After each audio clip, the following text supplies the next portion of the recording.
Stop terrorizing me. Stop terrorizing me, my police unit. Go to your police unit, Nestor. Go away. Go away. This is my police unit. Nestor, go to your police unit. Go to your police unit, sir. Is this your police unit? Sir, is this your police unit?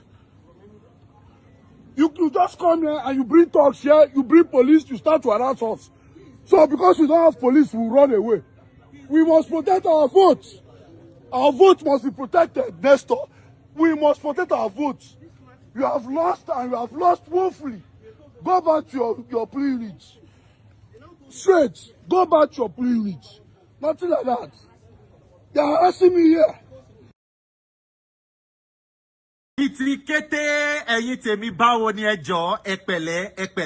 My country people hope so when they follow the governorship election for Ekiti State. Our thoughts and prayers are with the good people of Ekiti State. As on do on a governorship election today with the Ori Buruku, where high neck and affliction progressive congress that they do for there, our thoughts and prayers are with you. Our good people of Ekiti make una no panic. We know say just like Nigeria, one day, no matter how long this yoke and affliction called APC stay for your neck, no matter how long you deal with this evil called APC for your neck, one day you will deliver yourself. When I not say no be today start, now don't day they come. 2023 election presidential result, Ekiti result reach Abuja before Abuja reach Abuja. 3 years after renewed hopelessness, everybody they feel the impact now. So no panic. So today, as an Ekiti person, which role did you play? Did you join the criminality where they go on, the sharing of PVC? Or you join the one where sell your vote, Dibo Sebe? I be the one where as they stone bread from Ori Buruku APC moto, their Ori Buruku bread, you collect bread so that you go sell your vote. Or which of them you did? Anyone where you do, anywhere where you did, whether you did for Aramoko Ekiti, or Otu Ekiti, or for Iworoko, or Ise, or even Ado Ekiti, we say congratulations. The impact of everybody action, they go they see them as they play, they show. Now we day. So because we not say by now, APC, they don't enter their coalition shrine now, where the magic and the calisthenics, they go on. Because Ori Buruku Lenshe, Oshi Lenshe. No panic. I know say some people don't they complain, hey, they rig the election, and so they go rig 2027. They can, calm down. 2027, the people will prevail. Now we go decide the outcome of that election. Nothing where affliction progressive congress they do for Ekiti where they strange. That is their modus operandi. Weaponizing poverty and using poverty as an economic tool and engaging in criminality. 2027 Nigerians, make we listen carefully. Anybody expecting to get free and fair election from Tinubu and APC, you are joking. In fact, free and fair election and Tinubu or APC should not be in the same sentence. If you think, say, Tinubu or Amukwiton, this current INEC will give you free and fair election, we they play. In fact, Tinubu knows that there is nowhere in the world and beneath the world where if it win elections that are free and fair. He knows say if they do free and fair election today before 1 o'clock, in fact, before the election day, they go down, they come out things from that place, their personal property, because they go no say, the way this mobilization they come, it cannot be for us. That is why Tinubu be the first person will come 2023 and he begin campaign for the election in 2023, ahead of 2027.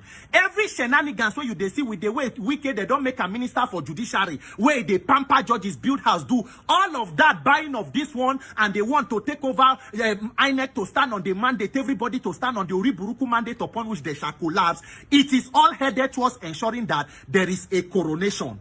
In fact, if Tinubu gets away, we say Amukwiton go just announce him as the president re-elected without an election, better for him. But he knows that it will be impossible. That is why all the shenanigans where they do since fighting opposition is to ensure, say, no credible person go there on the ballot.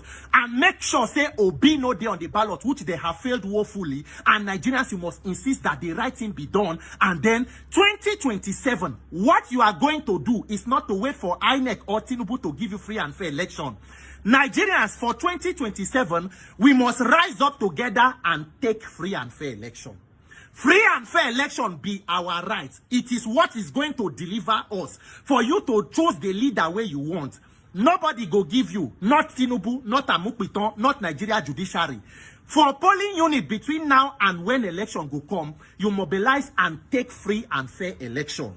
Amukwiton where you dey see so, Amukwiton work as he dey so, he dey look up to him predecessor and he dey inspire him. As we dey talk today, Professor of glitches, Mahmoud Yakubu, he don't resume as ambassador for Qatar, for Doha. So Amupiton don't see say there is incentive in engaging in those shenanigans. It is up to we as Nigerians to ensure, say, we send a clear message to the people in INEC to make sure we make that job one of the most dangerous work in the world. So that anybody where they go know, say, if you engage in criminality, there will be consequences. But if you leave them to continue to they run riots the way that they go, so they know, say, if I play my game well and I do my referee work well to favor the people who carry me come to do this Oriburuku, it can pay off and I fit go cool for outside country. So between now and 2027, Nigerians mobilize. If you never collect PFZ, go collect. Nigeria is bigger than one state. Everything will go happen for 2027 will be the determination and waiting the people want. Everybody should understand now, say the people where they here, they want to rig. The question is, what are you doing about it? Because nobody in this government, nobody is go play fair. Everything where they show you step by step is to show you how I want to rig. In 2027, will you allow them? Nigerians, the power of the people is greater than the criminals in power. We are more. We must wake up and take free and fair election. They no one give us, but we go take them. They no one give us, but we go take them. 2027, the people will prevail. Congratulations, Nigeria, in advance. Do what you need to do, and you will get the result we need to get. My name is Peter for Nigeria. Ekitikete! No party can win election in Nigeria. I repeat, no party, no election can change this government. Look at what they've done in Ekiti. They said people that didn't collect their voters card, they are only 30,000. They are more than that. They are over 400,000.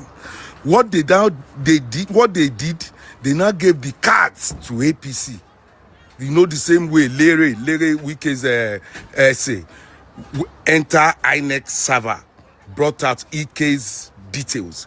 They have entered in Ekiti, collected on the voters card that were abandoned. They now got non-indigens from the states. They now gave them 20,000 to be using the cards to vote. Watch it. You are watching it. You are seeing APC. You see bar on their cap. So now these are non-indigens from Ekiti. Non-indigens. So INEC gave APC the cards that people didn't collect. They are now sharing the cards to non-indigens and giving them 20,000 with it to go and vote. Even though the picture is not their picture, it's only the card. They will just go there, use the card. Even the thumb printing does not work. They've removed that. So you can see why Boko Haram, banditry, kidnapping keeps growing in our country. Because good people that are meant to change our fortune are being rigged out. Look at this. Does this make sense to you? You are sharing cards to non-indigens. Cards that are supposed to be in custody of INEC. You are now sharing them to non-indigens to go and vote. Suddenly, Ikere, that is the second largest, does not produce the second largest vote anymore. They've changed it on their server. So areas that they want to use those cards, their voting strength don't shoot up. Bam! Because they don't go collect your uncollected cards. They don't go collect them. And they are sharing it with 20,000 for people to vote in our states. And they are not registered. So you can see why Nigeria no feel good. Election cannot change government in this country. I swear to God. Because if we are like this, Omo, Otibaluje, the country is gone. INEC, shame on you. Ori buruku lenshe. Ikate denshe famwe kitileni. Your family, your children go suffer. Continue. Video together. Fayoshe. Ariwokoni music. Now, look at your page. You have over 500 followers, right? 500k followers. And yet, this just concluded election, we cannot even get an average of 120k. in the election. At least if PDP we shall lose, they should lose honorably. And PDP has never had it bad like this until you came in and you want to be the messiah of the PDP in Ekiti State. Look at the past record. When your brother was in opposition, at least when he brought the professor, do you see the vote? Do you see the margin? But now when you came in, do you see the margin? Now look at your other brother that you always ridicule online. Do you see the number of followers? Less than 5,000 or 10,000 followers. But you have 500k, over 500k followers. Unfortunately, you are unable to politicize them, to convert them to voters in Ekiti. At least if they know somebody in Ekiti, they can persuade them to vote for PDP. Isaac Fayoshe, it's high time you understand that if you want to really become a voice election and this election, there are two different elections. No, my brother's election was rigged by APC then Buhari, but not this way. They didn't have cards, uncollected cards that they were distributing. Then the Bosebe started, but wasn't as bad as this. So, to be honest with you, I'm not competing with anybody. I'm just saying, let my people go. And the people won that election yesterday. People won. That's the gospel truth. They've been rigging for the past 10 years in Ekiti now. But yesterday, people won. The intimidation, the vote buying. Now you want the card sharing. They were giving cards from inside where they were sharing. You go one time, you go another, go and vote. Is that election? Femi, come on. I defeated my brother yesterday. Why the intimidation? Why were people arrested in my village? Why? Why is Anjorin still in the bush? Why are Anjorin children still in detention without court order? So many leaders were arrested. Over 300 were arrested. Is that election? If that is election to you, I pray, may God help you, because it be like, say, brain, they don't delete some part of your brain. That was an election. Oyebanji lost. Social media won that election. Free, fair, and credible. But they are coup plotters. They are putting the... You saw the free and fair election that happened in the Ekiti. Some of you are saying that, oh, there was vote buying. No, it was not vote buying. It was vote encouragement. They were giving them 5K to encourage them. In fact, watch this video. Mo ní káàdì tó bá fẹ́ kí n wá dìbò 5,000 ní gbà 5,000 kò dín náírà kan báyìí lè dín bẹ́ẹ̀. Náírà ẹyọ kan báyìí ń lè dín bẹ́ẹ̀. Ẹ̀yin náà ẹ ja wèrè gan tẹ́ bá ti wọlé tán. Now, some of you that don't understand Yoruba, he said that he has a voter's card, and if you want him to vote for you, it is 5,000. 5,000 Now, when we are talking about vote buying, vote intimidation, and all that, it is the people that enable it. Look at this kind of mentality.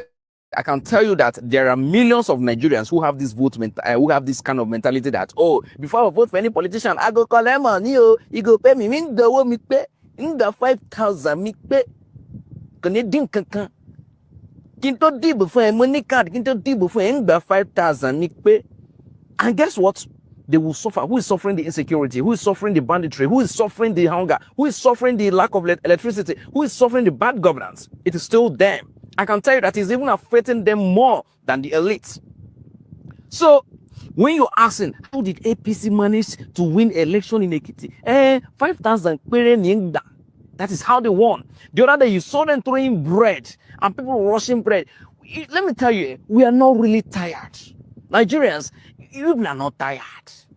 When we are tired, we will reject the 5,000. In fact, I know some of you will say, hey, that weaponize hunger. They weaponize hunger. They keep giving you the crops. They collect the chop. And I think I blamed our elite. You people need to be calling your fathers and your mothers in the village. Call your mothers in the village. Let them understand the problem we are in. Let them understand that we deserve good governance. Let them understand that vote buying and vote intimidation is a crime. So I don't see what happened for Kitty.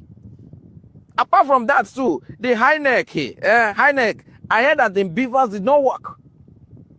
The beavers did not work in some places. So, dear Nigerians, I want to ask a very simple question. With what happened in Ekiti, do you think Nigerians are ready, like we are ready to go into 2027 election? Abime the Kukuma just save the money, may we just continue like that or what? What do you guys think? Because it's looking like, Nigerians. Anyway, I don't think I will say more than this. It is only Nigerians that can save Nigerians. Is the worst president in the history of the world. Wow. If you say it's the worst president in Nigerian history, you are undervaluing his hollowness and emptiness. Wow. Tinubu is the most reckless, is the most unproductive, and most insensitive president in the history of the world. A president who wakes up one day and grants pardon to 70 drug barons. It's not a people's president. A president who has borrowed money than any other president in our history.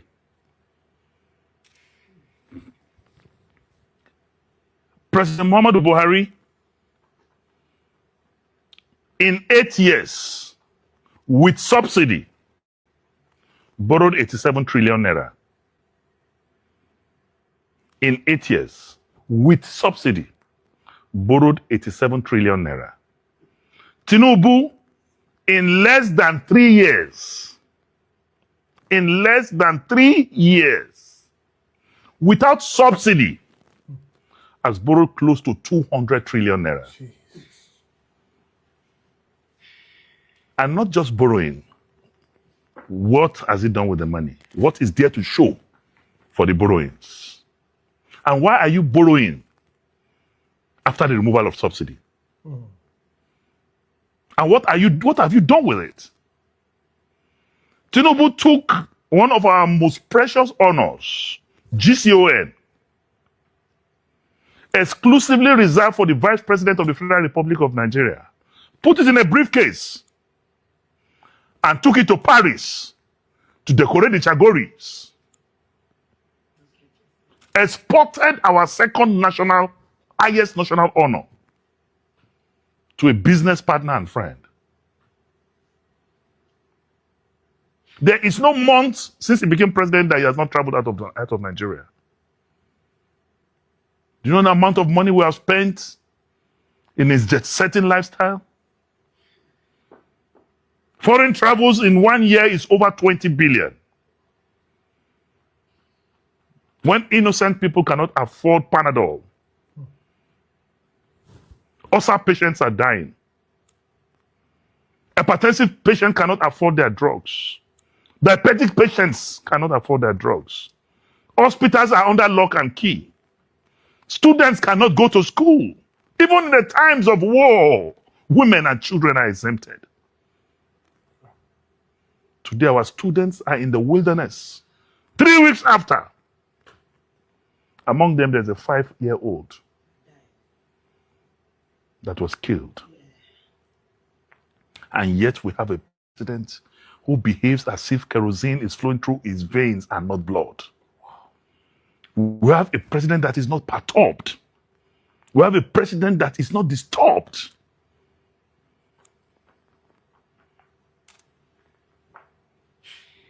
But there's a good news. We are going to stop Tinubu. The people's power, the people's will stop Tinubu. 2027 will be different. Our approach will be different. Our defense will be different. And Tinubu will know that we are a pained people. We are a molested generation. We are a deprived people. And we will make sure he knows that true power comes from the people. He's planning to rig. But we are laughing at him. This time around, we will stop his electoral thievery. We will stop him. When you push a goat to the wall, you will realize that the goat can bite.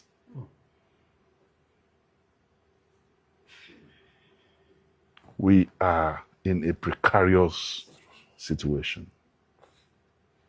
People are dying. Blood is flowing. Insecurity is pervasive. Hunger is killing.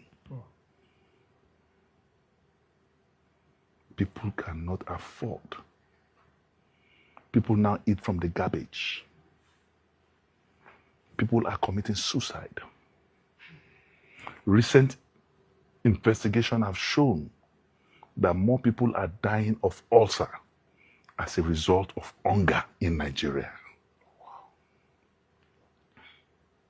As I'm speaking to you, government is owing contractors for job executed since 2024. The last time this government paid any federal government contractor, apart from the Chagoris, is in first quarter of 2024. We are in 2026. They are still implementing the budget of 2024. This is the first time our president decided, since Tafawa Balewa, since Azikiwe, the presidents of this country have always been using Mercedes-Benz S-Class. Tinubu is the first president who came to power and said he cannot use an S-Class.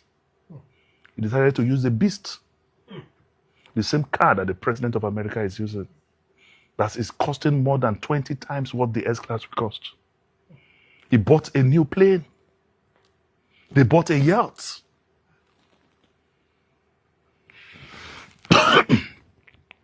He decided to say Nigerians can continue to be in darkness and provided solar lights in the villa at the whooping cost of 17 billion naira to the detriment of Nigerians. When your president say it's off national grid, is to tell you that I have given up on power. Leadership is by example. How can you have solar in the villa and the poor palm white tapa in Umuleri, the poor farmer in Ogbomosho, and the Baduku in Dambata is sleeping with Kendo? Such an insensitive president. I thought Nigerians should have lights before he will think of the villa. But he is the most insensitive character I have seen.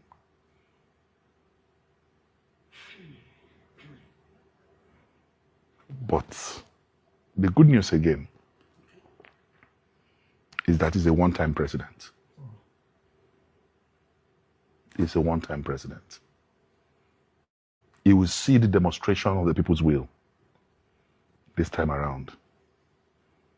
Like the worry people say, all die and I die. Mr. President, what are your fears for the 2027 election?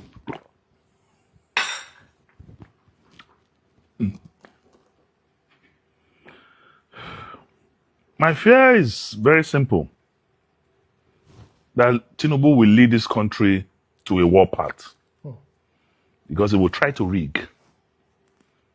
And there will be vehement resistance. At the end of the day, we may have a president who will run away. Because we are not backing down. This time around, enough is enough.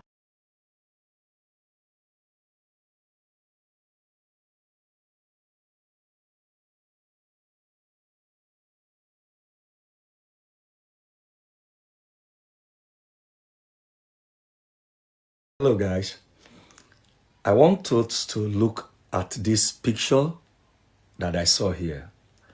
I saw it being published President Buhari's 8 years tenure, 8 years in office, and President Tinubu less than 3 years in office. The amount each of them borrowed. President Muhammadu Buhari happened to borrow 83 trillion in 8 years. Then Baba, President Bola Ahmed Tinubu, borrowed 153 trillion. Listen, 53 trillion, almost twice of what President Buhari borrowed in 8 years. But his own, in less than 2 years, in less than 3 years, he has borrowed 153 trillion. That means in 4 years, he's going to borrow about 200 trillion. And allowing him to come back again, he's going to borrow in the next 4 years over 200 trillion, making it his 8 years approximately 400 trillion. You can imagine where we are going. Now, the money even borrowed isn't my problem. My problem now is, what is he doing with the money he is borrowing from all these banks? I took a cost analysis of building a refinery, the cost of a modern full refinery. Building a modern refinery is going to cost between 15 to 20 billion dollars. That is a refinery that will be able to refine the capacity of 650,000 barrels per day. Getting a refinery that will produce 650,000 barrels per day is going to cost us between 15 to 20 billion. Meaning a state have the capacity to build a refinery. Now, he borrowed 153 trillion in less than 3 years. He could not pull out 40 trillion to build 2 refineries in 2 different states of the nation. He couldn't do that. What did he use the money for? Nothing. So, if he have purposes of borrowing this money, the first thing he will ever think of pulling off subsidy is to establish 2-3 refineries in the nation. Let's forget the old ones we have, the one in Warri, Eleme, Kaduna, whatever. Scramble those ones away. Take them away. Bring in a modern refinery. The latest they have, 650,000 barrels per day. We won't buy this fuel at 1,400 naira per liter. We won't, because we have the crude and we have the refinery. This is what he ought to have done before removing the fuel subsidy.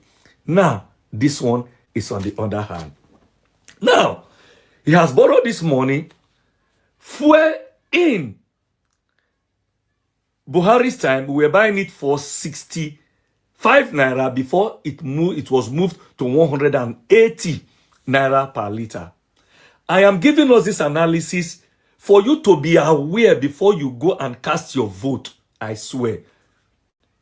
Before you go and cast your vote, take your time, sit. If you can't read, call your children. Let them explain this stuff here for you so that you will know what is happening in Nigeria before you go and vote for this ruling party that is about drowning the people. I am telling you, Nigeria is not bleeding alone. No. Nigeria is mourning. Nigeria is in a mourning state. This is not the Nigeria we experience. This is not the Nigeria we experienced. When I was growing up, this is not the Nigeria we experienced. In his time, fuel is now selling he took it from 180 naira per liter to 1,350 naira. That is the current price. So where are we heading to? Considering the huge amount of money he has borrowed, and he is still borrowing again, he is still applying for more again. A naira then was 520 naira to $1. But today, how much is $1? $1 is selling for 1,450 naira for $1. And €1 is selling for 1,608 naira because I use euro. A euro now is selling for 1,608 euro. You can imagine where we are going. The inflation then was 11%. Today, where are we standing? Electricity from 5,000 megawatts in Buhari, instead of him increasing it, because that was his promises to Nigeria, that if he didn't give them electricity, they shouldn't vote for him again. Somebody have told you that if he didn't give you electricity, you don't need to vote for him again. Why are we still going about talking about city boys, city girls, city whatever movement to bring him back to power? His promises have failed him already.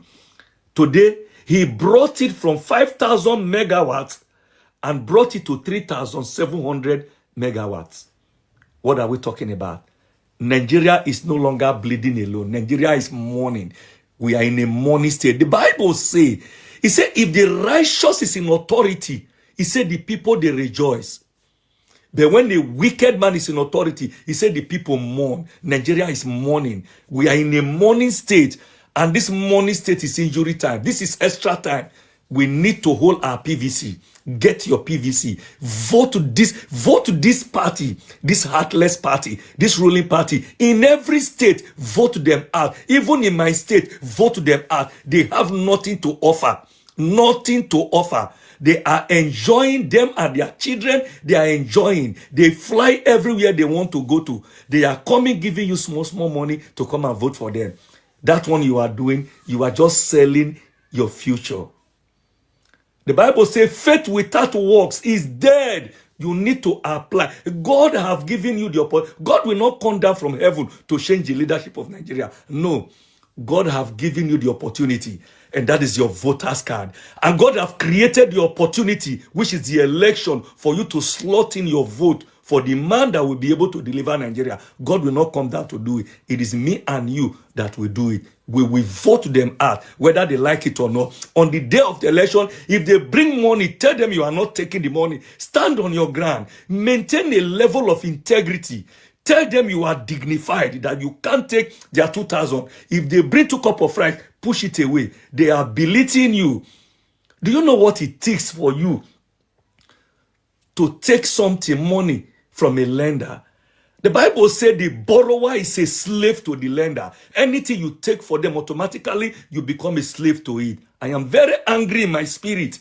I swear, I am very angry in my spirit when I see these things happening in Nigeria. I am very, very angry in my spirit. The PVC is our strength. Let's rise up in unity and pull down this Roni party before they pull us down. Thank you. Let's go. That have ever existed in northern Nigeria, and in my own opinion, possibly responsible for all these atrocities going on, is the concept of the Hausa Fulanis. I've taken my time to talk about this, but I think it's high time to talk about this.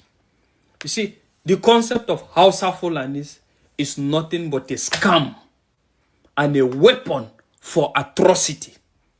Why do I say this? Looking at it now, generally speaking, you can't say you are Hausa Fulani, because other languages, we don't have that. We don't have Igbo Yoruba or Igbo Fulani, Igbo Hausa, Yoruba Fulani, or other minority tribes Fulani. But why is it a point of interest in regards to this Hausa Fulani concept? And people are normalizing this. And let me tell you one thing they do under the disguise of all this. The concept of Hausa Fulani gives birth to people to actually claim originship or nationalities in places where they don't belong. Because let's put it straight. The Hausa man has his own culture and very proud of it. You hardly see a Hausa man claiming a culture that is not his, or a state of origin that is not. Because all this thing is going to lead us to origin, indigenship and the rest of it. And same with the Fulanis. But it's just, should I say, quite unfortunate or fortunate that the Fulanis cannot claim indigenship in all parts of Nigeria, even in some part of the north. They can't claim indigenship. They have some places they can claim indigenship. They have some places they can't claim indigenship. But when you marry the concept of Hausa Fulanis, it now gives birth to even a Lebanese coming in to claim that he's a Nigerian. Even a Fulani from Senegal, Mali, Chad, Niger, or whatever, claiming indigenship to other parts. And this is what it does, sincerely speaking. And as a result of that now, we have opened our borders and we have become so porous to accommodate people that cannot be accounted for under the disguise of Hausa Fulani.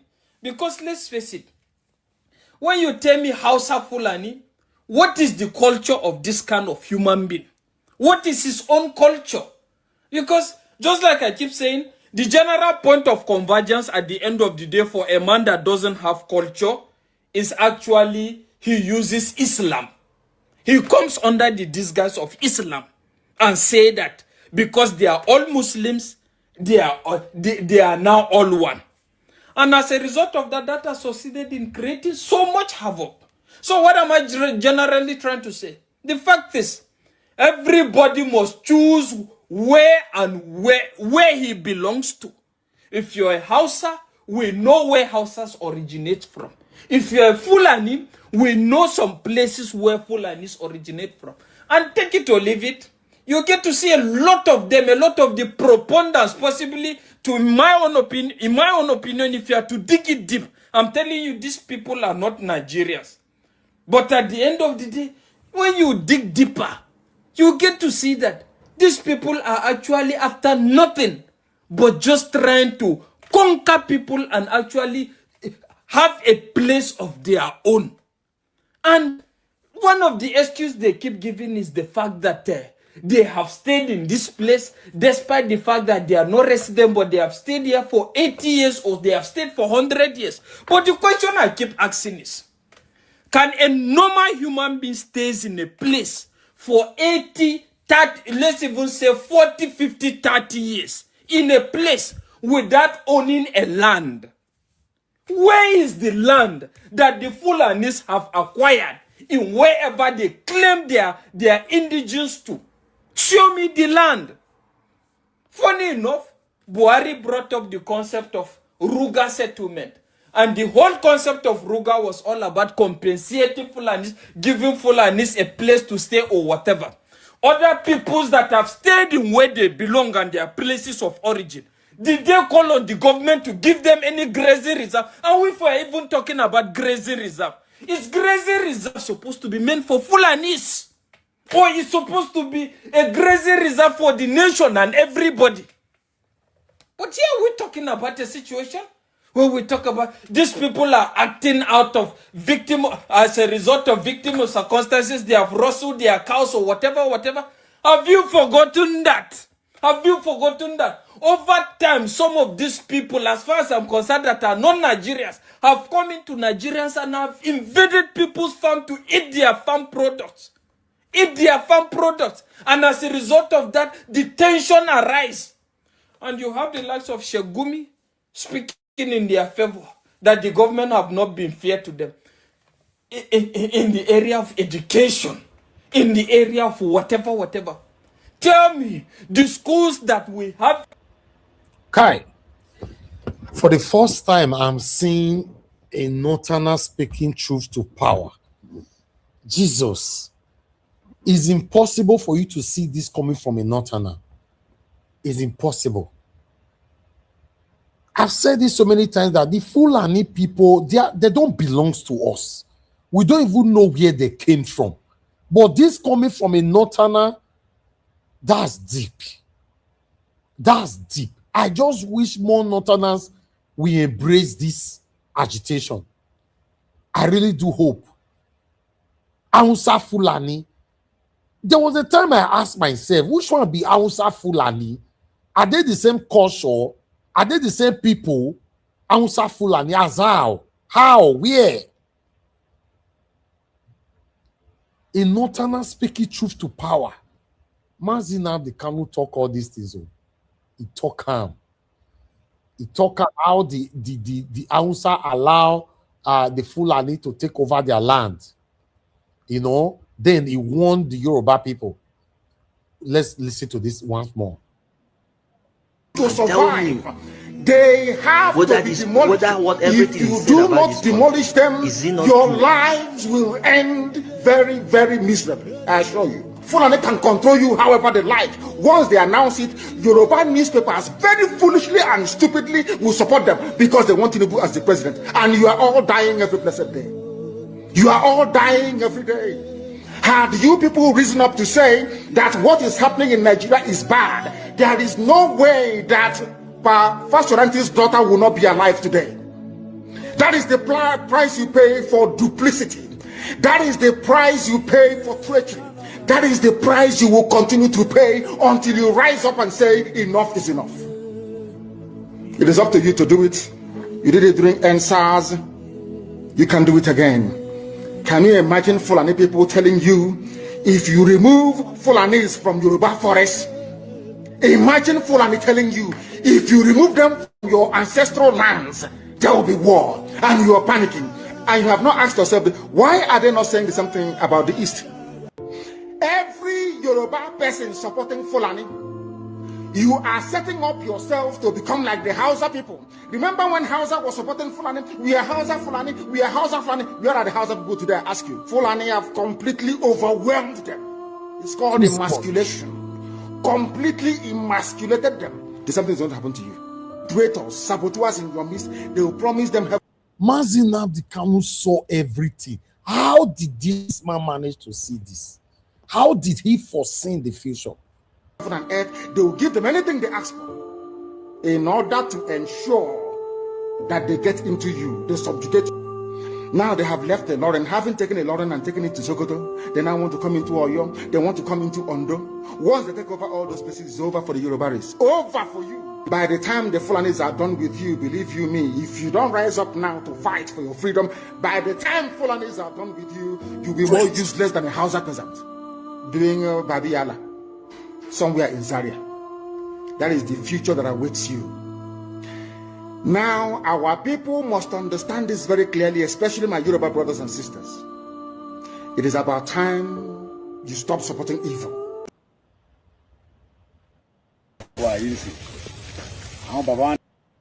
Hold on, there's a video I want to play. I'll come back to that particular one to tally this particular one up. Okay, this one. The zoo and Chad. As I told you before, anything you hear on Radio Biafra is correct. I told you on this platform that they will come for you. You see, let me tell you one thing that people don't know because you don't know history. I forgive some of you because in your schools in the zoo they don't teach you anything. I want some people to actually go and sit down and study the history of Islam. Islam is the only religion that has never stopped growing. Islam is the only religion that has never stopped expanding through militancy and war. Others have stopped, only Islam. Islam believes in expanding through war, and that war is coming. Now, I must be put on record. I wanted to record this very broadcast and play it all the time for our people to also understand and listen very carefully. And I will say it tonight. And if you come to me in the future, I'll refer you to the broadcast of the 8th of June 2015, and that I made this very comment I'm about to make now at precisely 10 minutes to 8 p.m. in the evening. If ISIS comes down into the zoo, of course they are part of Boko Haram anyway, if they forge, not if they, because they have forged an alliance already, if they launch any attack with the name of ISIS on the zoo soil, if you come to us to give us weapons, I will decline it.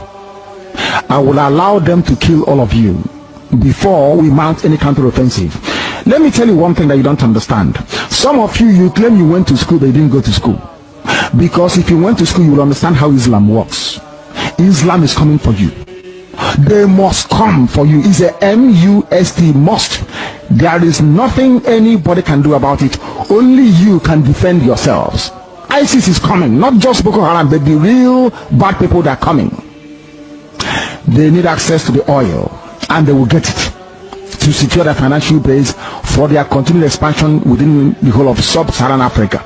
The zoo is seen as pivotal, and Biafra land is where the resources that are looking for is lying in. Some of you cannot reason, you cannot see very well because you're blind, but at least you're lucky you're listening to Radio Biafra. Very, very lucky indeed. I'm telling you the truth. Or else I can in your blindness. It is that darkness we've come to shed light on, that you can see properly. If they enter the zoo, I will not command this army. And I need guns and I have the men. I need guns and I need bullets. That's all we need. And then we win. I have been sounding this warning. I've been telling you, you think we are joking. They are coming. Your mothers will be raped. Your sisters will be married off as slaves. I'm telling you that now. Right as I speak, write it down. Biafra land will be decimated unless we equip this army to defend us. If we don't equip our army to defend us, in other words, if we don't march this year, it will be very difficult for us to recover. Forget all this nonsense. All these so-called pro-Biafra groups you're saying, Awasa brought them out to confuse you. Awasa brought them out. That is why they cannot say what we are saying or do what we're capable of doing. These are Awasa groups and you are not listening. That's now I want him on. You are not listening because the devil has gone into all these idols that you worship. The devil has gone inside you to harden your heart, to blind your eyes that you can no longer see. That day I will tell you to remember the broadcast of the 8th of June 2015. I will tell you to go back to it. I need guns and I need weapons. If I don't have guns and bullets, the army of Biafra cannot defend your towns and villages. The sooner you get that into your thick skull, the better for everybody. You are black people, you don't reason, I know that for sure. But the sooner you take this very message seriously, the better for everybody. Or else you're finished. ISIS is coming. They will enter the zoo and Chad very, very shortly. Not as Boko Haram, they are coming in as their franchise and as their name dictates. ISIS is coming. If you like, you make haste while the sun is shining, or if you like, you can continue to be dumb and stupid. That is entirely up to you. I won't be there, but you'll be dead anyway.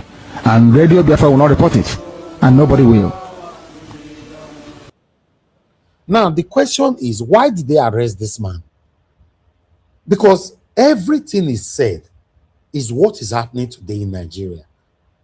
My people, am I lying? Everything way Mazina talk. Yes, sir. Because it's revealing, he has revealed a lot of things, and the evil people do not want him to reveal more. That is why they want to shut him. Yeah, but because, okay, are you telling me that evil Tinubu is not aware that everything this man said is the truth to it's release part of him? the agreement. Tinubu is part of the agreement. It's part of because it. Everything we talk, now they happen right now for Nigeria. Everything. You cannot remove one. Look at the way he's even saying it. They are coming. They are coming. It looks like the Fed don't go tell them in advance, say will they come. And nobody took him serious. Rather, you lock him up. Somebody that is telling us what is going to happen to us, you locked him up. Now, wow. You know, the sad one is that when he was saying these things, majority, many people were abusing him. Nobody listens, just like John the Baptist. People were ignoring him. It's today now. It's open for everyone. It's open for everyone. Then they were abusing him on social media everywhere.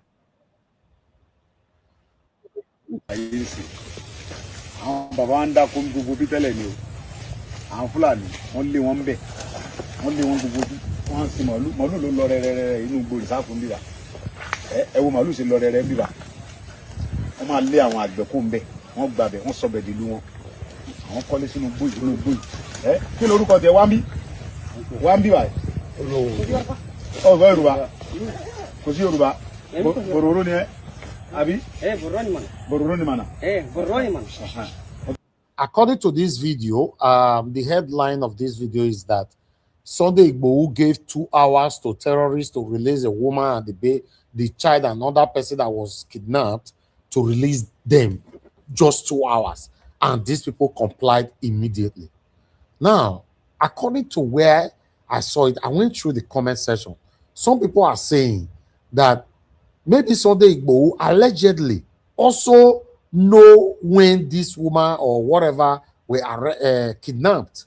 That's why those Fulani S-men people listen to him. Then, because of that, I now went back to think about the statement from the Yoruba man that called into this show the other time. That I told, if you guys remember, that a Yoruba teacher was beheaded. He said, no, it's not the terrorists, it's fellow Yoruba people that beheaded him. Now, the question is that, how did Sunday Igboho give 2 hours to terrorists to release a victim? These are the area, is a question that Nigerians, because we easily get carried away.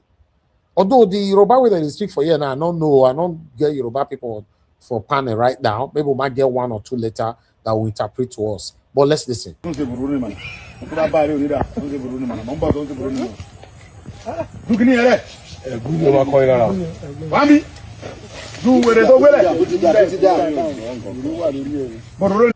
It's a dot state.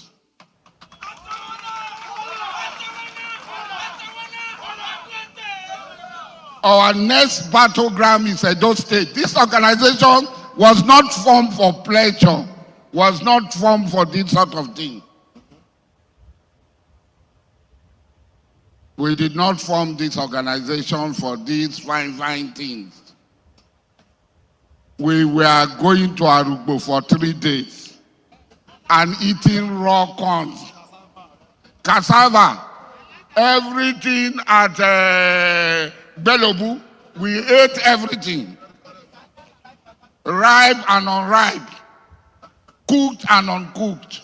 All the water in Belobu, in the well, everything we drank all. We cannot allow the judges in Edo State to continue in the condition that they are. Go and tell them we cannot continue to allow the judges to continue in the condition they are. Because government drew a line and said this is Delta, this is Ondo, this is Edo. The people of Ondo State have their right. The people of Delta have their right. But the people of Edo State cannot have their right. Ofunama is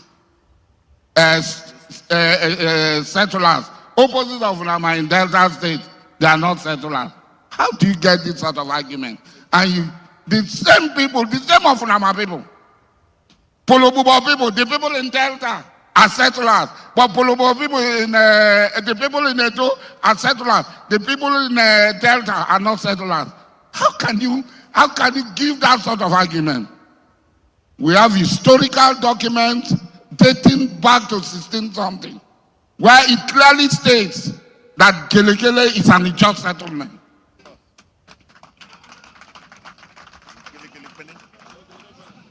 All those Ijaw people who are claiming historical parasitism, that they are from Benin, they are liars. There is no Calabari man that is from Benin. I'm saying it as a man of this.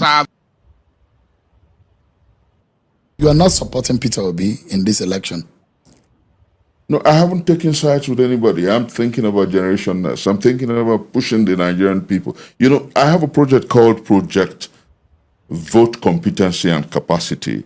And I'm asking the young people to think, x-ray the candidates, put them through the crucible, and find out who you think can best guarantee the better tomorrow. But in your own assessment, there is Peter Obi, there is Atiku Abubakar, there is Donald Duke, there is Sheyi Makinde, there is a possibility of a good alternative. My friend, my boy, Benga Hashim Olawepo. And there is a President Tinubu. If you were to look at about 7 or 8 people that I mentioned, who would you be working with? Shewa, I'll be working with the Nigerian people. I'll be urging the young people to think. But the Nigerian people are not going to be the ballot. I've mentioned people that will be on the ballot. I'll be urging the Nigerian people to Is there a reason why you're not working with Peter Obi? I'm looking at about capacity and competency. I'm asking the Nigerian people to look at these people. And, because you ask yourself, why is it that the boisterous movement called the Obedient Movement in 2023 that took this country by storm, why is it divided on several fronts? The young people ask questions. You have one led by Azam China, the Obedient General. You have one led by Balami. You have another set led by Tanko Yunusa. And you ask yourself, why has a movement broken into smitterants and variegated tendencies? And I tell you simply, Sheung, that for me, what really bothers me is beyond 2027. And I'll tell you why. For three reasons. If we continue to play politics that is ethnocentric, our country will continue to be in trouble. If we continue to play politics that is religion-oriented, we will continue to be in trouble. And then if we continue to play politics that is about region, the challenge with ADC was about zoning. And I disagree with zoning, because if tomorrow I become the president of this country and I transform Nigeria, and 10 years after, my son becomes the best item on our political kaleidoscope, people will say, go and sit down. Your father has ruled Nigeria. And so you deny Nigeria a better me. And then look at across the world. You had a George Bush Sr., a George Bush Jr. You have people who are not concerned about these issues. They're concerned about competency and capacity. And so I want a Nigeria where leaders are judged not on the basis of ethnocentric tendencies, not on the basis of religion, but capacity and competency. You were one of the most visible intellectual voices behind the Peter Obi movement in 2023. You were literally a voice of the Obedient movement. I was the lead spokesperson of the Big Tent, the independent campaign organization. Yes, I was. So, Prof, you thought that in 2023, Peter Obi was the best candidate on the ballot. Do you think that he is the best man for the job? Of the 4 years? Candidates in 2023, and with the facts that we had on our hands, he was practically the best of the candidates. And I campaigned vigorously. I did not just campaign, I was the lead spokesperson of the independent campaign organization, the Big Tent. And I gave an office, a full house, to the campaign. I gave my lounge in Gwarimpa to the campaign. Now, 3 years after, the challenge for a nation that works for all is beyond sentiments and biases. For me, it's about the young people. It's about Generation Next. I have a young son who will say to me, Daddy, must Nigeria continue like this? I have a daughter who challenges me every day. And I have come to the point where I've sworn upon the altar of my God to propel a thinking that is deep, a thinking that is progressive and proactive. And that thinking is about Generation Next. Vote. Tell us who you are supporting. Competency and capacity. It's so not you just don't about, think Peter Obi is competent and has capacity now? You have several candidates who are competent and who and have I'm asking capacity. directly, is there a reason why you're not supporting Peter Obi? No, I haven't said that I'm not supporting him. I haven't said that I'm supporting him either. You're inferring that there is a The need challenge for before a new is to teach the Nigerian young people to think. You remember when Patrick Wilmot, I was in the university then, was deported by Ibrahim Badamasi Babangida. I think it was 1990. He was a lecturer in Ahmadu Bello University. And at the airport, he said that his crime was to have taught the young to think. So once I talk to you, my major challenge is to teach the young to think. As you remember, before this, there's a mob on our political kaleidoscope. The mob is more emotive and emotional than logical. Are you talking about the Obedient movement? Yes. They wouldn't even listen to you. I know the backlash that this interview will have, and that's because they won't even listen to the words. I think that the time. Do you blame them because they think that they want a change, and rightfully they think that the manner in which the change will come is someone with they believe in, and they are. Is that not the I don't blame DNA? them, but they can think. That's why I say. Are they not thinking? They're more emotive and emotional than logical, and I'm saying this deeply because. A few days ago, I was on a sister station and I talked about the need for competency and capacity. And somebody said, oh, he wants to support Atiku Abubakar. And I said, how? Are you supporting Atiku Abubakar? No, I'm not. No, I can't. And in one of my writings recently, I did say, I gave almost 7 reasons why I can't. Shall I'll give you 3. The challenge for a nation that works is about congruence and being in sync with generation now. Atiku at 81 will be too old to carry the energy of the young people. And the world is about the present. I want to say this, and this is very strong, Shehu. I listen to young people and I say, oh, what a generation. This generation of young people are deep thinkers and they know just about everything.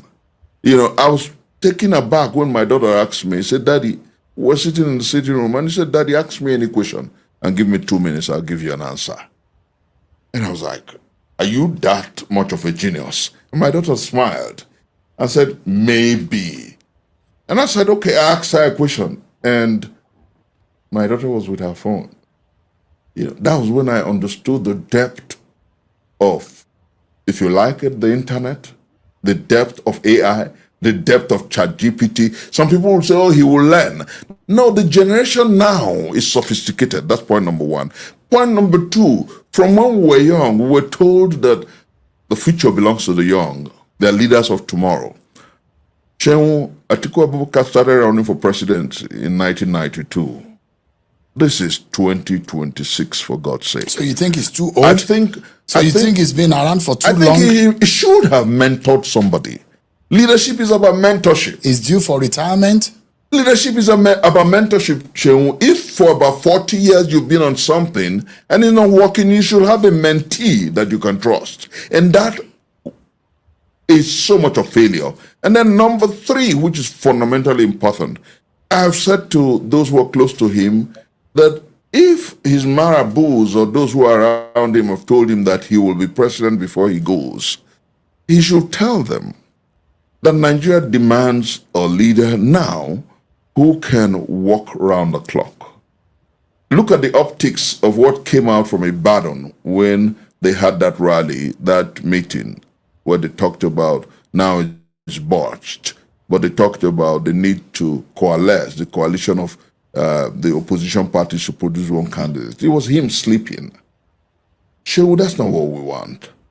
So you think Atiku Abubakar is tired already? I think so. He's due for retirement? I know so. I don't think so. At 81, he should be resting. I really think that the time has come for us to think about what we make. Donald Trump is 80 years.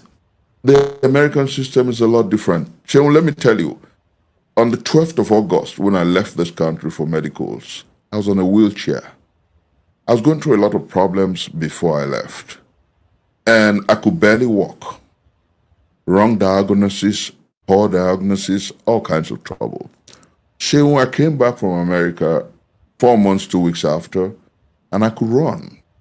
Sophisticated medical system. I didn't come here with a walking stick. I'm getting better by the day because of the drugs that they give to me. Systems differ. You don't make, when I hear Nigerians say, all over the world there's no fuel subsidy, I say it's a lie. Let me even shock you, Sheon. Nigerians buy fuel much more expensive than Americans.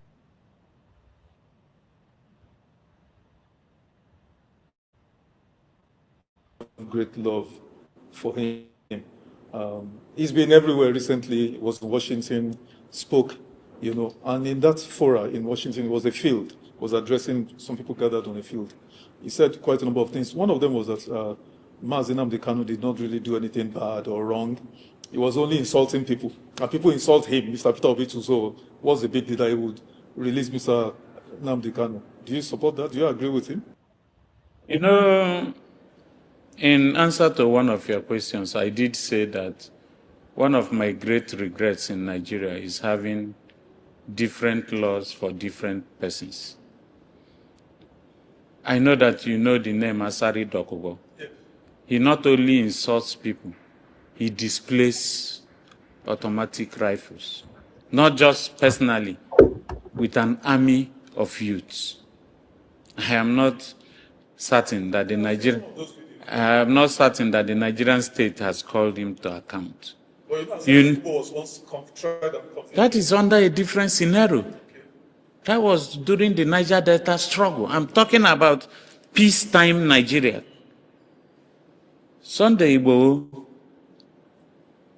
had clearly stated that he was going to form an Oduduwa Republic. He said with his mouth. Nnamdi Kanu talks with his mouth. He has never even been seen with a walking stick. Or he incited people, or did he not? What these other fellows are doing, what more incitement could that be?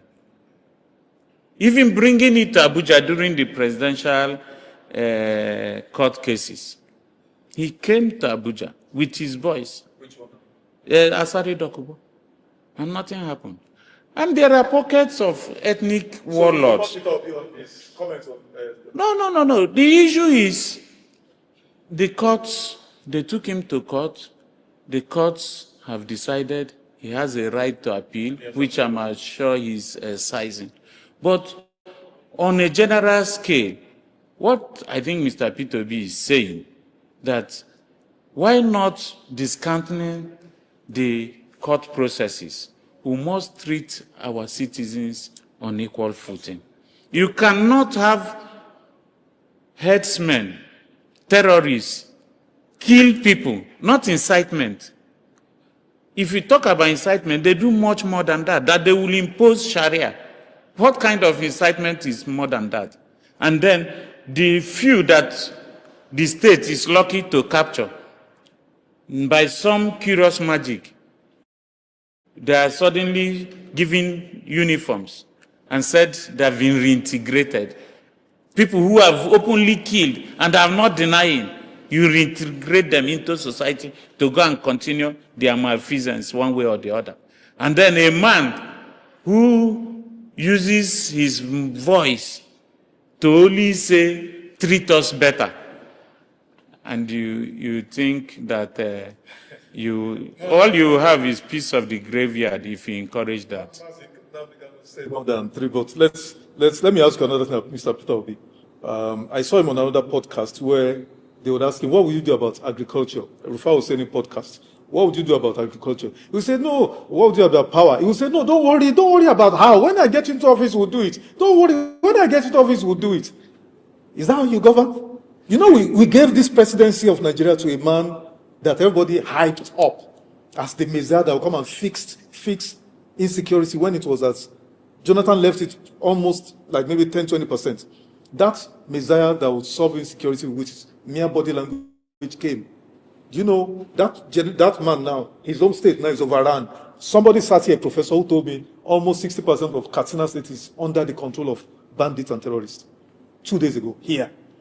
So we don't want anybody coming to office overhyped and telling us, don't worry, when I get there, don't ask me how, when I get there. Is Mr. Peter Obi truly the Messiah Nigeria is looking? You know, the man you talk about, President Bola Ahmed Tinubu. No, let me even, Muhammad Buhari has had his time and God rest his soul. Let me talk about the current president. He did tell us that if we don't have constant electricity, don't vote for him when he comes a second time. He is not on record as having told us how he will arrive. He never appeared. It's when the media. And that's why I'm asking this question. No. First and foremost, you have not seen the P2B manifesto for 2027. No, we release it when campaigns begin. You have not seen it.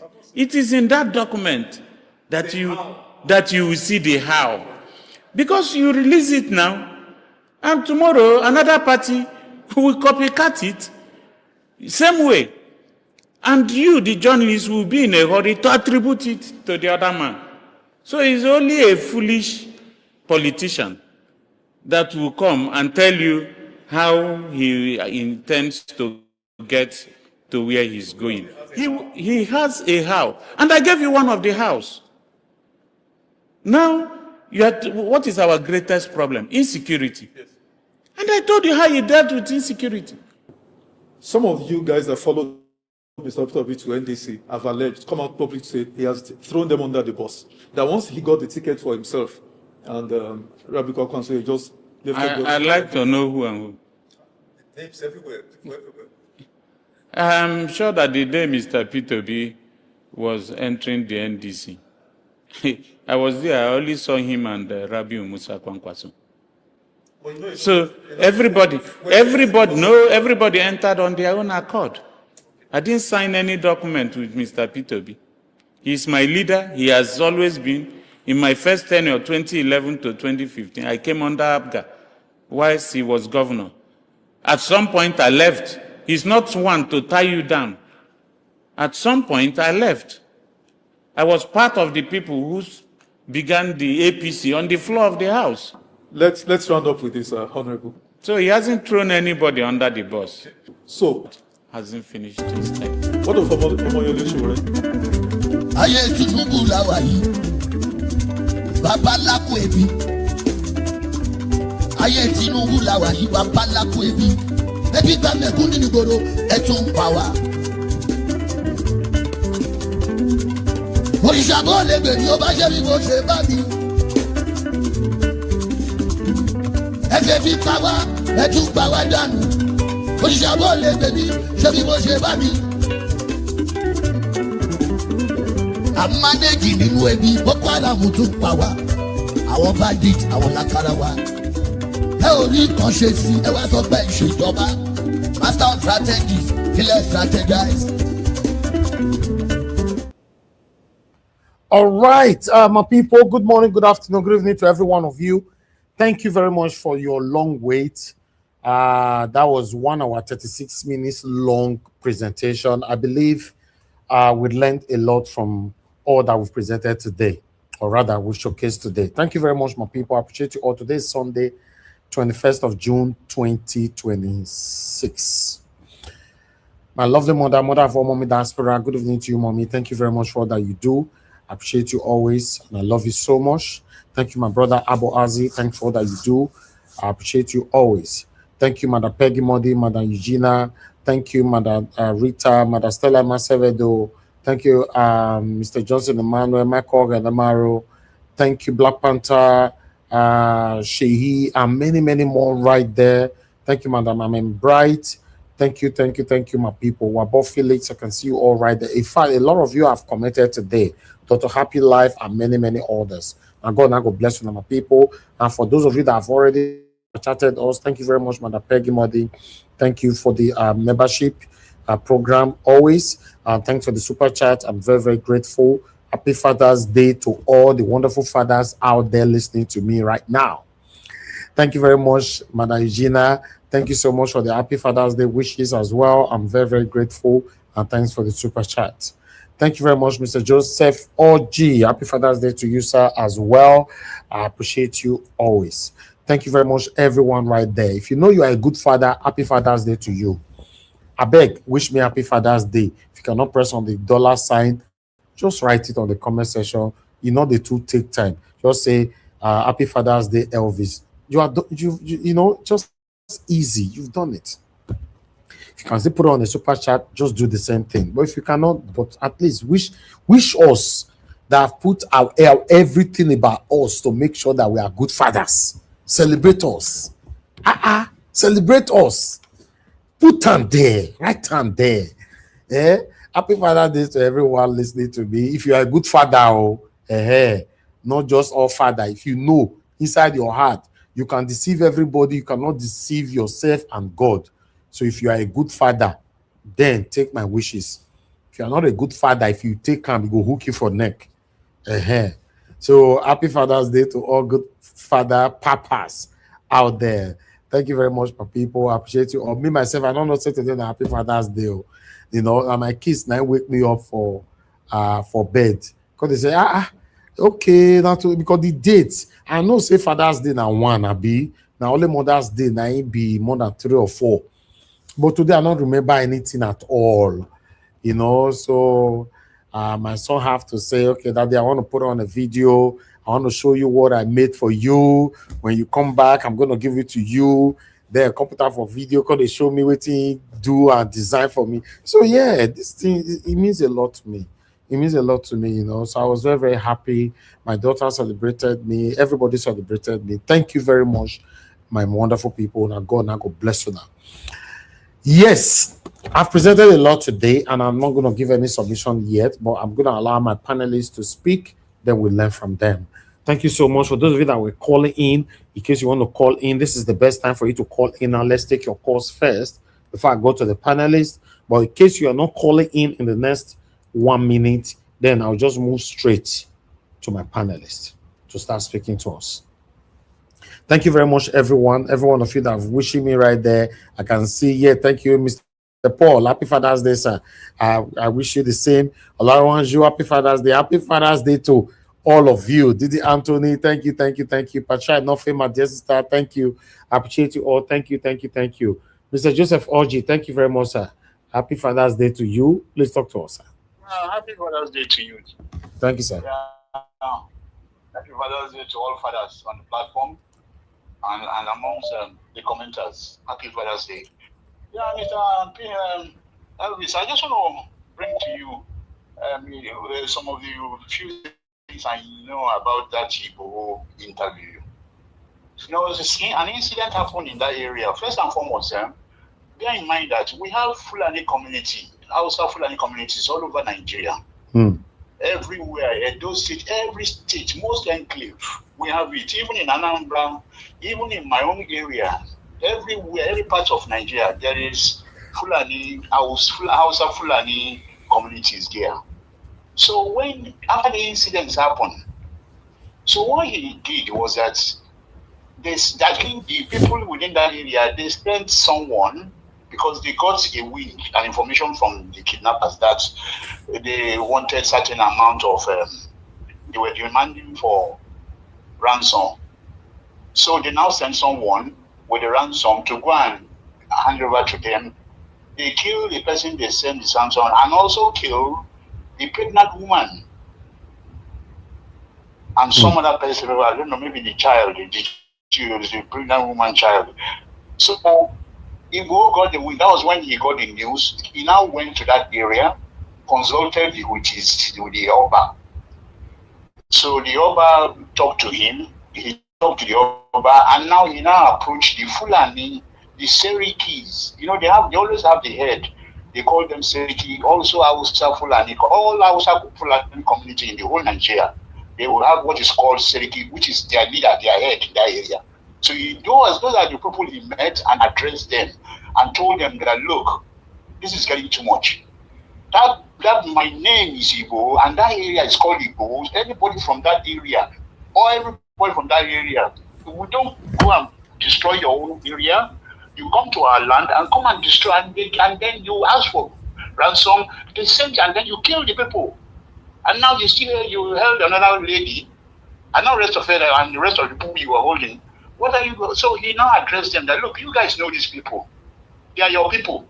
You are Fulanis. As far as it's concerned, you know where they are hiding. Please fish them out. I'm giving you 2 hours to do this.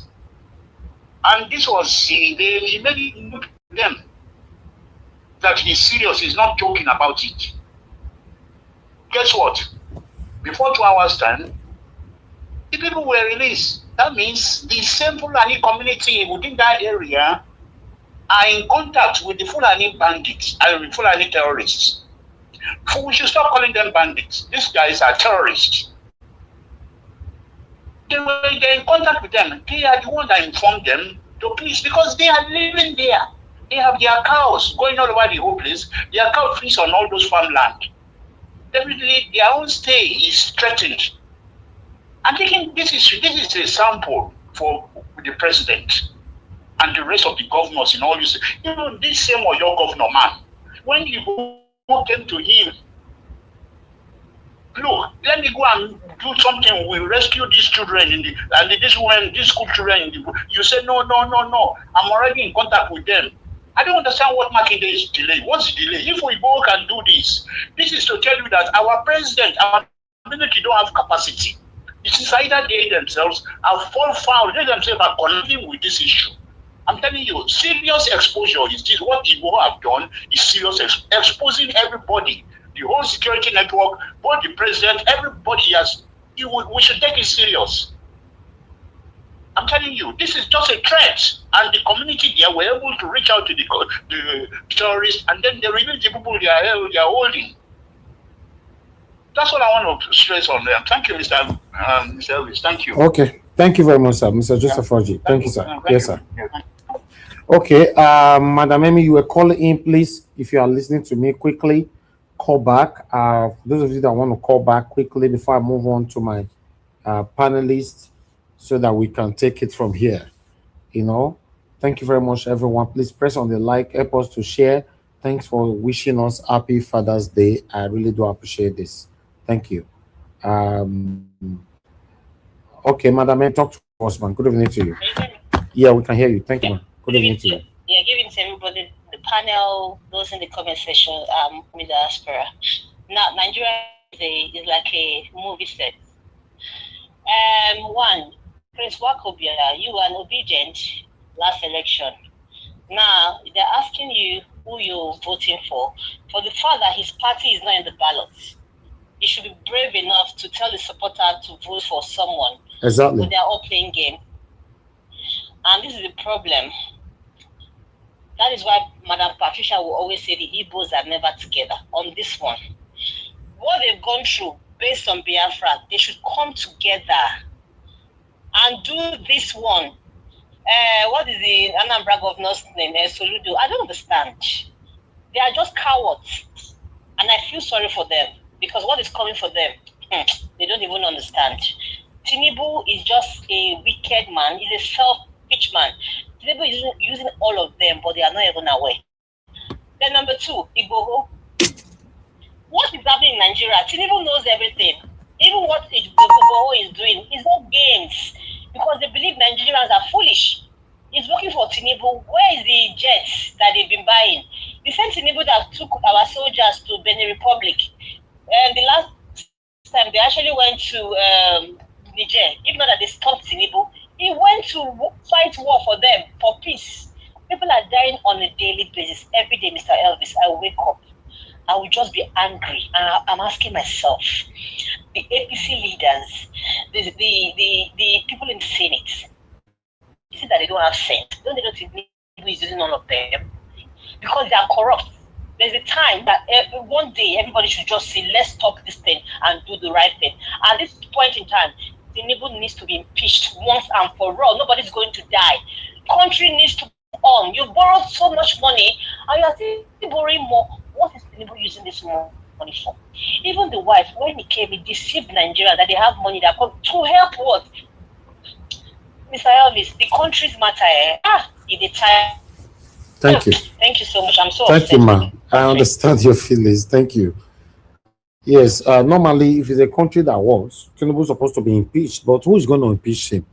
The people that are supposed to impeach him, the functioning people that are supposed to impeach president are all working for him. So who is going to do that? So that's going to be very, very difficult. Let me take this call. Black Panther, thank you, my brother. Talk to us. Good evening to you. Hey, my brother, what's up? How you doing today? Happy Father's Day. Happy Father's Day, my brother. May you live long for your family. Huh? And you too, my brother. Today is a great Father's Day for me because it happens to be my birthday. Oh, happy birthday, my brother. Hey. Wish me beautiful wishes. Happy birthday. Happy birthday.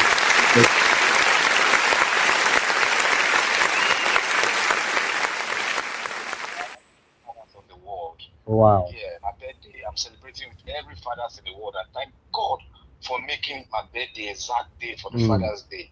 I want to thank God for it. Thank everyone that is a great father out there. May God come to strengthen you and uphold everything and your wishes for your kids. May God let it come to pass in Jesus' mighty name. Amen. Nigeria issue, we are going step by step. And you see a lot of secrets to be revealing. You see, this Igboho has reaffirmed that Tinubu knows what is going on. And it has also reaffirmed that what the general said in Benue State, that the military are colluding, is reaffirming it again. And again, the last caller said, Tinubu send military to Benin and they quash whatever is coming on by the coup. And you know that coup plotters are even stronger than the terrorists itself.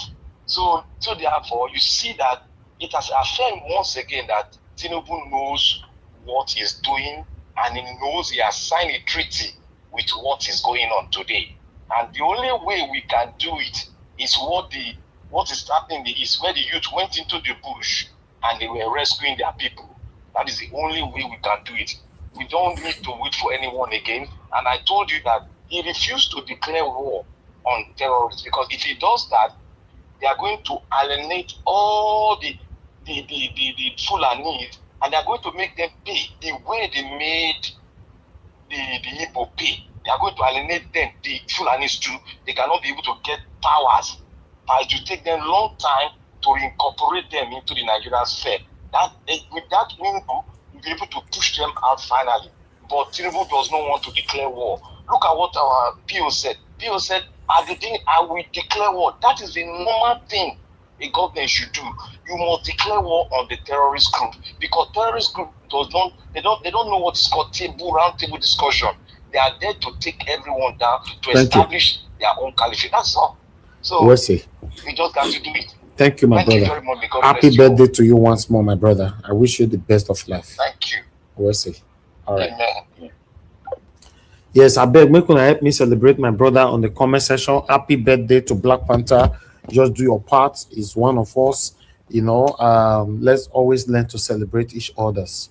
Thank you very much, everybody. I appreciate you all. I'd like us to start hearing from our panelists now. Our Dream Nation. Mr. Alabo, my brother, good evening to you. Happy Father's Day to you. Please talk to us. Looks like you are not there. You are not there. Mother Rita, please talk to us. I'm here. Sorry, sir. I'm just trying to get to a better place to speak. Happy Father's Day. Okay, thank you, my brother. Thank you. Happy Father's Day to you. Happy Father's Day to you and to all wonderful men across the world. Happy Father's Day to every one of us.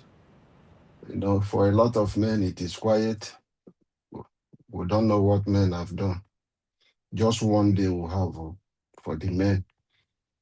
But it's always quiet. But God is our strength. To every wonderful man, happy Father's Day to you. Look after yourself and look after your family and plan for your retirement.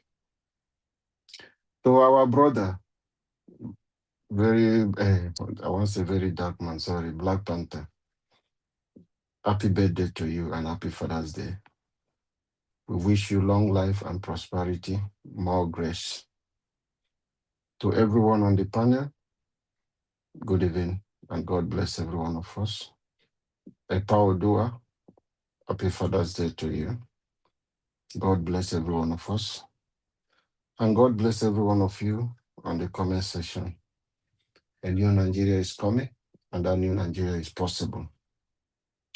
To everyone watching, wherever you are, please kindly use the like button and help us share. Hit the like and share this program. Please, on your WhatsApp status, you can do it. I keep saying it. On any group that allows you to share the link, help us to push this message so that our voices can go far. Please kindly do it if you have not done it. Hit the like button. If you are using your TV, just press on your remote. There is a center button that is always okay. When you press on the upper side, When you press, you will see option of a thumbs up. That is the like on your TV if you are using TV. You know, some people is difficult. So go there and hit on the thumbs up, not the one that is down. The thumbs up will hit that like button. That is the way. If it is Facebook, you are watching us from YouTube, any channel you're watching, that is how they will recommend this video to other Nigerians and even your neighbors in Africa. People abroad everywhere will watch, because once you click that like and you're watching, the algorithm will take it far to other people who are related to you to show the people these are similar things somebody, your friend, has been watching. That is how you see you are just watching something and you see this video recommended to you because one of your neighbors or your friends that are friends with you are watching those programs. So help us spread this gospel to go far. And thank you, my brother Naja Watch, for what you are doing. God will continue to strengthen you. For this new Nigeria, we will all get it. For what Sunday Igboho is doing today, it has exposed a lot of things, but we don't know, because Nigeria, everything is possible. If it is politics they are using it for, or something else. Because you can't tell me that there is no Fulani man that will come to a place to settle that will not identify with their people. So if they have their Saki, or how they call it, whether Saraki or Saki, yeah, in that place, as soon as they come there, they identify with those people. None of them will come to live in the forest that will not identify. Before they are coming, wherever they are coming, they have already given them the detail of the Saki there, where they will settle. And the Saki is aware of so trailer of people they put in a trailer are coming to so location. And they will accept those people. So if anything happen, any accident happen, they know where these people are. Across Nigeria, wherever, none of them that does not know, they communicate with the terrorists. They know them. I want you to use your place, you in the south,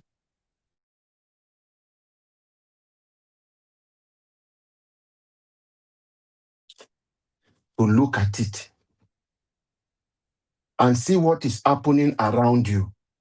If it is not the same thing that applies.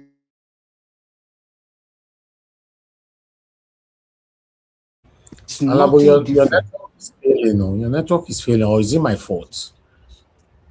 Can you hear me? Yeah, I'm hearing you. I don't know if it's my fault or your fault. I don't know. Oh, People sorry, need no, to it's my testify. fault. A call came in. That was why. So I just rejected the call, so the team interrupted me. Sorry about that. So I want us in the south here to look at our place where we are living. All the bad people in your community, you know them. Anyone, is it the courtesan, the head of courtesan, they call them executioner, they call them the arrowhead, they call them this. All of you in the community, you know the bad people now. Same thing with the police. Every police division know the bad guys around the area. But is that willpower for them to fight the corruption? Because the system is designed in a way the people that are supposed to fight still use these bad people for their dirty business, which for you as a common Nigeria, you will continue to look to be able for you to understand will be difficult. No police people that does not understand where those criminals are. They know. So when something happen, I can give you some example of things that happen in different places. I am from Rivers State. In Port Harcourt, if you go to some place in those days and they take your phone and you call contact to say, oh, they stole my phone to some place, the people in charge of their area, they know the person that stole that phone from your hand. And your phone can be recovered. you will wonder the magic. How did it happen? They know also unit the people that rob in that place, who control that place. So every unit have their command. I am telling you how these things operate. So they have unit aid, what they call unit aid, who stay across every place. There is nobody that can come in that area to do anything without the unit aid knowing that this person is operating. So fighting insecurity in Nigeria is very simple. But the politicians still use this criminal. They don't want it to stop. They don't want to offend them. They don't want to offend them. So they align with these bad people for their negative intention, for their election. So they play politics with the life of Nigerians. So sometimes things happen. You wonder, do we have a government in place? This is a system that is affecting the country because the people in power are not willing to solve this problem. If Sunday Igboho can give command to the local people there, the Shaki, to say, I gave you people 2 hours, bring back these people. He did not give them to say, this is what I want to do. But the people do not want to even hear what they want to do after the 2 hours. Today, the people they kidnap, they have released.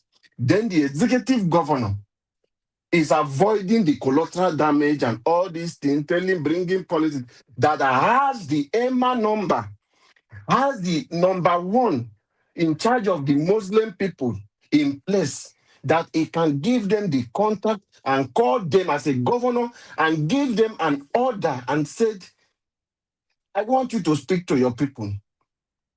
Within this period, I want these people to be out. If not, all of you in this state, I will make it uncomfortable for you. You don't need to even leave them. Give them that order. Every one of them will begin. There is no way that anybody that came to kidnap those school children and the teachers, know how you will tell me that the man in charge of the Muslim community in that area, or your state, is not aware, or in that community is not aware of those people, that they are around those places. So it's simple. It has exposed a lot of things for us. So for us to call our government to do the right thing. But are they willing to listen? No, they are not willing because of their political ambition. That is why we need someone who can come in and fix the system, so that if we can have 5 years for any leader to come in that will not think of second term and be thinking of, oh, I don't want to offend these people because I want to come for second term, that will have a one term, so that you come, you take some decisive measures, actions that can fix the system, not minding because you want to come to second term, you place people. It's the same thing that made Goodluck Jonathan to leave the thing is supposed to sign after spending billions to gather Nigerians across ethnic, region, and religion, bring them together to discuss what is called the 2014 confab. But because he wants to win another election, he abandoned the document. Buhari came in and used it to clean for toilet, and they put it in the bin. It's because of these things. If Goodluck, we are to have just that 5 years in place, he will know that that is his turn has ended. He will not leave it for another person after you spend billions. He would have put the document and signed it today. If there are mistakes in that 2014 confab, we would have been, okay, let us amend it this way we amended the 1999 that Abdul Salam gave to us. But because the 2014 confab has a lot of information, a lot of things that is an agreement from the Nigeria people, is the people constitution. It's the people constitution. We have fixed a lot of problems in Nigeria. Devolution of powers and resource control. Everything was there. The only thing omitted in that place is for what? Self-determination. Like what we are saying, let us not discuss that. Referendum was denied on that one, not to even discuss. The only thing. We would have been deliberating and discussing on that conference. But because somebody wants to return in power, at the end, he lost out. Because there are a lot of things Tinubu decision he would have been doing. He failed to do it because he wants to please some people. Tinubu wants to return for second term. This is what is affecting us. That is why I'm appealing to Nigerians. Peter Obi is coming. Let us queue behind him. He has 4 years. So, in the right place, he will make decisions that will change the nation. I have said it before. That a lot of people will think it's against them and they will rise to fight against him. That Nigeria to rise up and protect and defend whichever way they can secure Peter Obi throughout his 4 years. Because a lot of changes will happen. That some people, tribe and region will think, oh, this person is coming, is targeting us. It is not. It's the right thing is coming to do. You cannot be controlling your gold in Zamfara. And you are claiming my oil in your land to say it is your own. You are claiming the oil in Edo State, you say it is your own. The one in Imo State, you say it is your own. You are controlling, giving it to yourself. You own oil well, while me, that thing is on my land, my backyard. I don't have access, no electricity. You destroy my land, and you are not living there with me. These kind of things has to change. And for people who are still confused, what is his name called? Nwakobia or what? You know these people are people that you betrayed Peter Obi, he have given you a distance because you are not trustworthy. You can't have a conversation, secret conversation in the inner room and you come out in public and you are ranting, blabbing, talking. You are not worthy for anybody to trust you.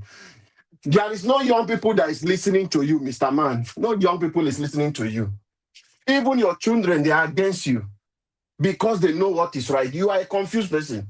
You are part of the system. This kind of people. They are there for money.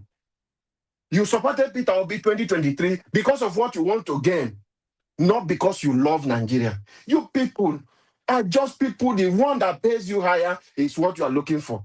You are just putting yourself in public. If Tinubu has already taken you, but you put yourself in public, you are looking for market who is going to pick you. If Atiku will pick you, if today Atiku will come to pick you, you will begin to swim and speak to him.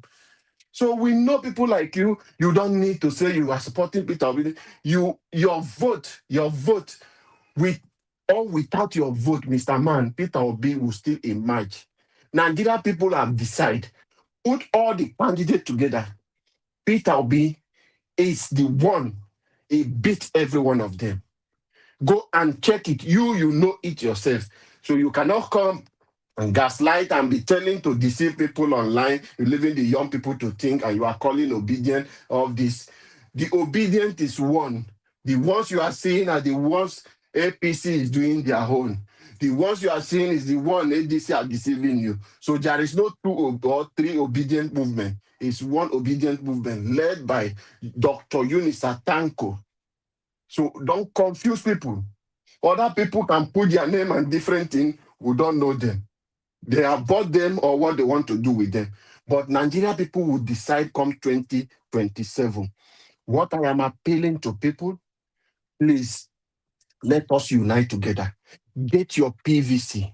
Put the pressure on INEC to do the right thing. Use Ekiti state election as a case study for what will happen come 2027. Use this by-election that happened as a case study of what will happen come 2027. Let us not wait till 2027. Let us begin to correct those mistakes now.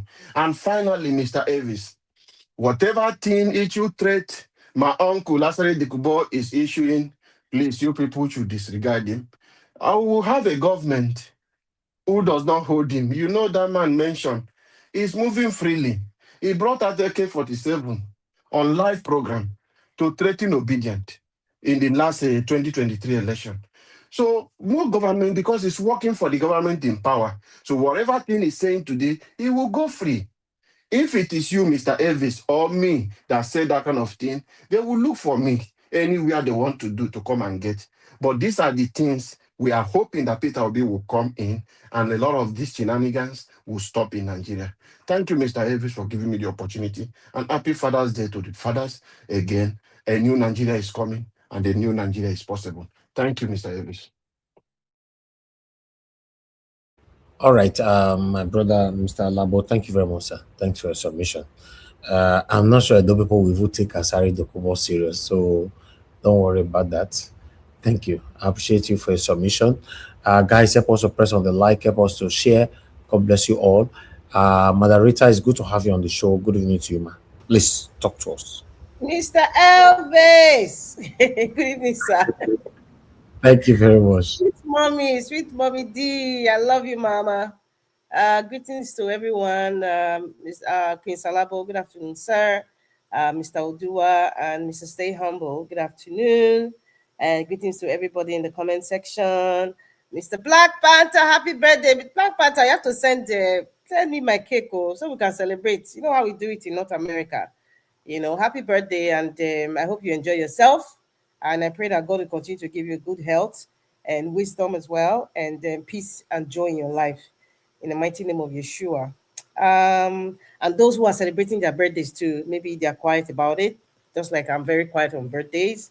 Happy birthday to you. And I want to say something special about Father's Day. Today is Father's Day, and oh yes, Black Panther, you got the double whammy. Father's Day and your birthday. That's great. Now double crown, I ain't your ghetto, double crown. To all the responsible great men out there,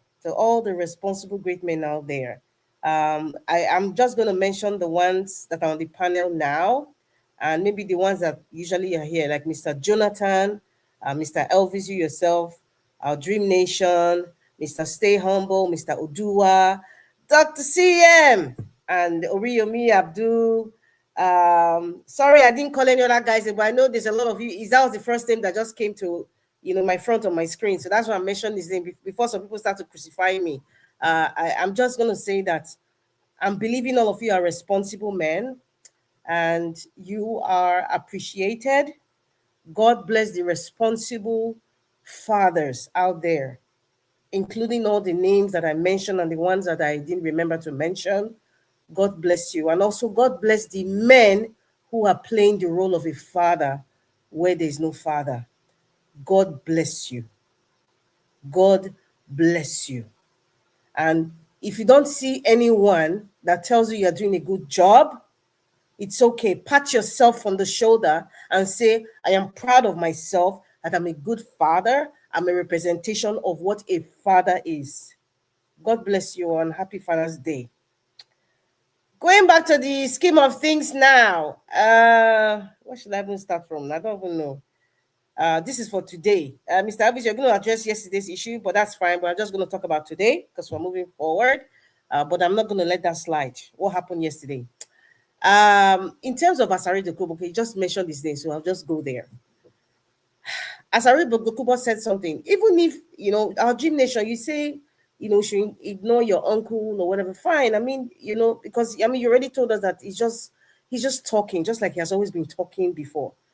He's your uncle, but he's an overfed orangutan. There's somebody that mentioned something there.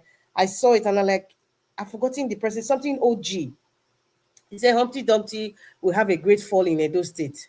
That was so funny. OG Simeon. It's so funny.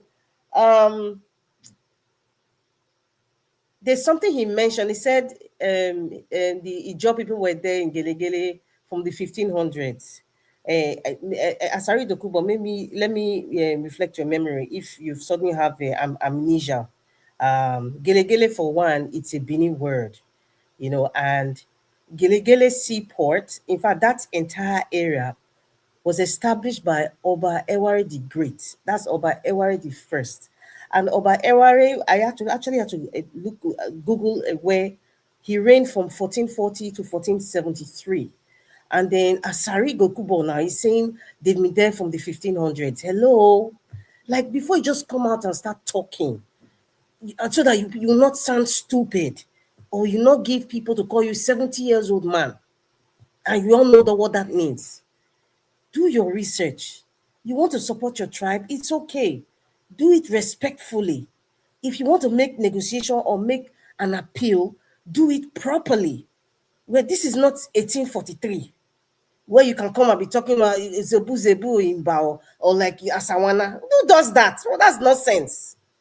you know, it's lack of education that make people even listen to people like this overfed orangutan. I really don't listen to him, and I don't take him seriously sometimes. You know, I don't take it, but because he said it, I just need to give a little bit of history for those who don't really understand, because a lot of people don't really understand like what's going on. And another thing too, I was having this discussion with somebody, I'm a very older person, and I said, if you look at the scheme of things about how the states were created, I think the Ijaws like divided between Ondo State, Edo State, where they settled, Ondo State, Edo State, and Delta. That's those regions where they stayed. When Babangida was creating more states, Edo, Delta, Ondo, and all that, another. The likes of Clark was alive as at that time. I don't know, with the likes of there's a lot of great Ijaw men that maybe they were perhaps alive as at that time. You see that they were not fighting for their own state, or okay, just gave you Bayelsa. What about the ones on the river banks of all these states? This is where we are coming from. So now I am going to advise Asari Dokubo and every Ijaw person who are feeling that they are being marginalized, specifically in Edo State. The person you should be blaming right now is Ibrahim Badamosi Babangida. He's in Niger State there. He's not going anywhere. He's still alive. You people should go. You people should vent your anger to him. Okay? I'm just going to leave it there. Moving along to the insecurity issue. We have two people that is recognized in Nigeria today. One of them said, when he was asked about insecurity, he said, and I quote, "I have nothing to do with insecurity in the north because I don't want to be killed." According to Hajia Hanatu, when she was asking him prior to the 2023 general elections, like, what do you have for the north in terms of insecurity? That's what he told her. She reiterated it again on national TV. On the other hand, we have Peter Obi. Peter Obi just stated, wasn't that last week they had an interview? "I'm ready to die for Nigeria." It's not rocket science. It's black and white. One is prepared to sacrifice his life, his business, his money, his himself for the nation, for over 200 million people. The other one is saying, "I don't want that. I want to enjoy. I want to enjoy. I'm not ready to die for you." It's not rocket science. So that's why we're experiencing what we're experiencing. It's easy. In fact, I think that is even a campaign point. One is saying, "I'm ready to die for Nigeria." The other one is saying, "I don't want to die, so I'm not going to interfere." So for as long as he cares, you guys can go to blazes. They can take you guys off, buy all of you. I don't care. As long as himself and his family is safe and secured. So we are at the mercy of ourselves. That's what it means. As for Sunday Igboho, Madam Emmy was saying something. I was just laughing because when they were showing him saying, speaking, I think I could pick some words he was saying. I give you guys 2 hours, or was it 2 days, you said, to produce this woman. I'm like, what's all this acting? What's all this acting for? To show that, Sunday Igboho is still relevant, because we have been calling Are Ona Kakanfo, we have been calling Sunday Igboho, we have been calling the Oni of Ife, we have been calling Olubadan, we have been calling, who is the other one again? Alafi of Oyo. We have been calling them since this issue of, those kids being taken away and the attack in Yoruba land, in Kwara State, we have been calling their name. So perhaps it's compared to come out to seem as if he's doing something. That's why it's like, what's all this acting for? You're just coming to, VDM came and look at what happened. So Igboho now come now, and he's coming to speak with some Fulani community, and so that he's doing something. When I just saw the hailing, I'm like, hey God, I just feel that we are still in 1945. I didn't know. When I just saw that scene, I just remembered, I think about women's riot. When I was watching what's his Fela's mother's name, Fumilayo Ransom Kuti. I'm watching the movie, and I see how people got. It was just the same scene. It's like, have we not even grown at all? You are waiting for Sunday Igboho to tell you how to secure your land. You are waiting for VDM to come and tell you who to vote for. Sunday Igboho will come and tell you who to vote for. So he's coming around again to make himself relevant, because the man from Bodnan has told him, please go and show your presence anyhow you can. Meanwhile, they are little toddlers, not even children, babies. Some of them are still clinging onto their mother's bosom. They're in the bush.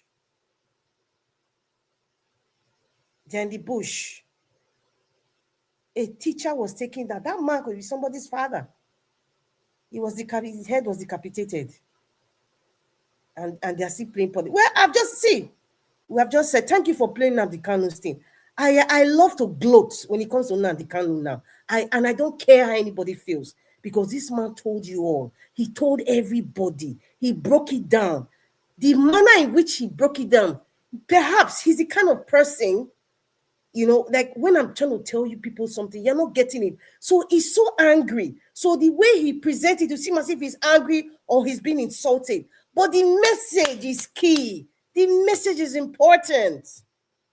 They just didn't get it because they're so blinded by tribe. They're so blinded by Biafra. They're so blinded by the lies that the so-called forefathers were telling them, that the Igbos, it was an Igbo coup. They were so engrossed and immersed in that hatred that they refused to see that this man from Igbo extraction is actually speaking to even help you that is hating him. Now, I'm market. I'm gloating, I'm gloating. How market? Nigerians, how market now? Because this is the thing we're supposed to be preaching out. How market? Was Nnamdi right? Yes or no? He was right. And that is why every Yoruba person now, listen to me. Every Hausa person, listen to me. The reason why I'm mentioning these two tribes is because what Nnamdi Kanu was specifically saying. And it also extends to other tribes, but I'm going to be specific and direct. Every Yoruba person, every Hausa person, if you come out on social media to talk about this insecurity, please, whether you want to hear my please or not, but I'm going to add please because I want to be polite. So that maybe I don't want to be shouting like Nnamdi Kanu was telling people. I want to be polite now. I'm going to be very nice. Walaho means please in Benin.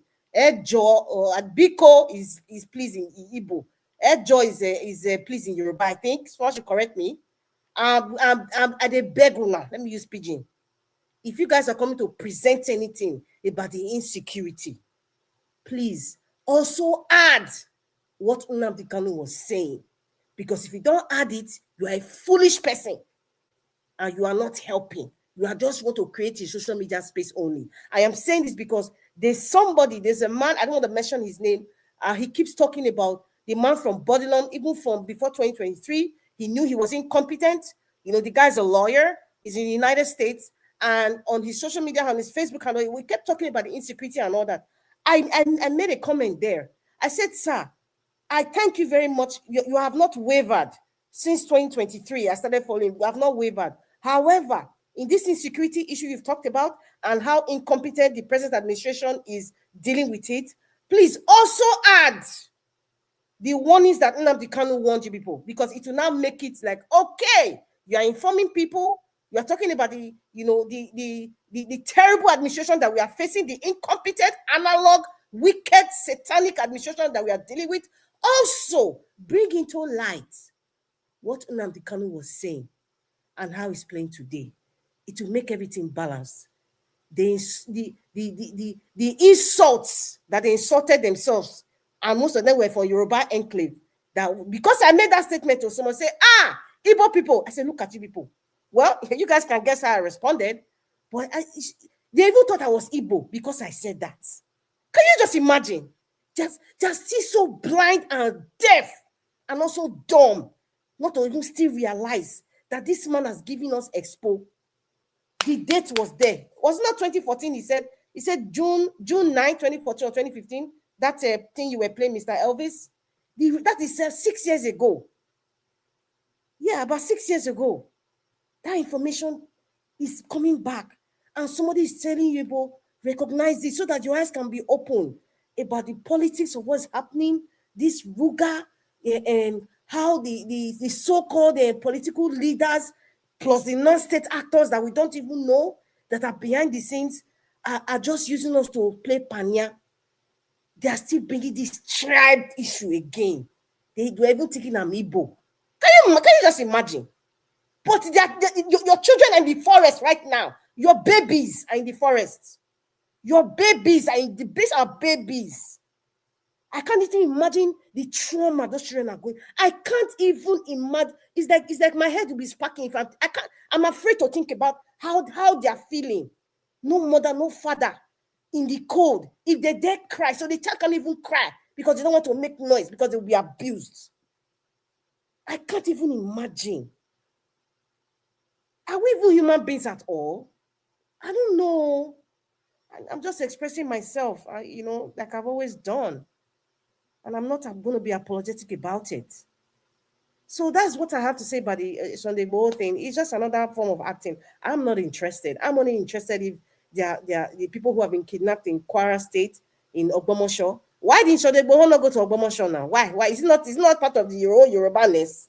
Yoruba Ronuti. Is it not part of your Yoruba-ness? What's all this acting for? This media bite so that they can go viral. They will not go home or go back to Germany. What's all this nonsense? What's all this nonsense? I beg, so they will just enter house until I see you carry your men in the forest. Of carry all those Fulani that you know. Carry all of them. All of you enter those forests. Whether they're in Ogbomoso forest or not, they're in Yoruba land. Find them. Then I'll know that you are genuine, and I'll know that you are serious. Any other thing, they're just acting the script of what they told you to do. So just enter house. You're not going to do that. We don't want to hear you. We don't want to see you because you are part of this administration. You are part of this fraudulent, wicked, satanic government. I'm not interested. I am not moved by your actions because it's all fluke. It's a fluke. It's dancing in the cloud. You're not on full ground. You're just on the cloud.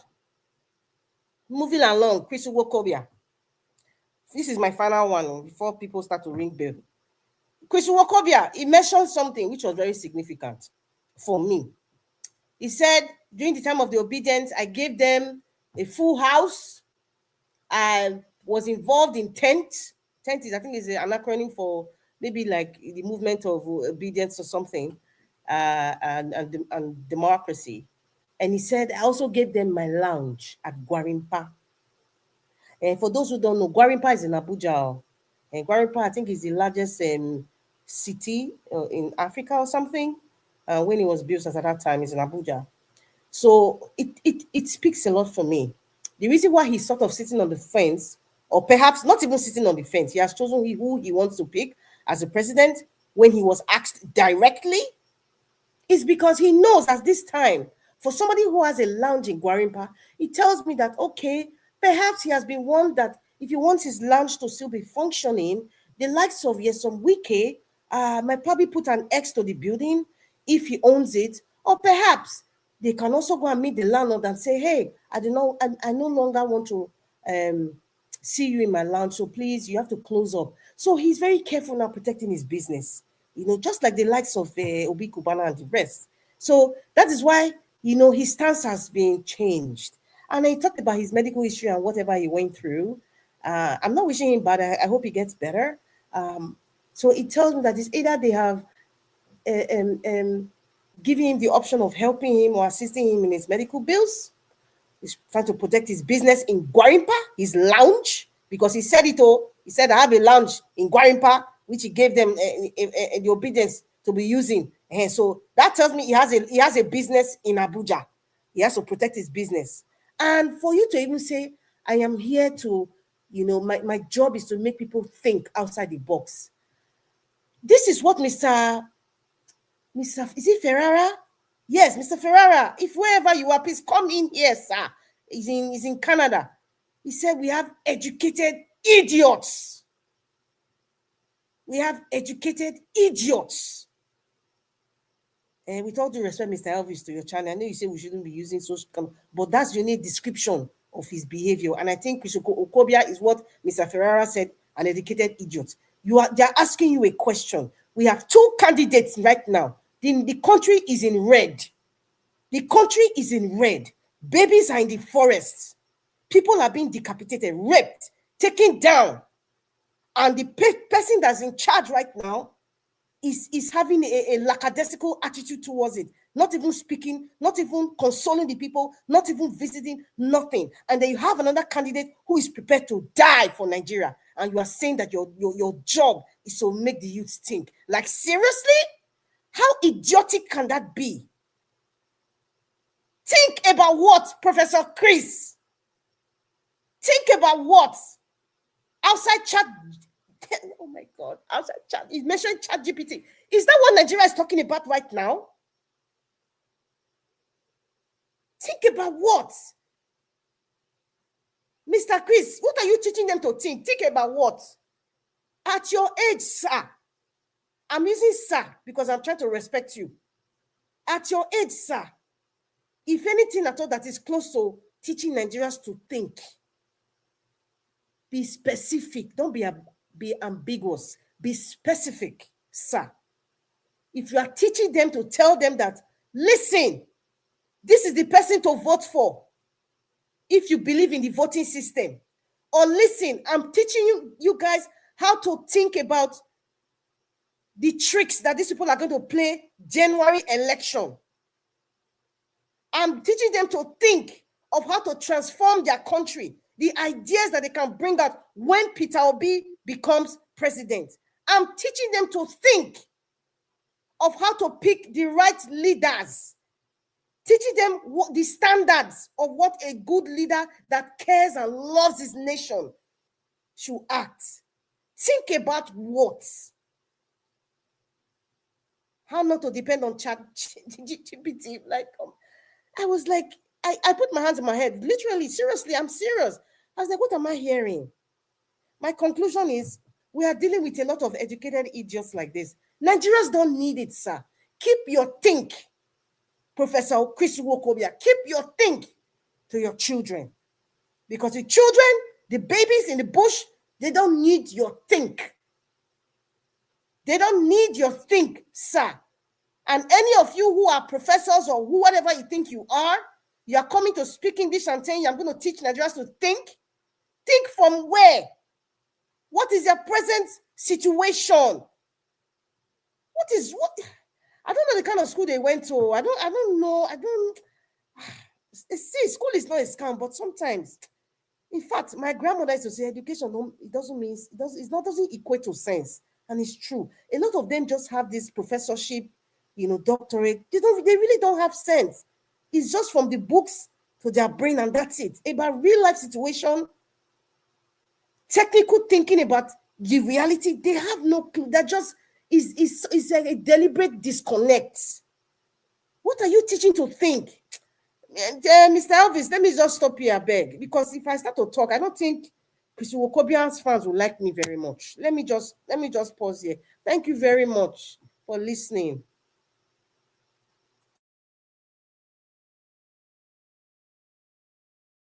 Okay, Mr. Elvis is not here. I think the next person will be Mr. Stay Humble. Mr. Stay Humble, I think I will say 8 minutes. I don't know. Mr. Stay Humble, are you there? Okay, Mr. Stay Humble is not there. So, Mr. Odua, could you take the floor, sir? I'm sorry. Good evening. Okay. Good evening, sir. Mr. Stay Humble, you have 8 minutes, sir. Okay. Yeah, good evening, everyone. Happy Sunday and Father's Day. Happy Father's Day to everyone concerned. I have been listening to the submissions and they are quite informative. I somehow follow them some of the topics we are discussing today. I saw the Chris Nwakobia's I saw his rant on social media. Yeah, but again, some people will come and go. Soldier go, soldier come. or soldier come, soldier go, barracks will remain. Some people have come into the obedient movement, and the obedient movement, of course, it's not a cult.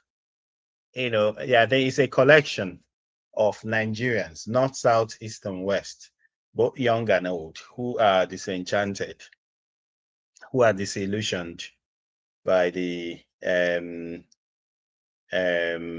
poor governance, by the administrative incorrigibility and all the sequelae of imperialism, neocolonialism, what have you. And they've galvanized themselves. They've organized themselves to say, look, we'll speak with one voice. Despite the fact that it's more championed by young people, which is not a surprise because it's not been long that we had access to the internet in Nigeria. So you see that young people are more disposed to being savvy. Back now, I'm here, but Mr. Stewambo, go ahead, sir. But I'm here. Moderator was calling me just now. Thank you. Go ahead, Mr. Stewambo. Okay. So yeah. So people will come and go. We should not be disturbed. Some people will come in, because they think that there are things to gain.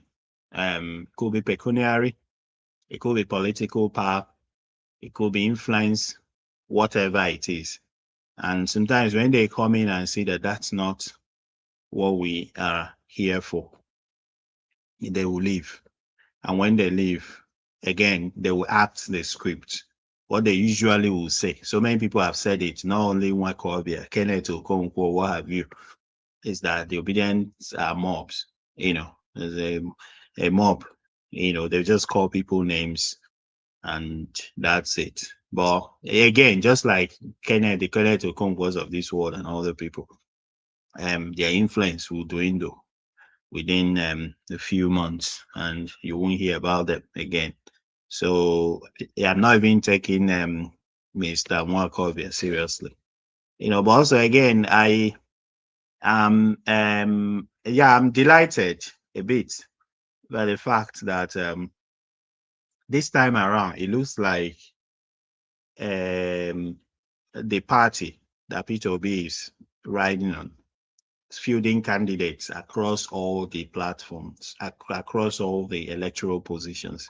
And there's something that I mentioned enthusiastically and numerous times, even here and other fora, that one of the ways through which we can try our best to prevent rigging, to fight for the vote, is to have candidates across, and it looks like this time around they're going to have. Though those people are not really the candidates, most of them are not the candidates that we would want. Now, of course, if we don't have our own party, if we don't have our own platform, if we don't have our own movement, solidly fielding candidates, solidly trying to revolutionize Nigerian politics, we'll have to make do with the party of the criminals. This is something I've said many times, especially with the diaspora Nigerians. They have not woken up to set up their own party and try to do things correctly. We'll have to make do with these parties. Yes, we have this one, and they want to field candidates across board, which is very good.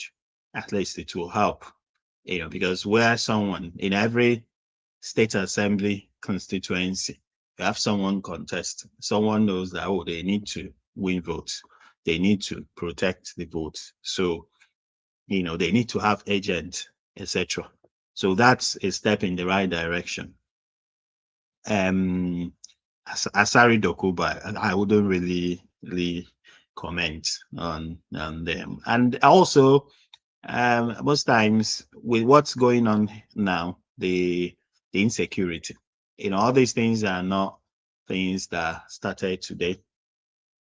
And sometimes you see that most Nigerians, especially the younger people who unfortunately did not have the opportunity to study history, despite the fact that history is actually the history that people wrote.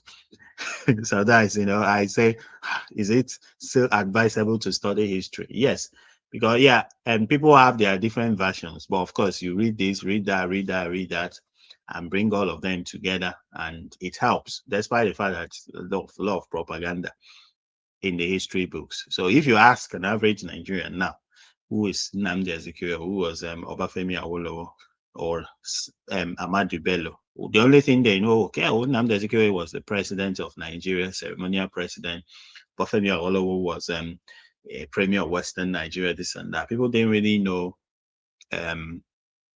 what those people stood for, what they did, the achievements, what they fought for, etc. Because of that. So we see things from a very, very narrow prism. And we think that these things are just happening because we actually need to dedicate a day, maybe, to talk about how these things happen. When say someone is a bandit, how are they recruited? Who funds them, etc., etc. Then we now begin to think. That will help us to actually think, because I know that so many people have not really thought, this bandit, how are they recruited? What about their parents? Do they get pension? Do they get retirement benefits? Do their families get anything? Who recruits them? What's the process? Where are they trained? Who funds the training? All those kind of things. So sometimes the problem of the Nigerian person is that they're not able to synthesize their own thoughts. And that's something I've mentioned here enthusiastically. So when we begin to think really critically, that's when some of the answers will be unraveled. And that's when we will actually start directing our fight rightly. That's what I think. I may just be blabbing this evening. You may just say, oh, what's this guy saying? But sometimes I'm just in deep thoughts, trying to analyze some of these things and x-ray some of these things. Say, who are these people? Where are they coming from? These kidnappings done in Oyo. Why so? What this particular town? What will happen in the next 2 years in this town? Would we see people coming to mine some solid minerals there? Because the villagers are living. Before you know what's happening, that place will be a ghost place. And we have this thing in Nigeria that, if someone that is living in Abeokuta is not even concerned, they've not reached Abeokuta, and you say, will they ever reach there? You say, no, they will never come to Ogun State. Do you know? No. Before you know what's happening, they're in Ogun State. Before you know what's happening, they're in Lagos State. And before you know what's happening, they have entered South. And they'll say, the person in Igbo land say, they will never come to Igbo land. Igbo person say, they will fight them. They are no Muslims, say this and that. So that's how it will continue to spread and spread and spread. And people don't really sit to think, how is this thing done? What are the hands behind this? So yes, we are making progress, I think, in our advocacy. One of the things that we should not relent doing is to talk, is to continue to, because people listen to what we say. And people should not be discouraged by what's going on online, because the same people that said that they are the people that will vote for them are not online. They're the same people that have mobilized all sorts of rascals online to insult people, to call Peter Obi names. Anything he does, any clothes he wears, they talk. Whenever he posts, they are the first people to respond. And this is just what they use. Tribalism. That's just that. That's just what they use. Every time I say Hausa this, Fulani that, this and that. Yes, sometimes they divert our attention from the more important things. Somebody will come out and say, Buhari was not Fulani. Wherever he was from, that's not my business. The thing was that he was a failure. So it doesn't matter to me. They say North rule for 8 years, South rule for 8. All those things are nonsense. All those things are nonsense. They use those things to take out. Okay, now when it's turn of the North, they will bring out one. What? How will I call it? You know, they will bring out someone that is of no value to the society. That's been a career criminal again. I say, oh, this is the turn of the North. And then when it's the turn of the South, they'll do the thing, bring out another criminal. Say, no, we should jettison all those things. It's not our business who's turn or who's turn. We are not doing turn. We are looking for someone that is credible, someone that has a record. It's not, they ask someone, oh, how will you provide 10,000 megawatts of electricity? That the countries that will call small, it's not even anything to them. Say somebody that's done it. It's not about what will you do. If somebody who has done, let's say, a lot of hysterectomies, he comes to me and says he wants to do a cesarean section, there's no way I will ask him, how will you do it? Come on, this guy has done more complex surgeries, right? If someone has not even gone to medical school and comes and tells, I want to do a C-section, I will not even allow him anywhere near the theater. So just use this analogy. Okay. So yeah, let us continue to look at things more critically, and we will begin to see some of the answers. Thank you. All right. Thank you very much, Auguste Ombo. Thanks for that wonderful submission. These people, they know what they're doing. Like Madam Rita's submission, I was far away, but I was listening to everything she was saying. That Nwakobia said that he's thinking. He's thinking. He's not sure who to support anymore. And in the past, that he supported the obedient and gave his house or something in Guaripa. Madam Rita, you analyze it in a different way, which for me, I didn't see that coming. You said the reason why he's not supporting Peter Obi, probably he's supporting Tinubu now, the Wiki and all that, because of his properties in Abuja, in Guaripa, because he don't want to lose them. Yeah, there's some slight possibility in that area. Yeah. The reason why I say slight, I cannot say fully, because that property was there last year, 2023, when it was supporting Peter Obi. Nobody confiscated it or anything. I just believe these people are staying off from Obi because of their selfish reasons. There's no single threat, because according to your submission, Madam Rita, is based on threat now, like, okay, maybe he's scared or he has been threatened, if you do this and all that, you will lose your properties and all that. I don't think there's any. I don't think there's any. This is just the division that is happening right now. And for me, I never trusted Nwakobia after that video he did during the time of governorship election in Edo State. I told you guys here, I never trusted him. Just so I know they could take my word. So whatever he's saying now, he's thinking, he's not thinking. I don't know. Maybe Augustine will have more to say on that area.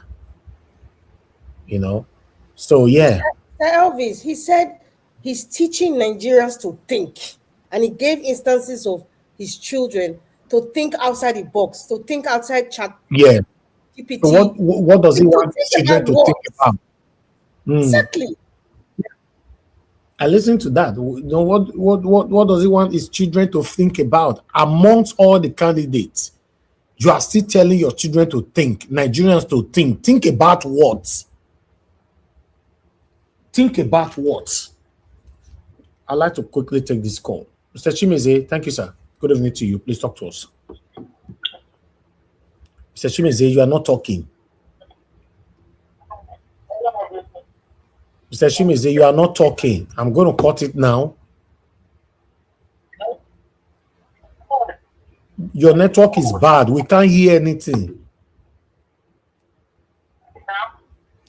We can't hear anything, sir. We can't hear anything. I don't know where you did.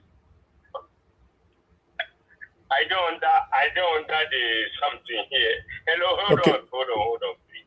Oh yeah, go ahead. Your network is bad. Hold on. I will come out where I am now. Hold on, please. I want to speak some time ago, but hold on. You can't keep a broadcast waiting because we are waiting for you. That's not fair. Am I okay now? Go ahead, let's see. Niger Watch. Am I okay now? Go ahead, sir.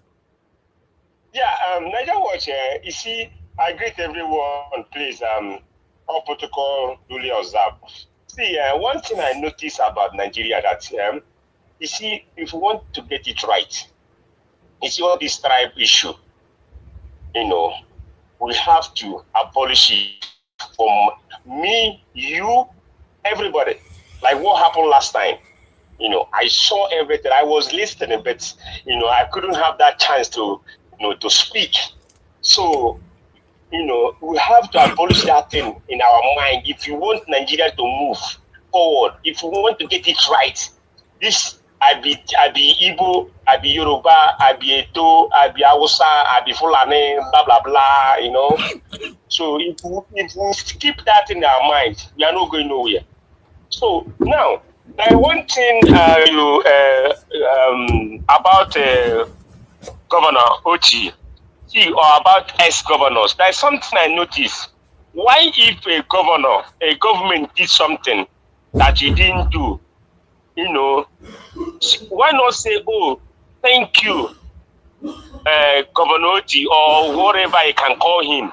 You greet that person, say, oh, something that I didn't do, you are doing it. You make that person, not that you will be finding a way to, tackle that person or to, looking for a cheap, something to bring that person down. Instead of him to say, Mr. Man, you're doing it. You acknowledge that person. So he didn't do that thing, but that person came to power and doing it. So I think if I don't know if any of this governor or any of these government officials have done such a thing, you say somebody, oh, thank you for something I didn't do right, you are not doing it. I think from there things will be getting better in Nigeria. So all these things, these people are calling, Chris, I have, all of them now. I'm seeing them like they have bought them. They bought them, with cheap money, like Kenneth Okonkwo, all of these people. You see, all these things they're doing is it's not a new thing. You see, all of them want to go back to APC. Kenneth Okonkwo, you will see him, the cancer man, or the River State man, we get cancer man, and where he is today.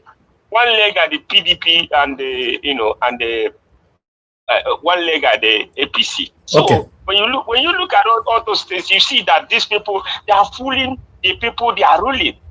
If you look at what Kenneth Okonkwo did, all of these things that he did is wrong. You can't bring your person, your own person in the market. They're trying to sell him with cheap money. That's not right. It's okay. not good at all. Thank you, Ogashimize. Thank you, sir. Ogashimize. Okay. Thank you. Okay. Thank you very much, my people. Everyone right there. I would like us to move on. Mr. Odua, it's good to have you on the show, sir. Good evening to you. Talk to us. Good evening, Mr. Najawash. Thank you. Happy Sunday. Happy Sunday. Happy Father's Day.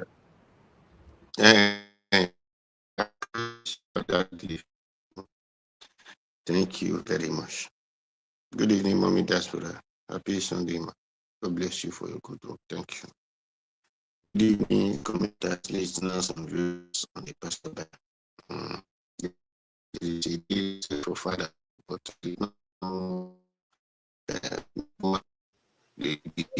your line is not clear. It's breaking.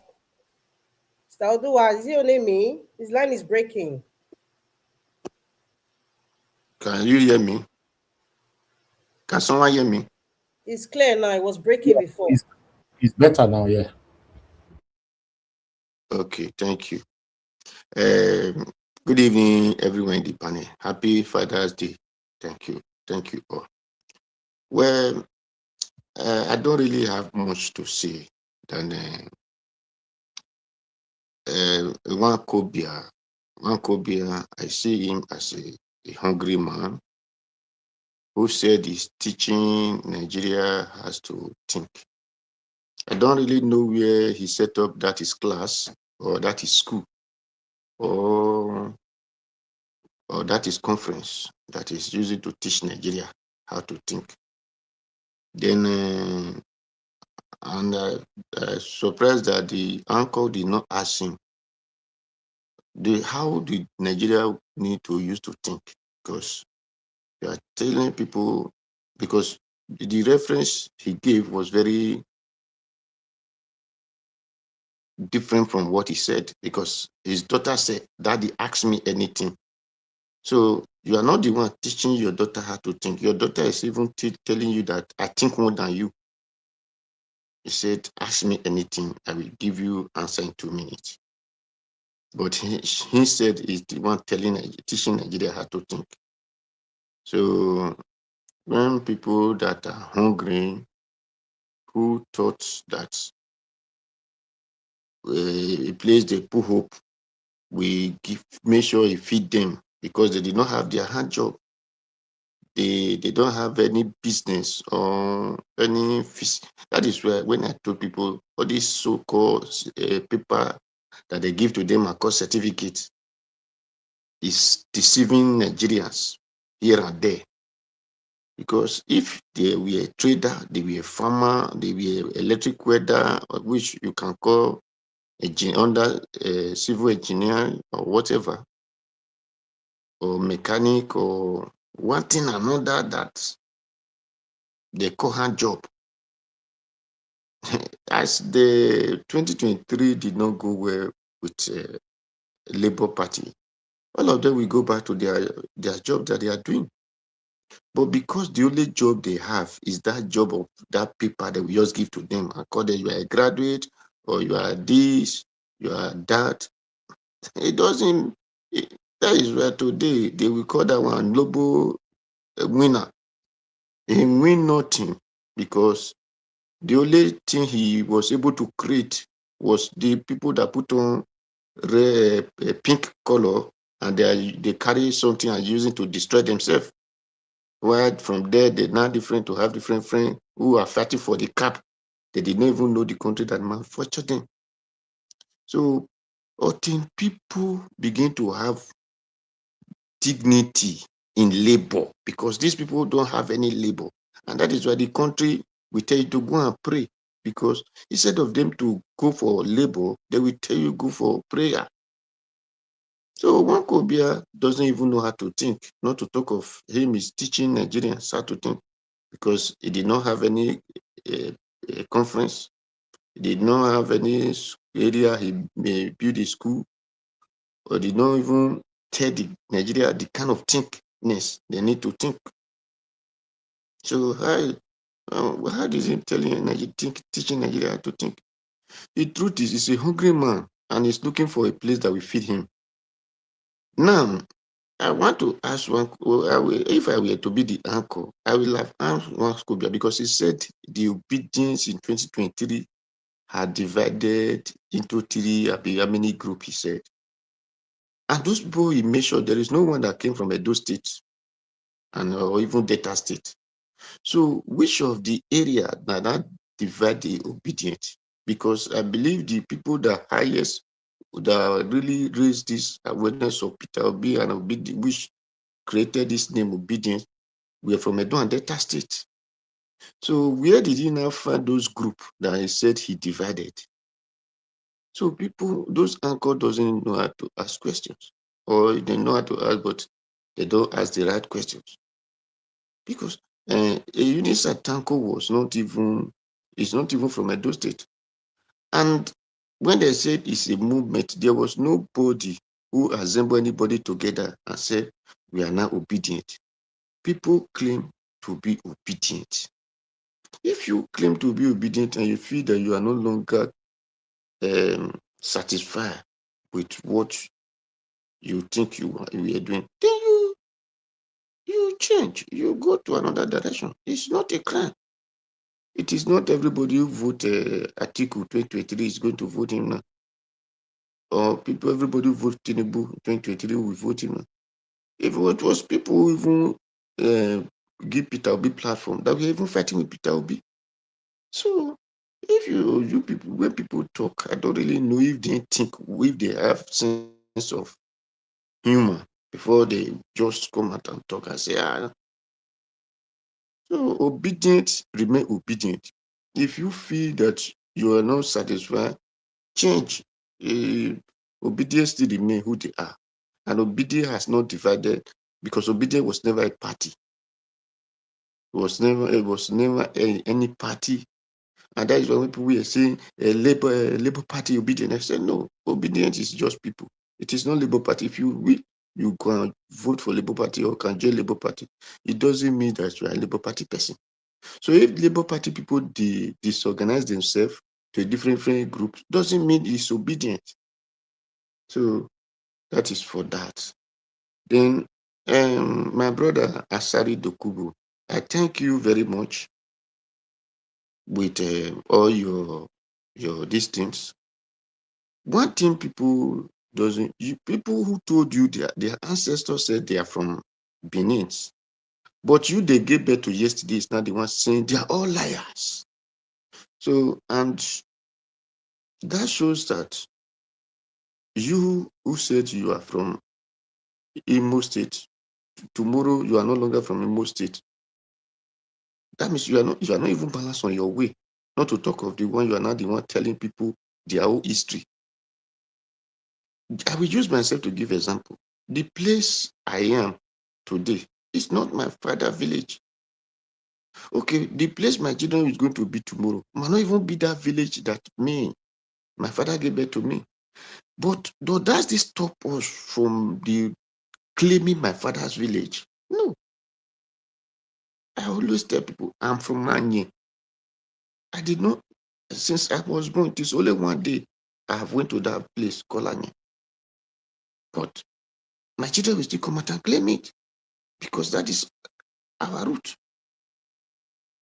If I still tell people, okay, I'm from Obanikwe, Neyedu, which is truth because I have the blood.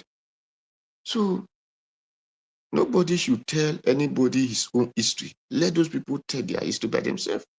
So Asari Dokubo, if you said you want to come and do battleground in Edo State, you are free. But then you can still also try. Because Edo said, when the ground is falling and they are falling to meet each other, it is not something that is going to consume. So that is only what my advice to you. Then to the other hands, you said the Giligili, you have the document, and it was the Giligili, the just settler. So I don't understand that. I may not understand that many settler and above origin because the just settler. And in other hands, nobody despise our Ijaw brothers because we are all brothers, whether you like it or not. We are brother one way or another. We are all blacks. We are all Nigerians. And we are all from the same zone. But the other time I said, Igele that we are talking about was a place we did trade by barter. Where we are doing trade by barter. That is zone we bring fish, crayfish, big crabs, and we will give them oil, give them a plantain, yams. So it was a place that did trade by barter with us. So it is not hidden history. That is the place that we market, that we train with Ghanaians, Ivory Coast, Kosovo,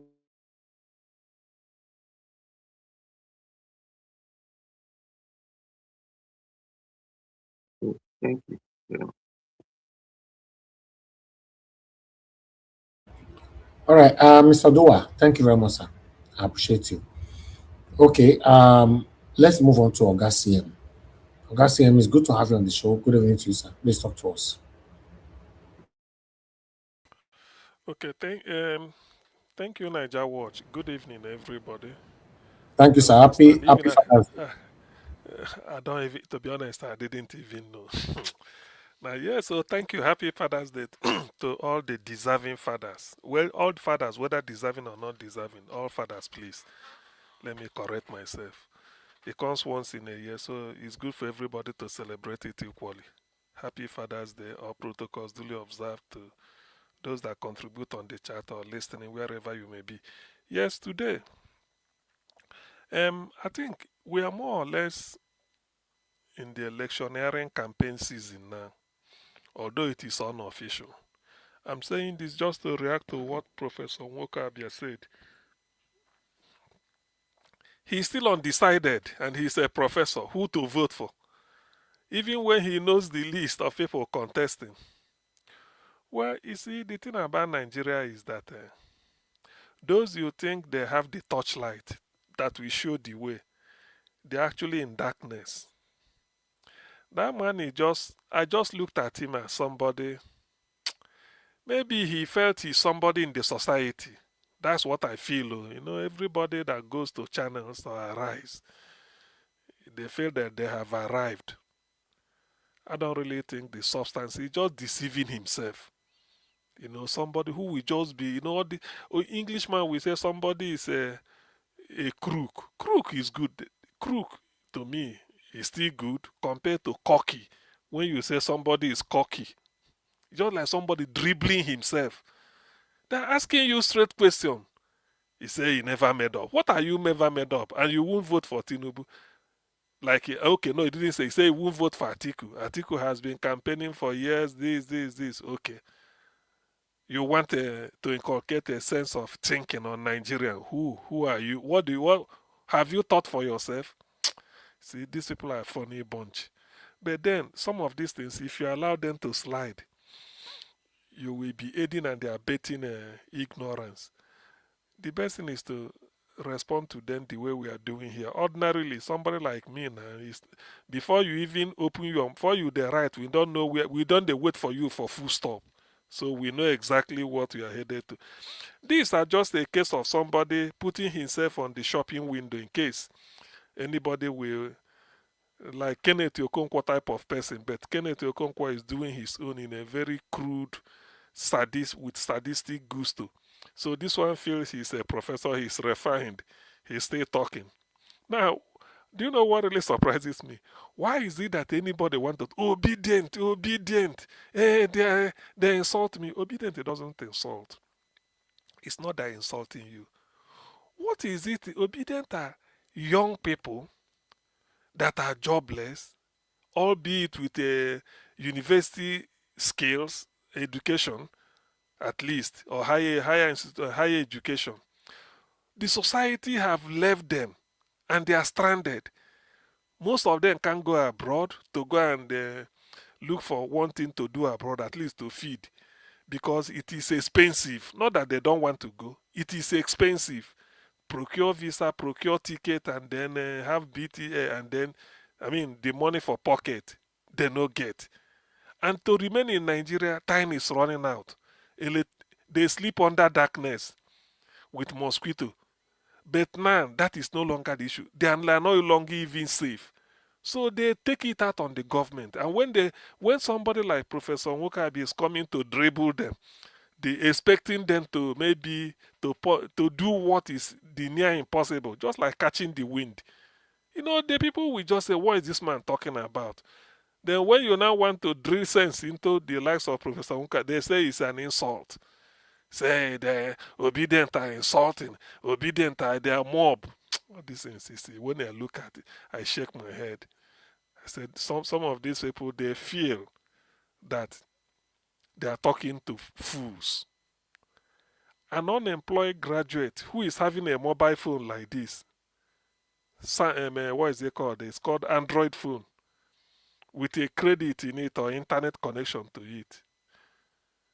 If you surf it every day, you will be more enlightened than a professor who buried himself in one university in Nigeria without access to the Western world, just fooling himself. So they shouldn't be saying that. Obedient for whatever it takes. I don't think they're insultive. The only thing that these are people they are regretting that the generation before them, like maybe Nwakobia, messed up the whole thing. Those that still inherited one or two things from Nigeria, they messed it up. So please, let him not deceive people. For the avoidance of doubt, P2B is the man. Not everything considered, he is the man. In one of his interviews about insecurity, I like what he said. They may expecting him to say, maybe if I come in, I will bring army, bring this, bring that. He said, either they are in charge or I'm in charge. Two people he said, either they are in charge, we know that we surrender to them, or you take charge. That means a lot. That is the spirit with which you will conquer them. There are two things. You can't yield, you can't cede some part of Nigerians to non-state actors. No, you can't. He said he will call everybody to a dialogue. You even come. Let us hear from you. But people do not know that dialogue is the most powerful instrument. Anybody that runs away from dialogue is not ready. You know he hasn't got a mission. You should come forward. Come forward. What is it? They defeat you with logic, not reason. With logic. Then when you now withdraw, then they use the stick on you. That carrot you want to dangle is the logic. Is the dialogue. Come forward with your grievance. Anybody. Peter said, I will speak to everybody. Come, round table. Maybe people will witness it. What is your grievance? What do you want? Then you state your case. And then you will be taken on it. You find out that most of them philosophy, there's no philosophy behind what they are doing. It's just to, intimidate people and feel that you have arrived. That's why I like when Peter B said that. It gladdened my mind. Either they are the bandit or terrorist, either they are in charge of Nigeria. We know we've surrendered to them. Or somebody will be in charge. Two people cannot be. Peter B said will be in charge. It means a lot. Now, I know when it comes to insecurity, I've given my my perspective, what I feel Nigeria should do now. My own plan was, or my own suggestion wasn't for long term, or maybe in future. I know that the long term plan will be for Nigeria to beef up their security system, and then for the future. That's why I was telling somebody who normally come to say you recruit people. I said yes. If people you recruited in January this year, by June, they are not ready to go to battlefront. Because you recruit from people who hasn't been in the army for the first time. Maybe school cert holders, or maybe people that finish university. They've not been, and you have to put them through NDA for 4 years. It doesn't mean after 4 years they are ready for battle. No, it's just like acquiring a certificate. So it takes time. Even if Tinubu had recruited since 2023, May the 29th, by now they won't be ready. You can't deploy them to war, to battle, to front line. What have they learned? That is the issue. That is the problem with recruitment. But in the interim, which now said, what options do we have? The option is one, what Obasanjo proposed. Nigeria, he said, we are being pied.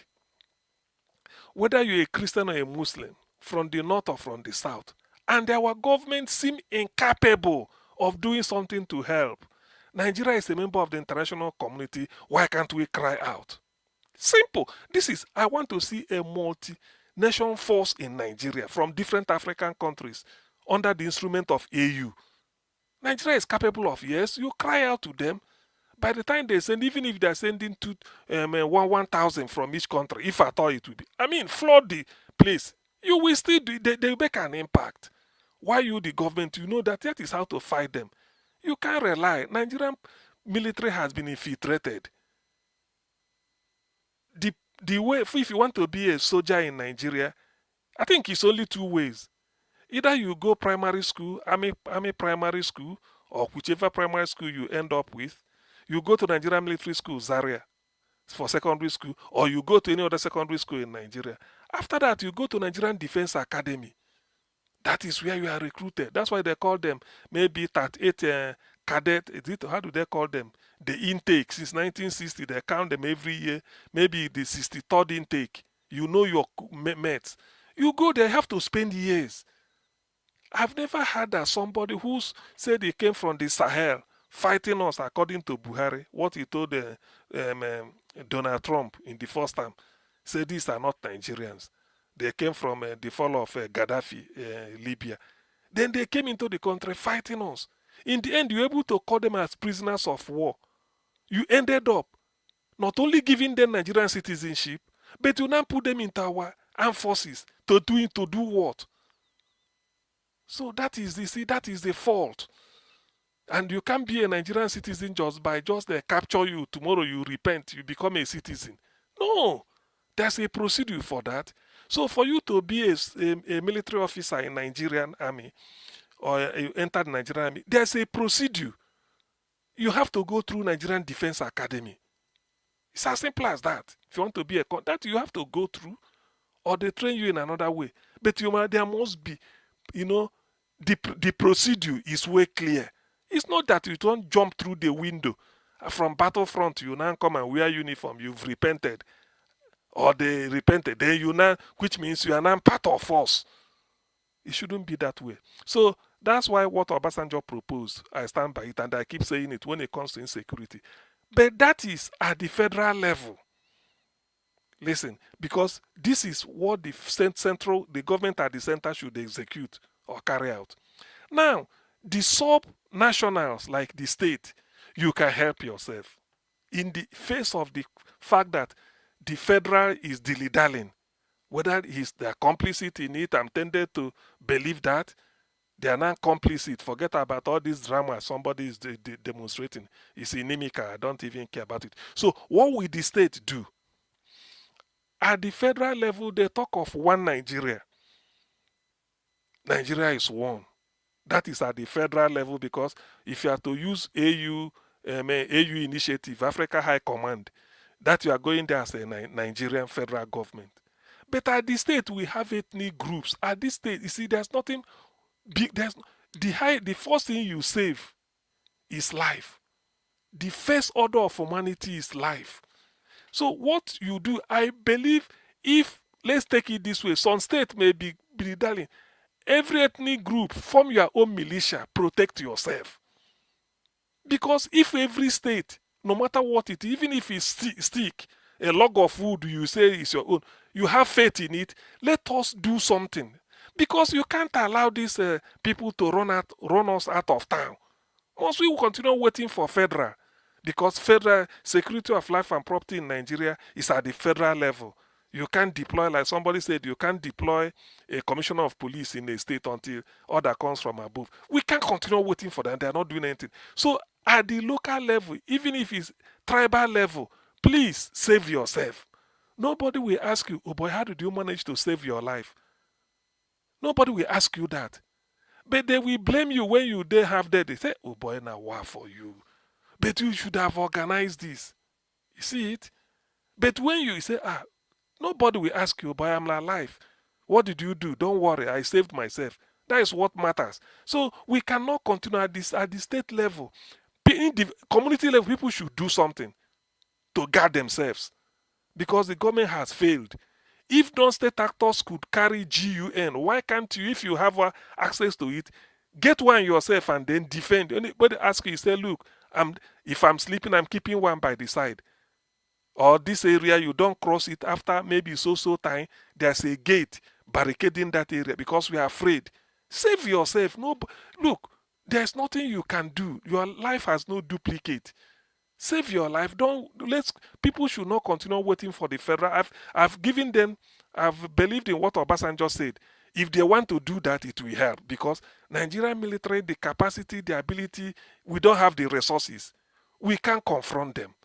Even at that, Rebadu is their satellite. Whatever you decide, Rebadu, National Security Advisor, we make it known to them, because they are his tribal people, Fulani head militias. So he has demonstrated it in Kwara State.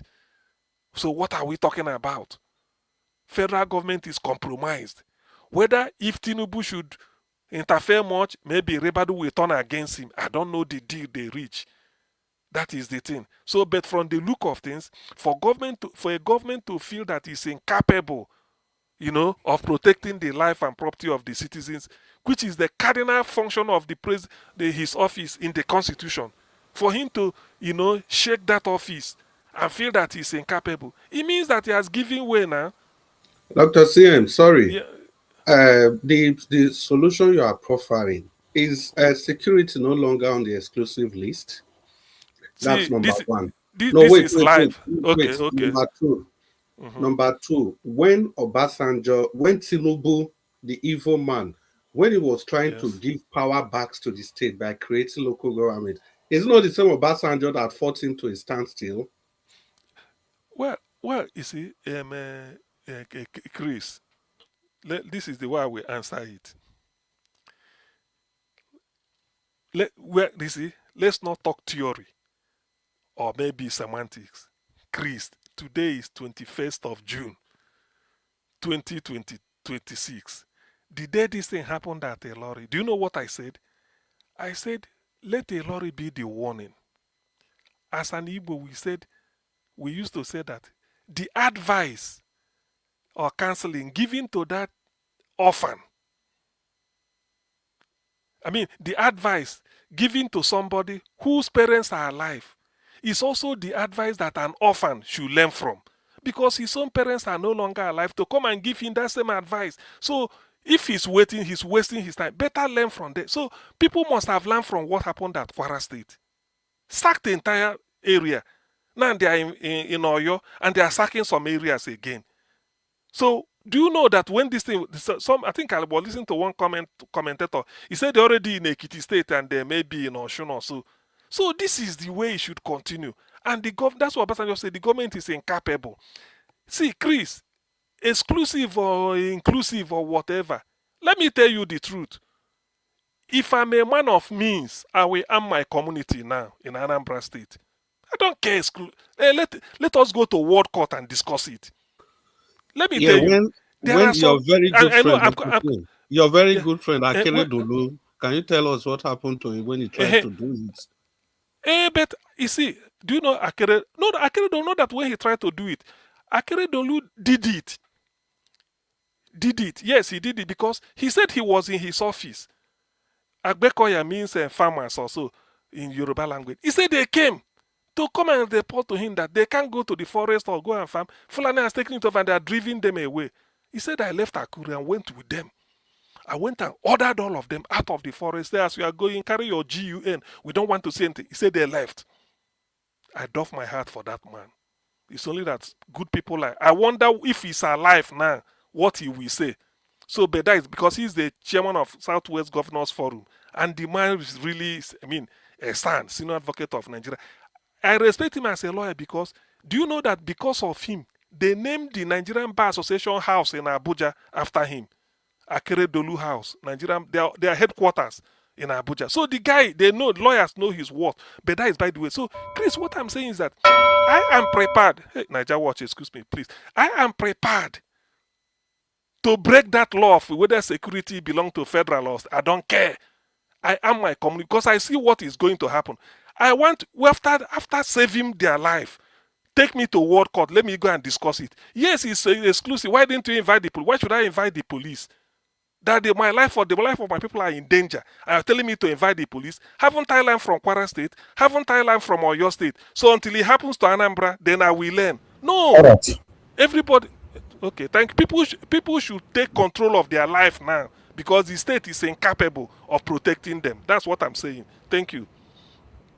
Thank you, Augustine. I gave you more than enough minutes. We'll come back to that. That was a wonderful submission. Thank you, sir. I'd like us to hear from Oga Chris before Black Panther. Oga Chris, it's good to have you on this show. Good evening to you, sir. Happy Father's Day. Talk to us. Domo, sir. Happy Father's Day to you, Mr. Nanjawat, and thank you for this opportunity. And let me wish everybody all over the world, every father, happy Father's Day. for me, I don't know how to categorize good or bad father. I just wish everybody happy Father's Day. If you are a father, if you have given birth, it's an opportunity for you. You know what you are doing, if you are good or not. But today is an opportunity for a rethink, for a rebirth, for change of ways. I'll just stand on existing protocol to say good evening to everybody. Happy Sunday to you. Before you know it, will be Monday again. Work begins. Mommy Diaspora, thank you so much for raising a father like Elvis. We can see everything about fatherhood in him. Thank you so much.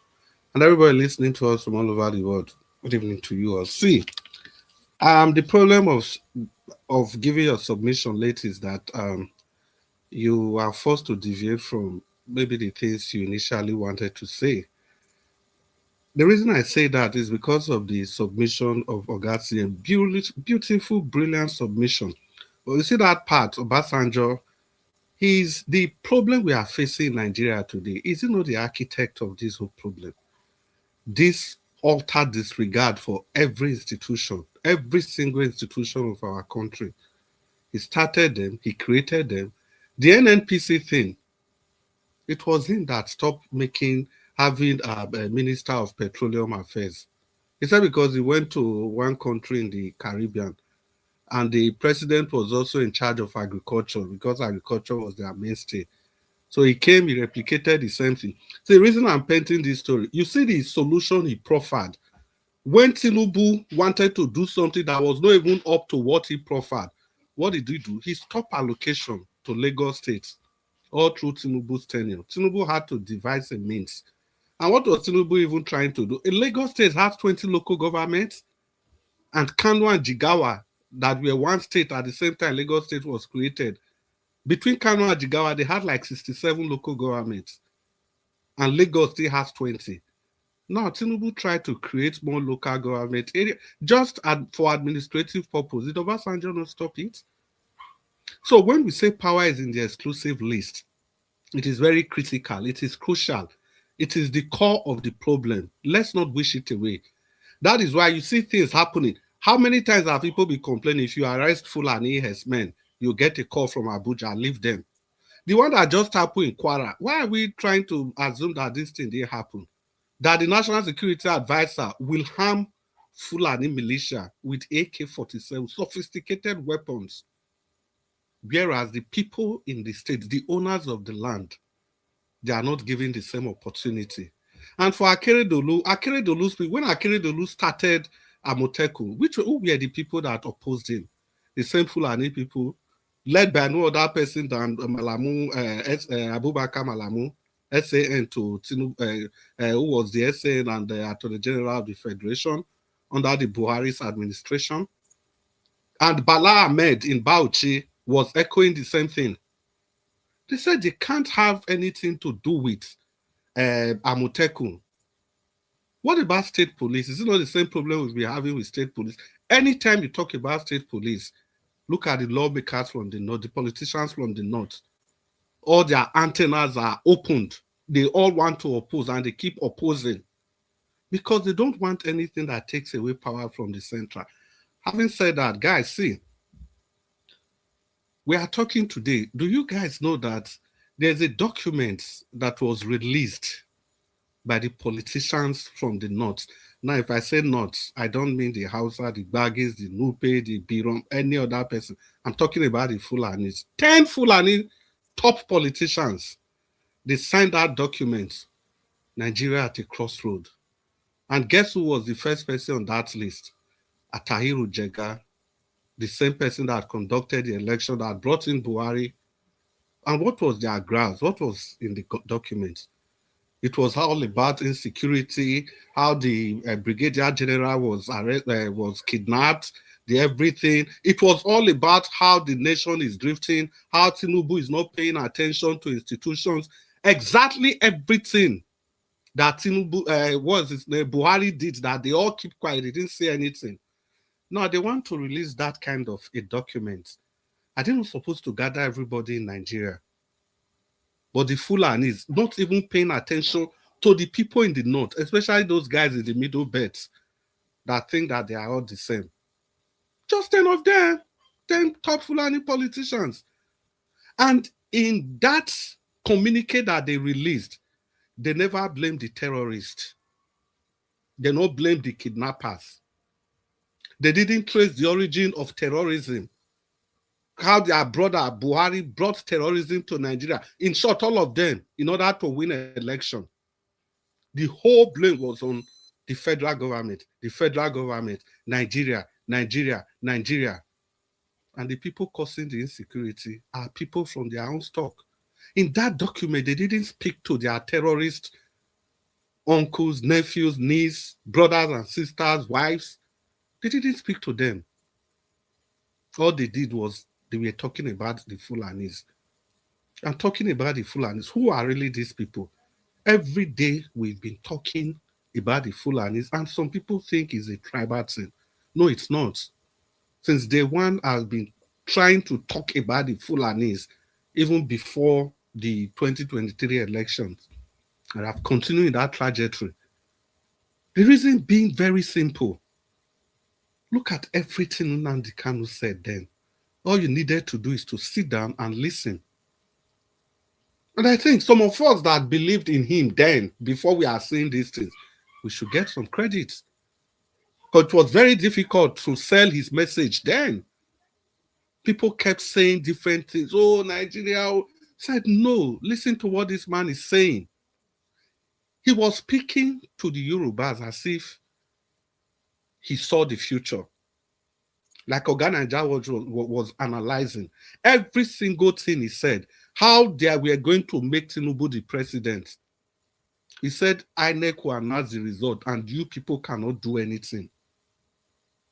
To the extent he mentioned that 2 years after Tinubu becomes the president, they will announce that Buhari is dead. Did he not say everything? And how did everything play out? Exactly the way he has portrayed everything he said in his prophecy. The question we should even be asking ourselves, is the prophecy over? What and what is remaining in that prophecy that has not been fulfilled? So that we can stop. But we are all pretending. Now I can even see some, especially then, when we talk about this issue, people will call in, some people in the comment section, no. But today, in a direct message, he spoke to the Yorubas. In a direct message, without mincing words, without sugarcoating, without talking in parables. He predicted how these guys are going to occupy their forest. Some people say every day you talk about the Fulani. Yes, which other tribe, which other ethnic nationality in Nigeria is committing this kind of havoc to the extent Buhari threw the borders open? Because that's what surprises me. And we all start behaving as if we are new. We don't know what's going on. Were we not in this nation when Buhari threw the borders open, that all Fulanis, they can get visa on arrival? Do you know what that means? Visa on arrival. And they opened the door. They all flooded in. Like they say, the rest is history. And they continued in that trajectory. The next thing was to give them land masses, Ruga, so that they will be, they will allocate them, distribute them in the 774 local governments of Nigeria. And guess who? Who was to champion that project? The one that calls himself Professor Yemi Osikbalo. If you don't know, in Benin language, Osikbalo means lizard. That's Yemi Osibajo. That was the person that was in charge of that devilish and bastardly act. And he was supported by Femi Adesina, who went ahead telling the people in Benue State that they should either give their land or they lose their life. Is it not crazy? I wonder what Yemi Osibajo will be thinking by now, because they have come to the back of his house. They don't come. That's little this thing where everybody they feed. That little green snake where everybody they give food. It don't turn to python. It's swallowing everybody now, left, right, and center. And people are still not talking. People are no longer blaming anybody. If you play now this Kanu's message today, nobody say anything again. People that will say, a divisive figure, they are not talking again. But people are making reference to him. And that brings me to the other person. That's Nwakobia. From day zero, immediately Nwakobia made that devilish statement. Me and many of us, we have been against him. Even since this time, I have been calling, there's no name some of us have not called him. Has he not fully demonstrated today? What else do you need to know? Because then when he said it, we used it to campaign. They say it was no because of campaign. Obviously, it was a stomach infrastructure thing. The PDP campaign, they must have contracted him to come and speak for them. Because what stops you from campaigning for your candidate? Why do you have to say something that was discussed with you in the bedroom? Because you want to sway the minds of the obedient. So that these people would know that, okay, this is Peter Obi's candidate. Imagine if Peter Obi was sworn in that time. These are the kind of people that will be around His Excellency Peter Obi. That at the end of the day, will be wondering why things are not moving fine. The likes of Kenneth Okonkwo, maybe that one will be the secretary of the SSG or his PA or whatever position they will give to him. But those are the people, the ears that Peter Obi will have. Look at Kenneth Nwakobia today. This is full circle. And I don't know. I think it was Madam Rita that she was saying that maybe probably because of his property in Gwarimpa. No. And I like Oga Naijawa's analysis that that's just a tip of the iceberg. No, he's not afraid of anything. Kenneth Nwakobia, what's his name? Chris Nwakobia is telling the whole world that I'm available for rent. Come and contact me. He's basically advertising himself, nothing more. Anything you look at, any other way you look at it, it's just scratching the surface. The man is ready. You tell me a professor at this stage can open his mouth to say that, come on, they ask you a very direct question and you prefer to stay neutral. And you went ahead to start calling the obedience the same name that we fought against. Obedience are mob, obedience are this. The same name we attacked Professor Wole Soyinka for. Because that's their stock in trade. Whenever they talk, you oppose them. It becomes a problem. The people, the non-state actors that are using violence to overtake the country, nobody calls them mob. You are rehabilitating them and bringing them back to the society. But the people that are speaking the truth, professor, 70 years old man, as this person they talk. So a professor, you don't know the way Nigeria be, so you can analyze everything wrong with Nigeria. Yet, I will just round up. Yet, when it is time to choose, you cannot choose. You are very, very disgraceful to yourself. Thank you very much. No, ma'am. Thank you, Oga Chris.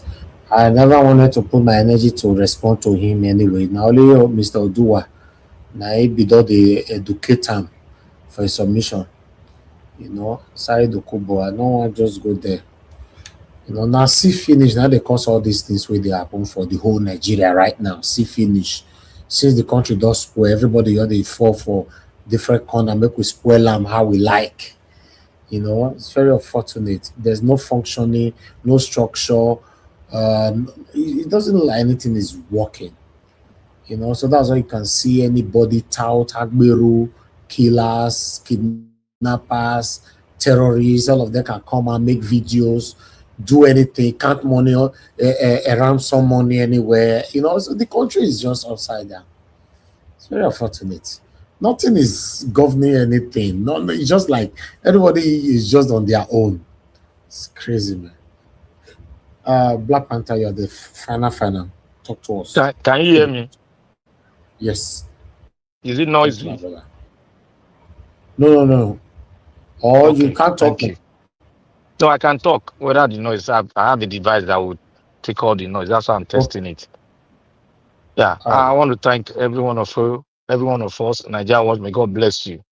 And may God bless everyone that has spoken. I've listened carefully. I've learned a lot. Despite it's what I've known, but it makes it more deeper inside my spirit. I want to thank every one of you. I want to thank Mommy Diaspora. May God bless you, Mommy. Thank you very much to all the daddies, the beautiful daddies. I call them beautiful daddies because they labor day and night to take care of the whole. May God bless you all. May God strengthen you all. May God come to give you the grace so that you be lifted above all things. In our challenges, we will surge higher than never before. No man can overtake us because the challenges we are having today is meant for us. So therefore, we have the grace to overcome the challenges. May God continue to bless us and we'll continue to surge on the eagle's wing forever in Jesus' mighty name. I want to start by saying that, Mr. Chris, may God bless you. You've spoken almost everything that I have. But I will start from the bottom, Mr. Nwakobia. You see, it is gradually getting to the peak of the professorship status in Nigeria. They will gradually walk into the atmosphere of irrelevancy in the entire universe. Nigerian professors will be picked out, as so many Nigerians are picked out to be investigated, to be searched in a very bad manner because of the antecedent. And this is what's going to happen to Nigerian professors. Their papers, their documentary, their professorship will have to go through the system. And one boy who is not up to 35 years old, we have to vet them and say, you are not qualified to be called a professor. You have to go down there to start from scratch. The way they do it to our doctors, they will tell you to go and start to get yourself acquainted with kind of way and life we do in medical field. Mr. Dr. Siam will know what I'm saying. That is how they are going to relegate the professorship that is coming from Nigeria. We are getting there. They are getting in there. Because if a professor can lie in front of the world, that shows the kind of immorality that have eaten deep into the professorship status in Nigeria. A professor gave us the kind of the kind of leadership we have today. He stole the people's vote and gave it to a thief from who only God knows where it comes from. A thief, a drug peddler, only God knows where it comes from. And his first trip was to an African nation. His first trip he made was to an African nation where the route of drugs is being passed through to every African countries. You can see the kind of leadership we have in Nigeria, and you can see the kind of professorship that they penetrated through to come to the limelight of what we are seeing today. Professorship is a status that should be trashed into the can. I don't believe I only single out some of them, few that are extraordinary. I said extraordinary. I can only pick out few. Even among the extraordinary, some of them are falling down into the dish of this notorious professorship that we have in Nigeria. I beg to say that, but I have to say it because we have been embarrassed. They said the youth of Nigeria is embarrassing the atmosphere, and they are giving bad name to us. Look at the bad name professorship are giving to Nigeria. It is an enigma. It's like a virus. We are looking for cure for it, and we cannot get the cure. Still, we cannot get the cure. If a professor cannot see what is going on and is telling you and I that he's still thinking for who to vote for, he's still thinking for who to vote for. He's doing elimination process. He eliminated Atiku, but he's speaking like Atiku. He's saying he doesn't want rotational government. He's speaking like Atiku with the body language of Tinubu. You see, he wants to confuse us, but he cannot confuse us because we are the enlightened. We are the best of Nigeria, and we are going to tell him that he's a rickety professor. He's a rickety professor. He has disgraced the academic portfolio. Yeah, he and the INEC man that brought in this government, they have both disgraced the academic profession, and they are not worth being called a professor. Because a professor is supposed to keep his status. No matter how influential the next body will be, he's supposed to keep his status and never to be found wanting in character nor in learning. Today, I called him a stark and a dirty professor that don't need to be called a professor because he's found winning in learning and in character. The character is suspicious and immorality is smelling all over him. That is what Nwakobia is. Because at the beginning of it, he was with us. But we don't know what happened to him. Like I said many will run with us, but some will fall at the wayside. It's one of those rickety tires that are falling away from our vehicle, and we're going to change it and put another tire, and we'll forge on. I want to go through Asari Dokubo. You see, there are those people will not speak because we love men that come boldly, activate themselves, and confront us. We love it so much. We have gone through hell from the 14th century. Our forefathers have gone through hell, and we have gone through greatness, and we are still great. We are called the prince. We are called warriors. We conquer up to Dahomey. We came out not being scratched by anyone, and we are still who we are. We are aggressive as never, and we can drive home any postulate our forefathers are giving us, and we'll drive it home. We don't make noise. Let him come with all his arms and armlet. Let him come and face the Benin warriors. We will teach him a lesson, and we'll teach him history. Even his own forefathers knows us, the Edo people. We will teach him a lesson. The way we taught the English people when they first came into Benin, we will teach him a lesson. He thinks this is a war, it is a regular war. We are going to teach him the irregularity on how to fight war. And we're going to teach him our forefathers' way. Let him come. And this is the message I have for him. He thinks he can wear all these donated artifacts they gave to him and stand roaming around.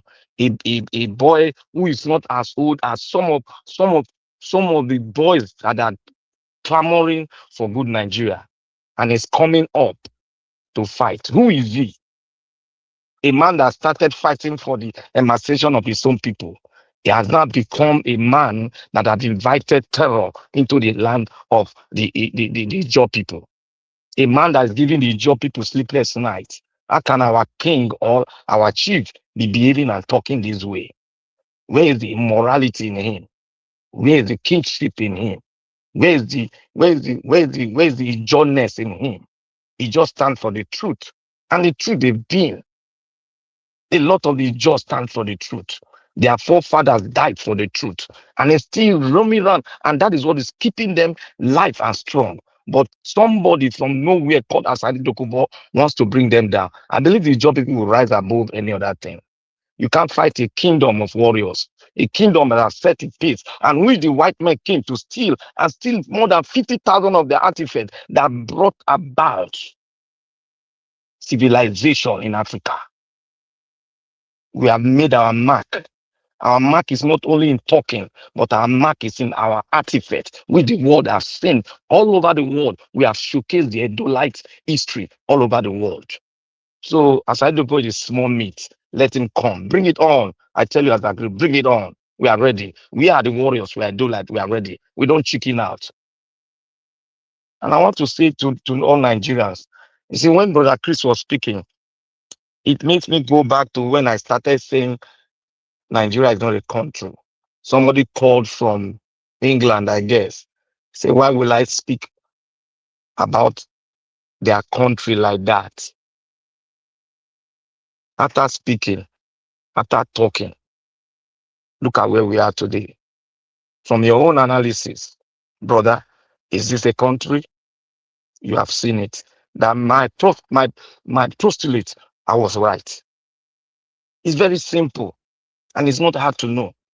Have you ever come together? Did you come together to write a document that will make you one body to speak?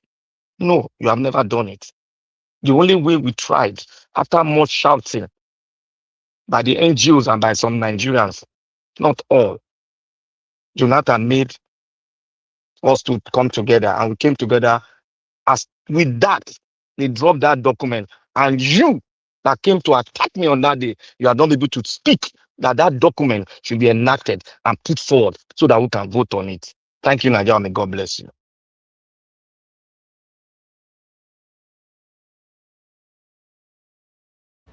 All right. Black Panther, thank you, my brother. I appreciate you. Thank you so much, everyone on the panel. We need to have our final submission now so we can round up. I think I should do 2 minutes, not all the time with the say we could attack within yourselves. You know, let's do 2 minutes, make we round up. No go sleep. You know, it all late for everywhere. Thank you. Let's come to Abo I say Abo sorry. Mr. Alabo, are you there? I'm always with you, you know that. Not always, Oga. Not always. I'm always there. Yeah, talk to us. Your 2 minutes is counting. Remember 1 minute, 30 seconds. Thank you. I beg, we will take this thing for panelists. I beg. Since Black Panther is here, everybody, you can turn your mic. Let us do it. Happy birthday to you.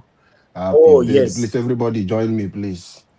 Put on your mic. No matter how your voice is, let's do it. Happy birthday to you. Okay, Happy birthday to you.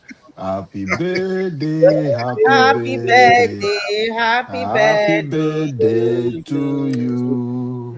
May Thank you, my God brothers and bless you sisters. now. May God bless you now. How old are May you, God Najoma? bless God you bless you now. now. May 52 years old. God bless 57, I you mean. now. Hip, hip, hip. Hooray. You never answer my question. How old are you, I beg. Najoma? Hooray. Some question I'm overruled. as old as a Methuselah. Question overruled. Dr. CM. Question Dr. CM, overruled. inside my time, Dr. CM, please leave the question now. Which Inside one my be time, please just use my time. Just bless Black Panther. It's a special day for him. Let us Okay. honor him. Bless Okay. him. Okay, thank you. At least a good thing you tell say make I do. Black Panther. On behalf of God, the creator of the universe, I wish you many more years in good health, Amen. Amen. in good spirit, Amen. Amen. with resources to sustain it, so that you can Amen. continue to celebrate very many birthdays for very many years to come. Amen. Amen. I wish you to always stand on the side of the truth. As we Amen. mark your birthday Amen. Oh. today, always stand by the side of the road and not on the road. Amen. Oh. So that God will continue to guide, protect, and preserve you. Because Amen. you still have some job to do for humanity, irrespective Amen. of Oh. what you may think. So I wish you good health. Let me repeat it again. I wish you good health, Amen. Amen. good spirit, Amen. with Amen. adequate resources to sustain Amen. you Kabaka. Amen. and Amen. and those that it may please God to bring to your side for you to help them, because God Amen. Amen. Oh. whoever He blesses to help. So God will give you what you will use to help those that will fly to your patronage, no matter where they come from. Amen. So I wish you the very best that life can give. Thank you very Amen. much. Amen. Amen. Thank you, guys. May Amen. God bless you guys. As you have wished So, for me, so also we God replenish you also in Jesus' mighty name. amen. Amen. Thank Okay, you. I don't know because say Black of Panther and a Black Panther pastor. birthday, may I give una 30 minutes then, more than talk. Oh, Because thank of you. Black Thank Panther Ah, you. hey, Okaigbe. Unexpected. Nigeria Long watch. live Niger Nigeria Watch. watch. Thank you. But Thank you, make you Niger tell Thank Watch. you. Black Panther. Say no be get the 30 minutes, so now everybody. No, Thank you for that. That needs to be Exactly. said too. very important. Okay. I think we are about 6 year. So that is 5 minutes. But if we do 5, it's going to be something different. So let's start with 3 minutes. Will be better, so that if someone run over, we can bring But the person okay, back. but I mean, Alaba, before we go, let's tell Niger Watch. What we have here is 1, 2, 3, 4, 5, 6. If we increase, the time it will increase. Alaba, you get what I mean? If the number increase, the time you give us go increase. Are you Will inviting somebody people to share join? the panel? Huh? Are you So that using Hey, no. logic or you are using Hey, no. geometric?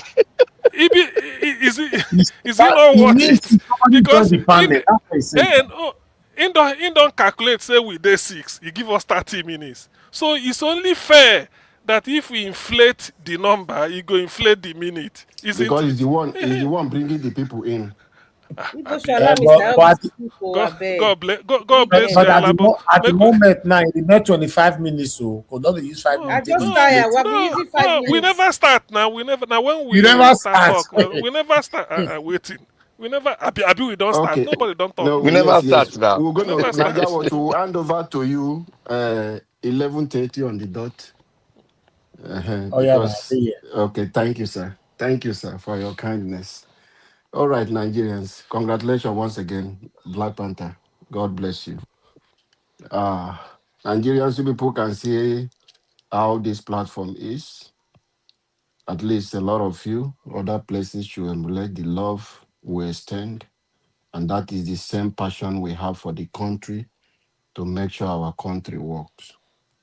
So do not listen to those people that are falling by the wayside. They are confused set of people. What they are doing and they are paid for is to confuse the people because they know the population we have, a lot of people are uneducated because the government deliberately did that for their selfish reason for them to come back to them and continue to rig the election.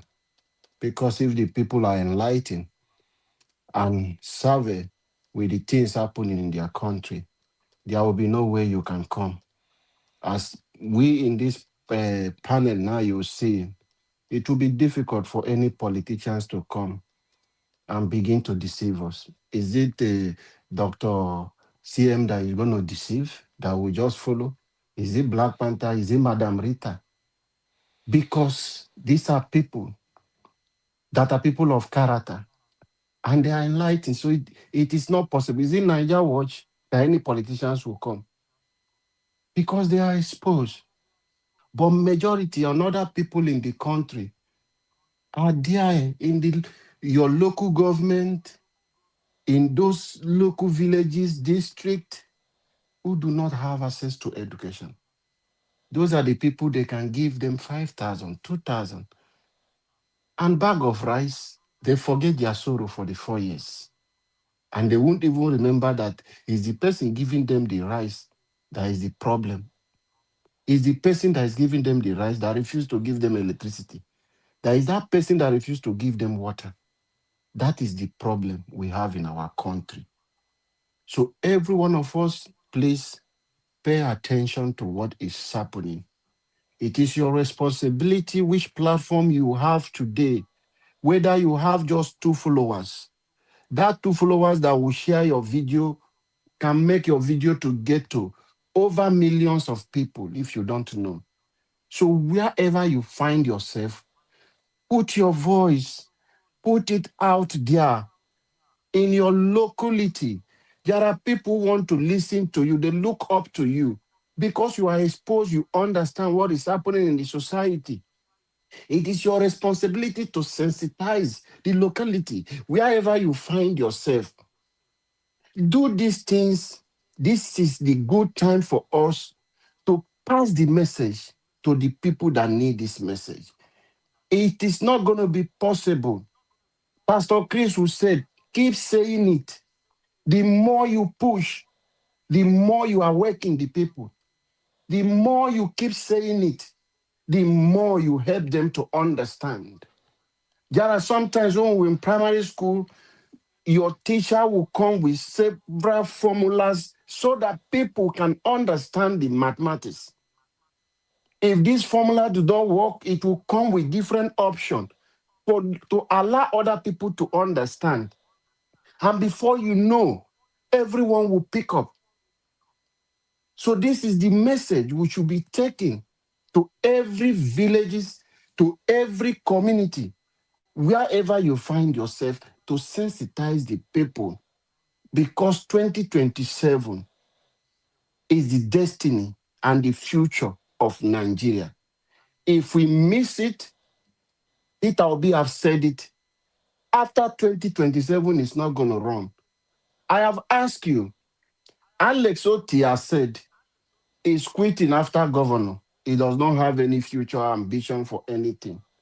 That is another person who is okay. He's doing something that have the similarity of Peter Obi. Who again, outside Alex Oti, tell me that does not have a questionable character in all the governors in the state? That's from my state, Rivers State. So who is going to take the baton come 2031? Nigeria. But if Peter Obi step in, he's going to redirect this country. Come 2031, the NSA is already warming up to take over from Tinubu. How do you think it's going to do something different? A lot of them are warming up. But if Peter Obi get into power, he will build a system where corrupt people will not have the power to manipulate this system. It will not be easy for them like that. We will have credible people across the platform. That is why we want you, please, Nigerians, let's unite and wake up together to fix this problem. Nigerians belong to every one of us. This country, Nigeria, belongs to every one of us. So Nigerians, it is your responsibility to wake up for us to fix this problem. If we miss it and Tinubu succeed come 2027, then it will be difficult for you to take power from this structure, because it's going to build something on the corrupt one he has already built. And it's going to be difficult for you people to take power from people who are more sophisticated than Tinubu himself will come and toe this line. So we have opportunity now to correct this mistake. Let us unite together and do it. A new Nigeria is coming, and that new Nigeria is possible with you and me. Thank you, everyone. Madam Rita, please. Thank you very much. Okay. Thank you very much, Yeah. Ms. Alabo. Please speak to us, Madam Rita. Yes, thank you very much, Ms. Alabo. I don't know, can you guys hear me now? Yes, very loud and clear. Okay. What do I have to say? Like I've always said in this panel, my mind and my brain is in January 14th and 15th, or 15th and 16th, 2027. When the election comes on election day, these people have the arsenal to cheat, to change the numbers, to give you reasons why they might not even use the beavers, give you reasons why your PVC might read invalid in certain areas that are very where you have a lot of population. So what are Nigerians going to do then? I'm not even going to talk about what the candidates are going to do then. What are Nigerians going to do then? And when the results is announced, and the person who cheated will be the person that you announce as the winner, what are Nigerians going to do after that? That's most pivotal for me in the whole electoral process, And when I talk like that, I'm just trying to be honest. I still believe somehow that there's really no need for an election. Election is not going to change what it is. They are going to cheat us. They already have the numbers. What are we going to do? Even after the fact, what are we going to do? We don't need a VDM to tell us what to do. We don't need Peter Obi to tell us what to do. The leadership of the NDC, which I don't trust, and I've expressed myself, Mr. Dixon, He's the chip of the old block. He's part of the old pussycat. Let me put it that way. He's part of that gang. So what would be is Dixon ready for that?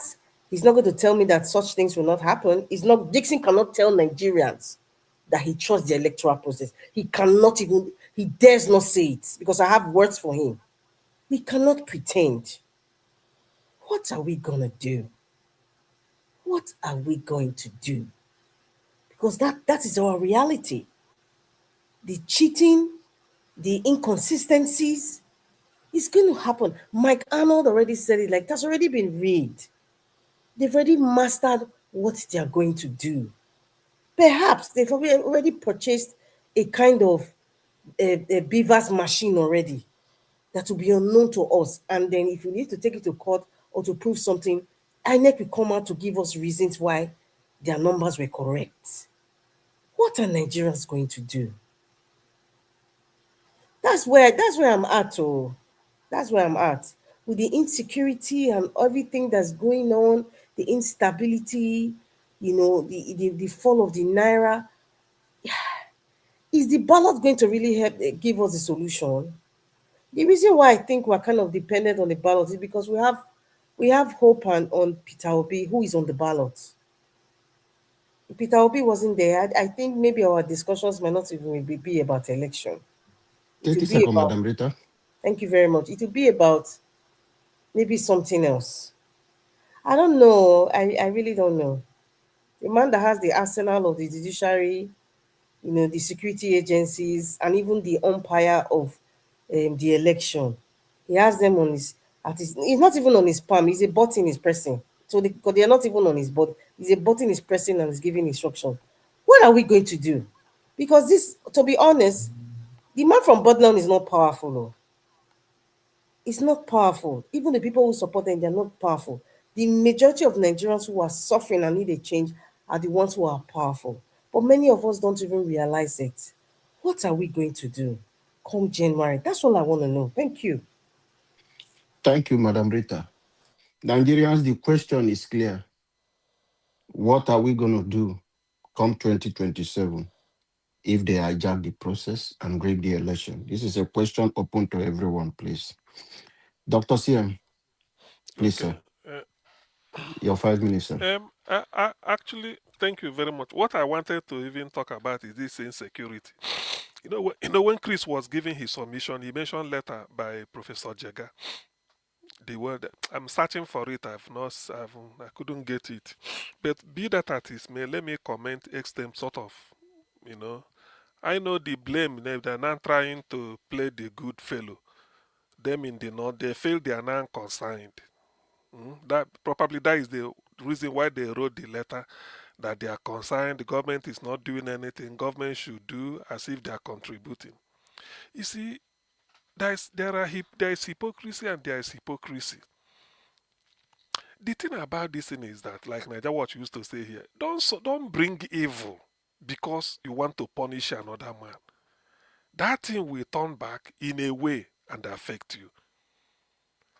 Insecurity, the way it is in Nigeria, is because they want to remove Jonathan. It's man-made. It's not homegrown. Suddenly, somebody from a group of Nigerians germinated, within Nigeria and then start to... No, they were imported specifically to remove President Jonathan. That's all. Not through the ballot. They felt that Jonathan, with the little love mountainty he was showing Nigerians, at least people saw we had a civilian regime. We had what they call full-blown civilian regime, not just democracy.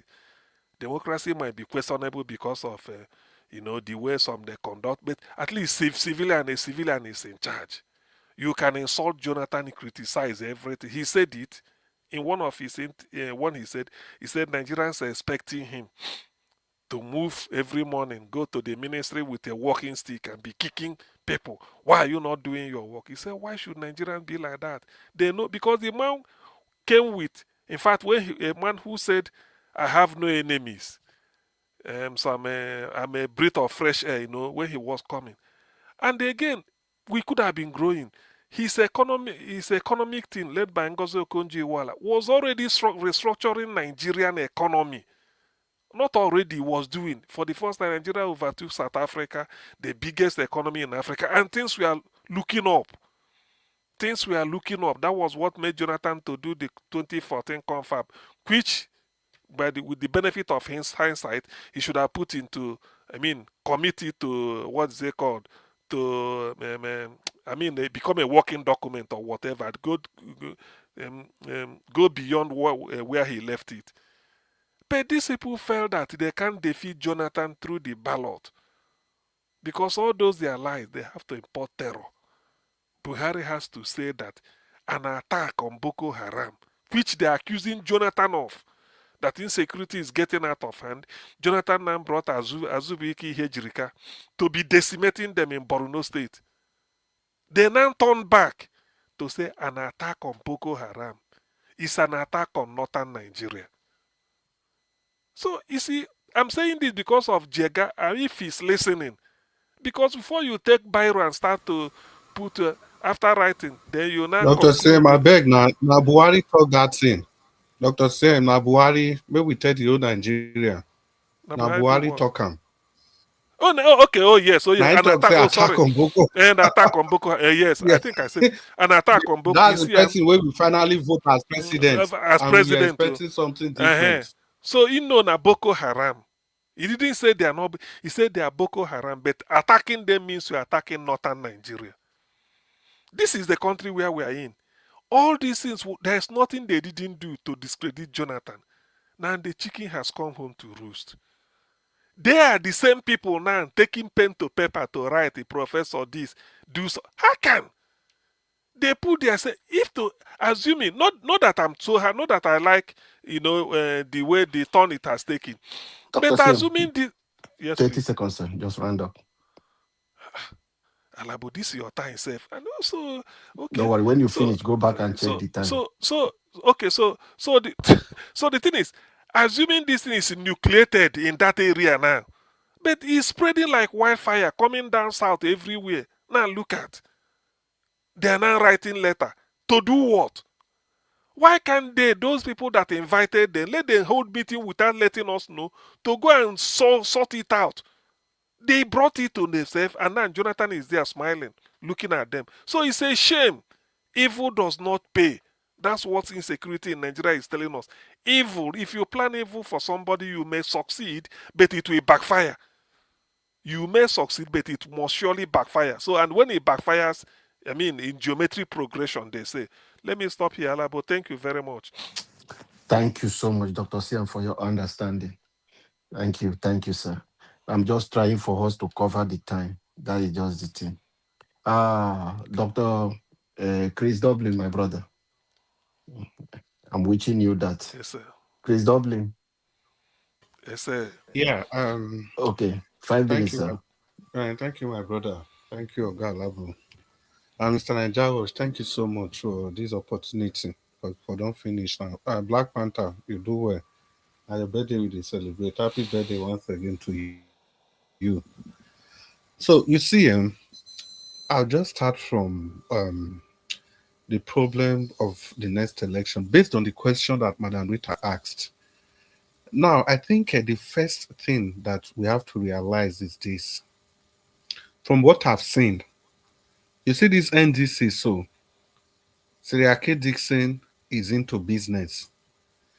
He's the driving force behind whatever Seriake Dixon is doing is to build the NDC to become a bigger and national party.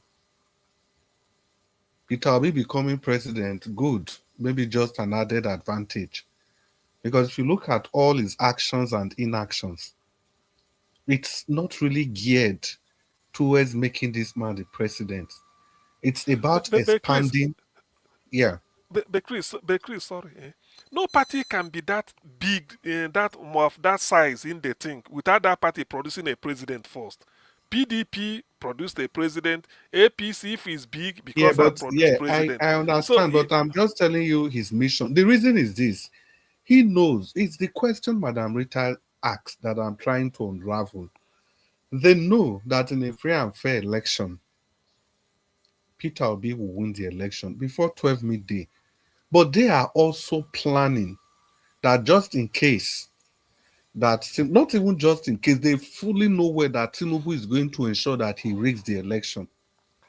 So the whole idea is that, okay, even if Peter Obi is not made the president, whatever we are going to get with his name, we have to retain that whatever largesse they are able to get with Peter Obi's name. Because they've sensed that that was what Labour Party failed to do. You see the last signature, this last commitment, that if you decamp from the NDC, you are going to lose your seat. If you use the NDC to become, that if you win any position as a candidate of the NDC, and if you should decamp, you lose that position. You know, that's on the way. That's on the way. But whereas Madam Rita asks, what's the political structure, the campaign structure of Peter Obi is not being set up. People are not going to the mainstream media yet to be talking. It's still just about the party, trying to do this, trying to do that. And the biggest question is this. Do you guys really think that Tinubu is going to fold his hands and allow the election to be free and fair? The only thing that will ever make him do that is only maybe the US intervene. So why will the US really intervene? Everything, the short list they give to him, he has ticked all of them. The first time in the history of our nation, we are having a military base right under our nose. And all the other things on that short list that Trump gave to him, he has ticked all of them. And if they ask him jump, he just asks them, how high do you want me to jump? So they are not going to risk that because America is a capitalist nation. It's only if the US, Trump, if they intervene, that's only when Tinubu will conduct a free and fair election. I'm talking about insecurity. I'm glad, Doctor. No, it was Alabo that mentioned the NSA. Yes, the NSA is Nuhu Ribadu. It brings us to that critical question again, the question of this Fulani dominance. We think it is insecurity. For them, it is state capture. They have elites at the top, at the political scene, that are doing the political capture, and they have foot soldiers in the forest. And they have another middle class in the civil service. These guys are well positioned. They are doing everything. They are taking the country over piecemeal by piecemeal. If I can ask, Dr. Sen, since your microphone they on, your camera is on. Yeah. 2031, can you list just list 3 candidates that you think will be contesting in 2031, 2031 as the president of Nigeria? Just 3 people. Atiku, number 1. Uh-huh. Anyway, Atiku is emeritus now. Emeritus Is there? Is there. Rebadu. Uh-huh. But they will say it will go north, and then yeah, another person. Which other? Kwankwaso. Yes. That will be in that ballot too. Okay, maybe we still put that in I be talk. See, Nigerians, una list 4 people. 4 people. All of them are Fulani. 4 people. 4 people now on our list. No, this is not the first time now. 2007, no be only for. Is that not shocking? Now 4 people on our list too. I know it has happened. About ourselves. It has happened. Chris, sorry, let me put 10 seconds. 2007, PDP, Yaradua, Fulani. What is the other one? ANPP. We are looking at the future now. 4 people now on our list. 4 people from the north. From where Fulani a minority tribe. On our list 4 people. 4 leading contenders. All na Fulani. So how it has happened before? It has happened before. Now they try to. Nigerians thought they've forgotten. Now somebody mentioned it. I went and check. 2007 PDP. No, Yaradua, Fulani. I know. ANPP Buhari Fulani. ACN, which is Atiku, PDP Fulani, and then Ribadu with 1 party 4. Four of them back to Fulani. 1990. If they are not there, they are in charge of the electoral system. Please, we will come back.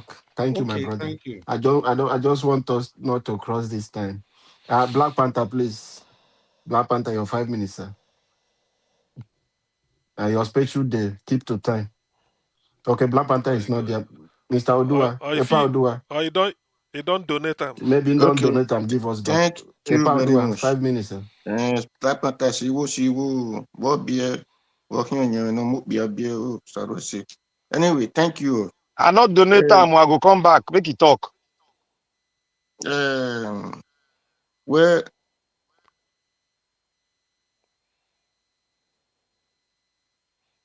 Odua, what did happen? Too much of the language, able to understand one in everything he said. He said there are Yoruba people, even those they are community people who will support all these Fulani terrorists. He said they are going to go to the kingdom come with those terrorists. So which enable all these people to holler, yes, because my people say it is the rat that is at home who we call the Asari to come and eat that there is food. Because if not, all these things will not stop. When Rhodes want to make Ghana good, peaceful for his people, he used his mother to start example. So that is only a solution. And Baba Christ, you said the other day that I said the paper called constitutions. And you will know because of the reference or the content or the context of we putting such things. You see now that Baba Dr. Sien said, if we make security paramount in his place, he don't want to know those things you call federal, whatever, exclusively or not exclusive list. Because the reason that people of one side have power to do and your side doesn't have power, it is not that really they have power. It is because your people who claim that they are one like you are not ready to do, are not really in support of your life because they don't even care about your life. Because ask me, if I'm a senator, you say they have 300, no problem. Me, I have 2. That my 2 senator is to work for my people. You, the 300, vote for yourself. Tell them that you don't need state security. But this my people, we need state security. So it's very simple. You that doesn't need, go on your own. This one that need, we will give to them. But because of my people doesn't care, they just go there to eat money. That is why when people talk, they will come. No, the truth is, until we said, my own is my own, and I will defend my own. And in other hand, if I were to be a senator, by now I will have raised a motion that the Benue, the Kogi, and the Kwara must be yield to the south. Because you cannot tell me Abuja is the center. Then, if Abuja is the center of Nigeria, why will you not call one edge as call that one as south? It's supposed to pass center. If you put it into cardinal point, if you enforce cardinal point, you are still using center. But for we not to drag it too much, because this I know exactly my people, Benue, Kwara, and Kogi, I must raise a motion, and it has to be yield to the south. So, but because our people doesn't care about us, that is where the North will say, we have largest state, we have largest number, we have everything. And our people will go there, mumu, they are even worse than the cow that those one escorted. So the truth is, our people doesn't care. That is why we have insecurity. Okay, those ones they are dealing with in Edona. Is it not our 30 people? seconds, Mr. Odua. They are our people. So if we are not able to catch any of them, they will be shouting, it is Fulani, Fulani, Fulani. So, but they are using Fulani. The Fulani are still there also. Or in your own people, you use your people to start example. The Fulani themselves, they will be afraid because they know that it will not be easy with them. So that is all the truth. Thank you, Mr. Labo. Thank you, Mr. Odua. Thank you for that wonderful submission. Black Panther, please speak to us. If you are not there, Dalabo, can you hear me? Okay, we can hear you. I think say for your birthday, you even day soft to say okay, more cheer this time. I do now the power enter. Okay, go ahead, sir. 5 minutes. This man, sir. I know they Dr. T and they wait for time. Don't worry, I'll speak for 2 minutes. I'll give you now the 3 minutes. This is now 5. Yeah. I want to thank everyone today. Just what I want to do is just to thank everybody. Thank everybody for the prayers and the well wishing. Those in the comment section, mom in the diaspora, and every other person. I want to say thank you very much. And, and may God bless everyone. And I'd like to see every prayer that you prayed, may that same prayer happen in everyone's life in Jesus' mighty name. Amen. I'll give you guys the remaining 3 minutes so Amen. that every other discussion I'll get in. Okay, thank you. Thank you for your generosity. Thank you, Black Panther. God bless you. Dr. CM. Okay, For a change. let's come back. Thank you, Wait, Black Dr. Panther. CM, before you start, I beg. Chris, you can come in to summarize what you were discussing with Dr. CM. Madam Rita, if you have anything to, Dr. CM, go ahead, sir. Okay, thank you, Black Panther, for a change. So, like we are saying, that Jega letter, I will go and read it. Only, and please, if you have the link, you can post it anywhere so that it save me time from searching. Dr. CM, Jega should never be celebrated in Nigeria. Jega. No, not Jega. Jega rigged election for No, but Buhari.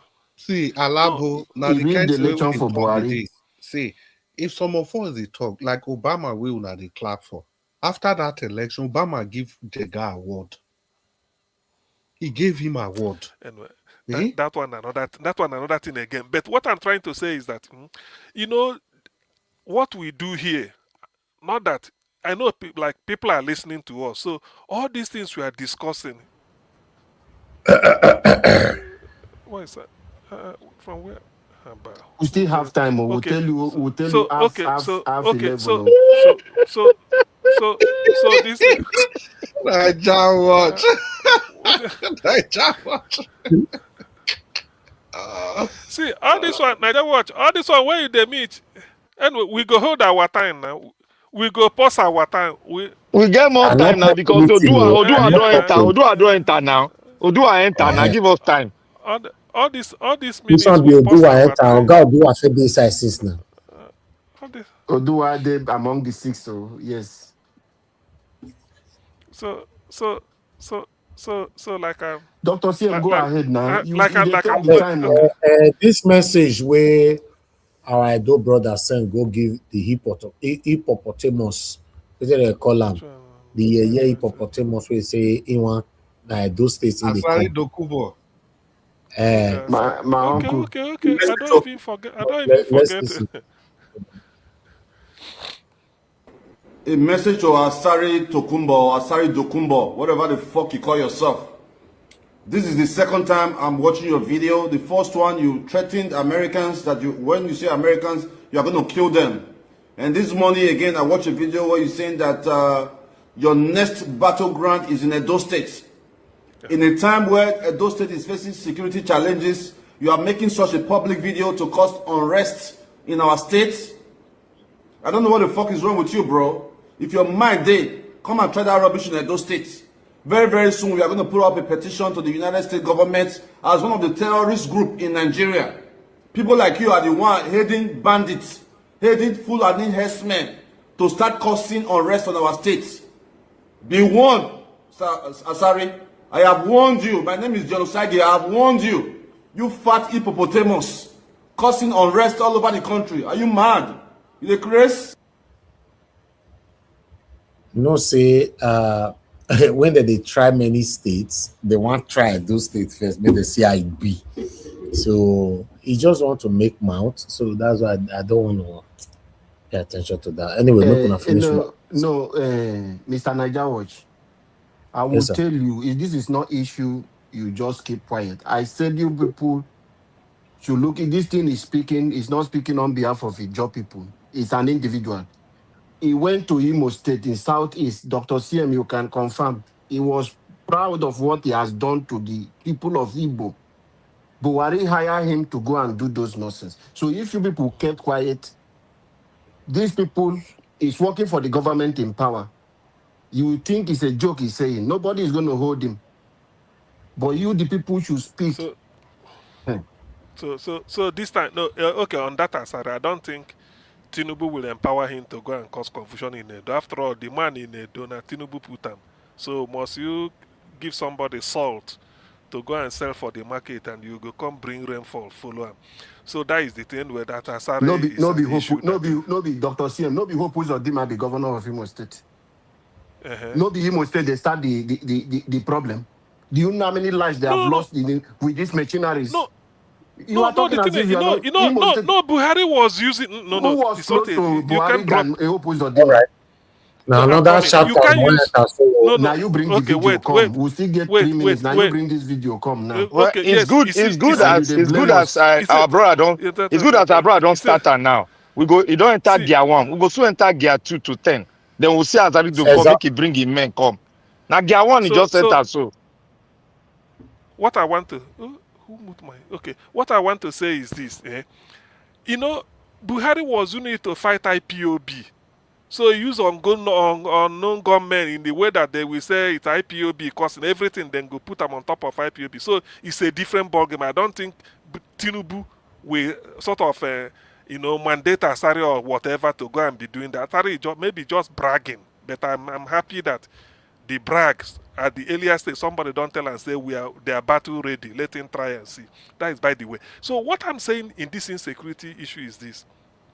I still maintain this Jega letter, I will read it and I will make maybe as time goes on, I will be making reference to it. These things they are playing is just mind game. They are just playing mind game. Rather than condemn Fulani terrorism that is ravaging the country like wildfire, they are writing letter to Tinubu to do what? On this call, what do they want him to do? To come and fight the monster that they imported, and thank God it started. Yes, I say thank God. It started from them. They've had a taste of it. That lying professor who is interested in bending history, P2B should come and explain to the North.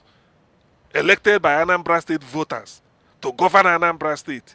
He governed, and the state people were happy. Now somebody from Katsina will be telling him, come to the North. You come and we have to interrogate you.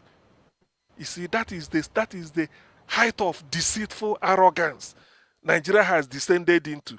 Meanwhile, Katsina State, according to him, 60% has been taken over by bandits. They forgot that when they imported these terrorists to come and disgrace Jonathan out of office, they camped them in 6 states. Borno State, Zamfara State, Katsina State, Kaduna State, Benue, and the Ekiti. 6! I keep repeating it. So there is whatever is happening in in Katsina State is a function of those people they kept there. Maybe they don't see food to eat again, and they now decide to use banditry, extorting money from people. Those who they were taught by history that those who seek power by riding on the back of the tiger, we end up in the stomach of the animal. Because when you use tiger to be devouring anybody, a time will come, there is no more people to devour. The tiger will say, I'm hungry. He go look back, see, say something there in back. Then he go eat you, join. So this is what is happening to them exactly now. They imported those people and kept them there. Now Jonathan is no more in power. The center can no longer hold. And now they are crying. My only concern, to be hand on heart, yes, please. 1 second, I will come back to you. Niger Watch. Thank you for the wonderful time you gave to us. Officially of the time I've handed over. So the remaining one that was here, we can continue. So why they do like over whiskey like this? If you know hand over, say all of us here na Sam. We be senior advocate. We go defend you. Dr. Cien, if you give your speech, make you put Fulani. No, they say they bring. They pull. Now Fulani now bring. They put Fulani there. They put Fulani there. Beg. Now they bring. Yes, it's true. So, but Asari, say all of us as it is so na son. Now we give you mandate, make you control. Which one be say you hand over so that make Nigeria say Asari no day inside. No, no, no. Okay, The video where you okay, bring come now, okay. now be So, this discussion now so where they go on. exactly. So no. Because this security, I think that is number one problem. Although we are approaching politics of 2027, because why I'm saying this is that we have to be so that people listening to us, let their mind not change. Let them know why the mess, like where I stopped, hand on heart. It just pay me. Supposing this thing stop for them, those people, they handle them there. As bad as it is, but they brought it. Now that it's coming down to Oyo from Kwara or Oyo, it go down. When this thing happened at Oyo State, my first instinct told me, said, that teacher could have been me or any youth corps member who was sent to Oyo State to serve. In the course of serving, you are teaching mathematics or something in a one secondary school. If they come there and pack you, they didn't ask the man who, just take the person. So it could have been anybody. It could have been it could be a youth corps. Don't think that because it happened in youth, it could have been anybody who is there. So because this thing is happening, it is man-made. They brought it. Who do they expect to serve? This is not like a stealing money in NNPC, in which then go thief. Then somebody will just come and then go repair the thing. This is insecurity they brought upon themselves in an attempt to disgrace Jonathan out of office. Now the thing is that has backfired, and now they are shouting. Emir from here, oh, we can't go to our places. Oh, Kasena State, 60%. What would you expect? When you give monkey water to drink, do you think it's easy to retrieve the cup? Monkey go just jump from one tree to the other. You go there, they look him. You can't do anything. So this is exactly the situation Nigeria is now, particularly those of them from the north. So this letter Jega wrote, I've not read it, but it's provocative. It's The very link is insulting. there for you. Okay, yeah, it's very insulting. They shouldn't be talking this. If there are people that should be talking about it, it's those people from, say, from Oyo down or those southwest, southeast in the south. What are they talking about? They deliberately caused this. That's why I always say that I've never seen a politician, opposition, that you want to take power, you go and levy war on your country. It's not good now. Yes, you levied insecurity on your country. Look at Buhari because you want to be president. An attack on Boko Haram that is ravaging Borno State is now an attack on the north, including maybe Kwara, Benue, Sokoto. How does that pan out? Thank And you, this is Dr. Nigeria. Kuyen. Thank you very It's much true. for this comment you are saying. And tomorrow, somebody will now tell me that she feels sorry for the fact that That is the thing. Rufai, we should sorry for him.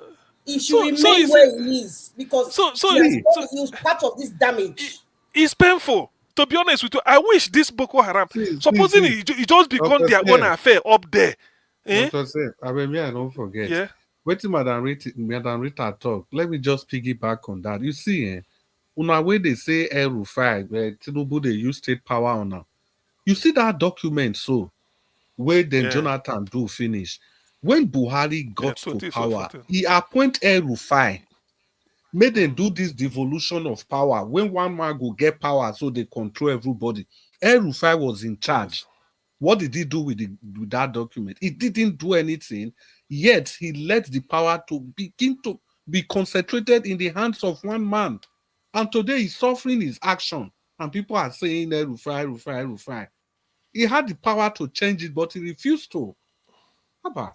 It's true.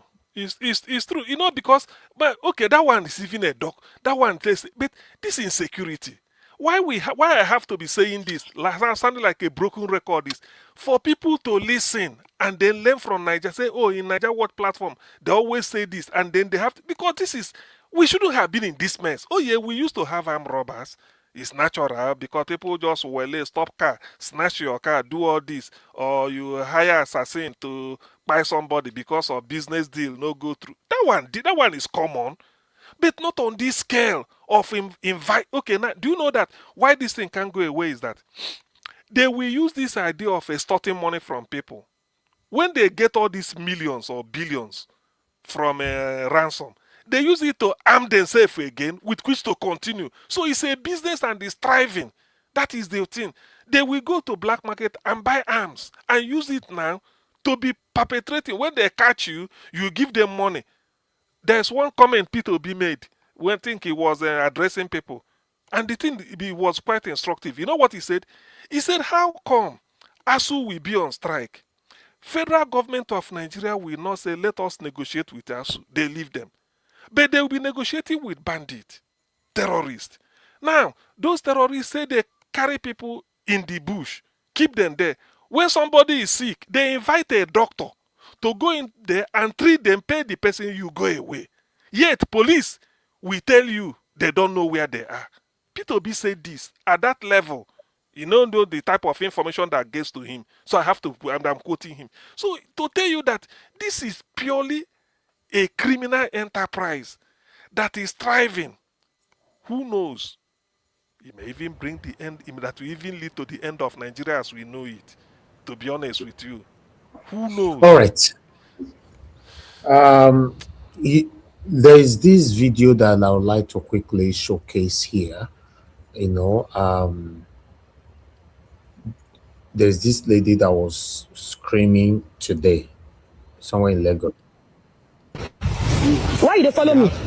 From that place, you follow me from that place. You think I go like this? You follow me reach that place. You think I dey come inside the street? You can't come back. What you dey do for here? Why you dey follow me? What you dey do for here? You go explain yourself this morning, no? What you dey do for here? You follow me from that place. I can't know. Come back here. You follow me from that place. Ó tẹ̀lé mi láti bẹ̀ yẹn láti títì ó tẹ̀lé mi ó wá bẹ̀ torí tí a mọ̀ fi wá bẹ̀ na because of you I come like this you follow me like you wan help me ṣé you wan help me you wan help me ó tún wá rí pé mo gbà bẹ́ẹ̀ ó tún wá tẹ̀lé mi mama come like this why you dey follow me aládùúgbò ẹ dájọ́ ó ti wà lúwọ̀ why you dey follow me wọ́n tó bá bá wọn ṣe é lójú mi dáadáa o èmi yẹ wẹ̀rẹ̀ bọ́ why you dey follow me you follow me from that place I go wait if I wait like this you go fit follow me you follow me reach that place I come go oya you think you dey mad make I call police for you say make I call police for you say make I call police for you wetin tẹ̀lé mi bọ̀ láti títì wetin tẹ̀lé mi ó tẹ̀lé mi dé ibẹ̀ yẹn mi ò lọ ṣe kọ́kọ́ bẹ̀ yẹn o ìgbà tó ní ó tún padà tán ọmọ ẹni ọmọ wẹrẹ tí mo lọ you wan know my house you wan carry people come my house abi you wan carry people come you wan know my house why you dey follow me. láìdé wúṣọ ẹni kàmú tàjú. why you dey follow me. why you dey follow me. kọ́lẹ̀kọ́lẹ̀ ẹ̀rọ ẹ̀ṣẹ̀ bí kọ́lẹ̀kọ́lẹ̀ in disguise why you dey follow me. Speak wetin dey hear. Ta ló pè ẹ́? Who call you? I call you. Ṣé I call you? Me I call you. Me I call you.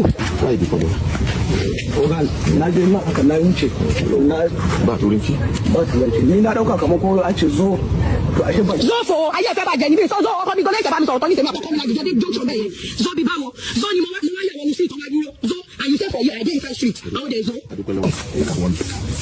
Don't come here again. You dey very obvious. No, you don't take your picture. If I see you again. I go like this. You follow me. See my house dey there because of me. I dey go where in my house. Come. If I see you here again, I will take the security to take position. Yeah? Can't get to. All right. What do you think about that video? I understand that we have a situation of insecurity right now in Nigeria. Do you just 1 minute? Anybody that want to speak 1 minute on that video? 1 minute. What do you think? Let me start with what do I think? To me, what I think is a surveillance. They want to come and do so maybe surveillance of the area if they want to do something. That's what I feel.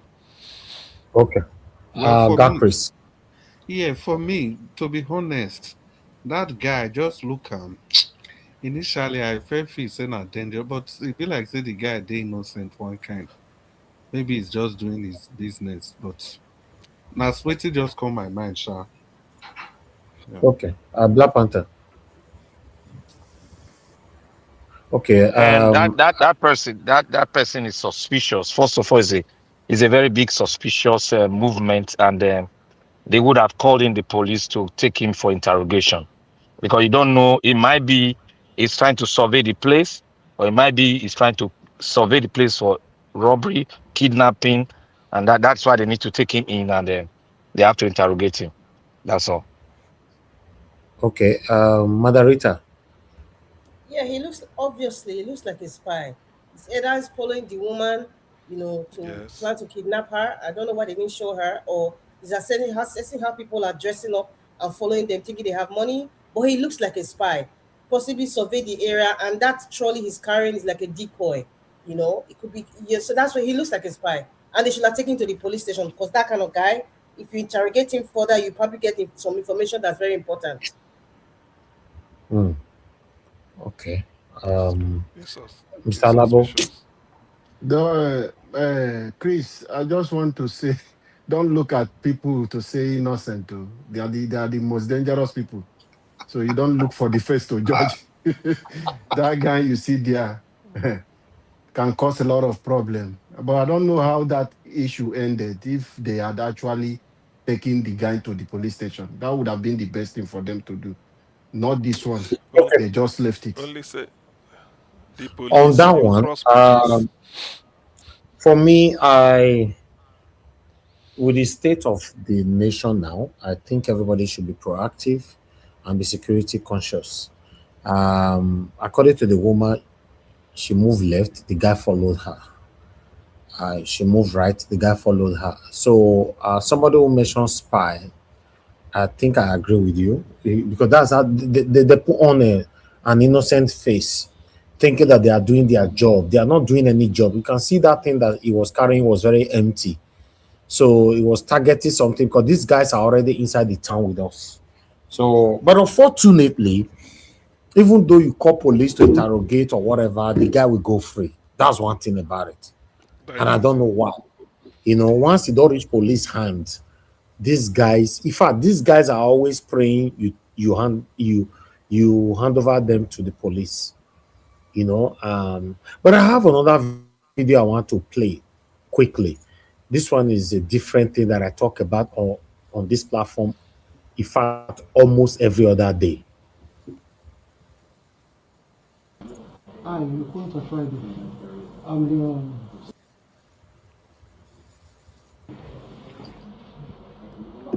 Hi, you point to Friday. I'm saying now that for the past 5 years, I've been stealing from Davis Hotel. I've been selling rooms.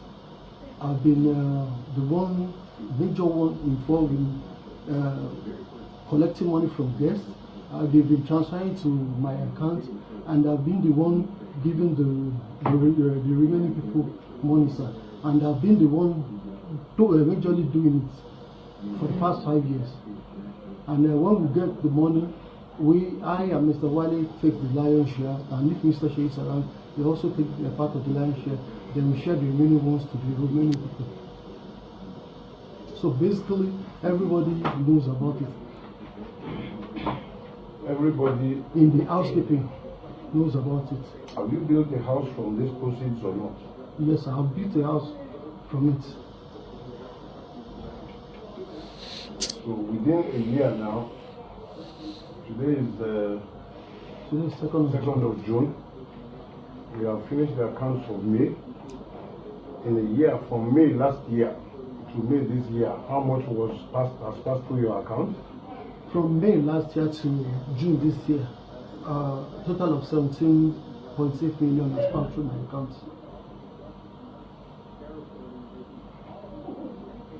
So, in short, you are admitting that you are a thief and a criminal. Yes, I admit.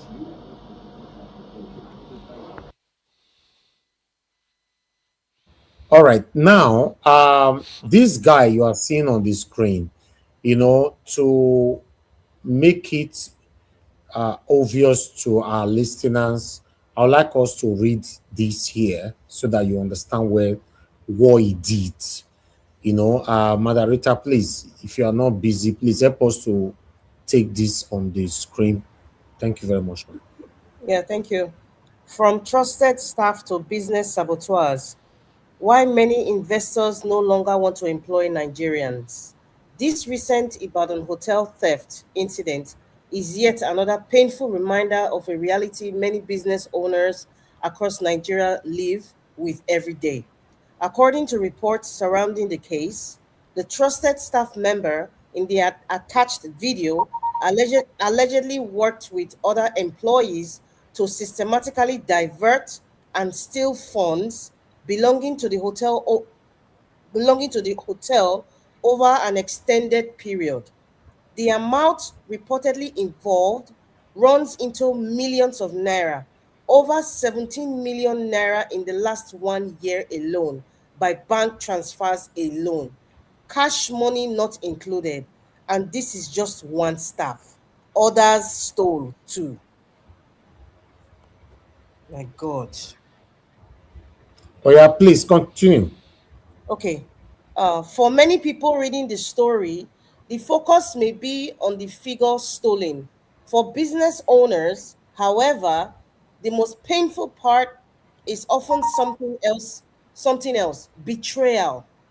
Someone wakes up every morning, takes risks, borrows money, mortgages, assets, battle government regulations, pay taxes, struggles with unstable electricity, rising inflation, multiple levies, expensive diesel, maintenance costs, rent, salaries, and countless operational expenses, only to discover that the very people employed to help grow the business are secretly helping to destroy it. This silent crisis is responsible for the collapse of more businesses than many people realize. In fact, Okay. one of In fact, one of the major reasons many people with money today prefer treasury bills, bonds, shares, real estate, online businesses, or one man operations is because they have either experienced or witnessed the nightmare of employee theft. Many investors have concluded that it is easier to make 15% annually from a government bond than to invest hundreds of millions into a physical business and spend every waking hour fighting staff theft, manipulation, negligence, and sabotage. Retail stores have become battlegrounds. Restaurant owners, supermarkets, operators, hotel proprietors, pharmacies, lounges, bars, bakery, filling stations, and countless small businesses are engaged in a daily war against leakages.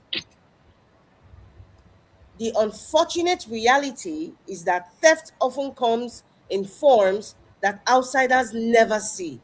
Some employees steal cash directly, others steal inventory. Some inflate supplier invoices, others divert customer payments. Some create fake expenses, others simply waste resources through negligence. Many business owners have stories that will shock the average Nigerian. In my own restaurant business, we spend substantial resources on supervision, security systems, controls, and monitoring. Yet, curbing theft remains one of the most difficult management challenges. Oh boy. Employees have been caught stealing meats, chickens, fish, rice, gari, pepper, seasoning cubes, salt, cooking oil, spoons, forks, knives, plates, jugs, pots, nylon, cleaning supplies, generator parts, electrical fittings, diesel, beverages, and countless other items. Nothing is too small, nothing is too insignificant. Some staff cheat customers, some inflate bills, others receive customer payments into their personal accounts before remitting only part of the money to the company account. Some secretly run side businesses using their employers' resources. Others simply refuse to follow basic operational procedures. The most frustrating part is that many of these same employees are often not particularly productive. Okay, I will stop you there because it's very, very long. But this is one of the things that I talk about all the time here, right? Hi. That these people, you see how much they were making. They were making in a year, just a year. Yeah, I built house and You I said know, it. they make over 120 million naira in less than a year from somebody will get company. You see how wicked, and they have been doing this thing for more than a couple of years. I told you guys all the time here. This guy now go they travel, they go UK anyhow as he like, you know, and living on someone else, you know, sweat. I tell you, I say these people will frustrate you for Nigeria. They are wicked more than our leaders. Every time I talk this thing here, they are more satanic more than the politicians that you and I are calling out every day here. I'd like us to talk on that. Just 2 minutes. Let's round up. Thank you. Okay, let me say this. That of you know, of all the classes of theft, he says some run their own businesses along their own this thing. Yes, I know of that one. Somebody, you may I know of a friend who is a beer distributor. He distributes liquor, maybe from Nigerian breweries, Hap, Gulda, Star, all those things.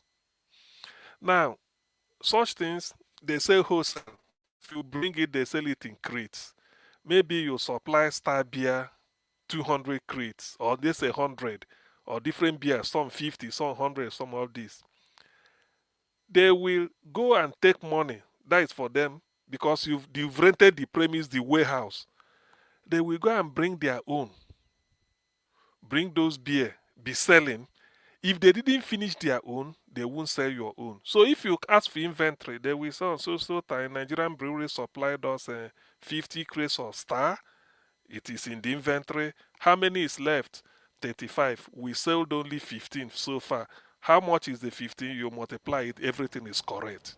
So to you, you will say, hey, this business no they move. So out of 50 crates, only 35 on them. You say, our business no they. They will Not knowing, finish you. listen, not knowing that if you there at a glance they look, then they sell. But you know that your own, you won't accuse him of stealing your money yet too. Because he will tell you this is the supply from Nigerian breweries. 50 crates we paid for. Yes. How many is left now? 35. So you sold 15. Yes. Where is the money? Account. Correct. Not knowing that he's doing his own business. He may say 100 crates. That one na you own. So now you said that they use your money, they buy flight money, they visit America, and they get visa, they get everything. So now you they pay for electricity, they pay for rent for warehouse, and you go see pay them money. So in the case, it was, if you say it's all got no close. If you close and waiting, I go do I there. You go say okay, make una they do. Okay. If not this business no they bring return. He go tell you also got no close and if you close them, okay. Say thank you, sir. Now, thank you for this video. You have said it before, and how Nigerians have been doing all this sort of thing.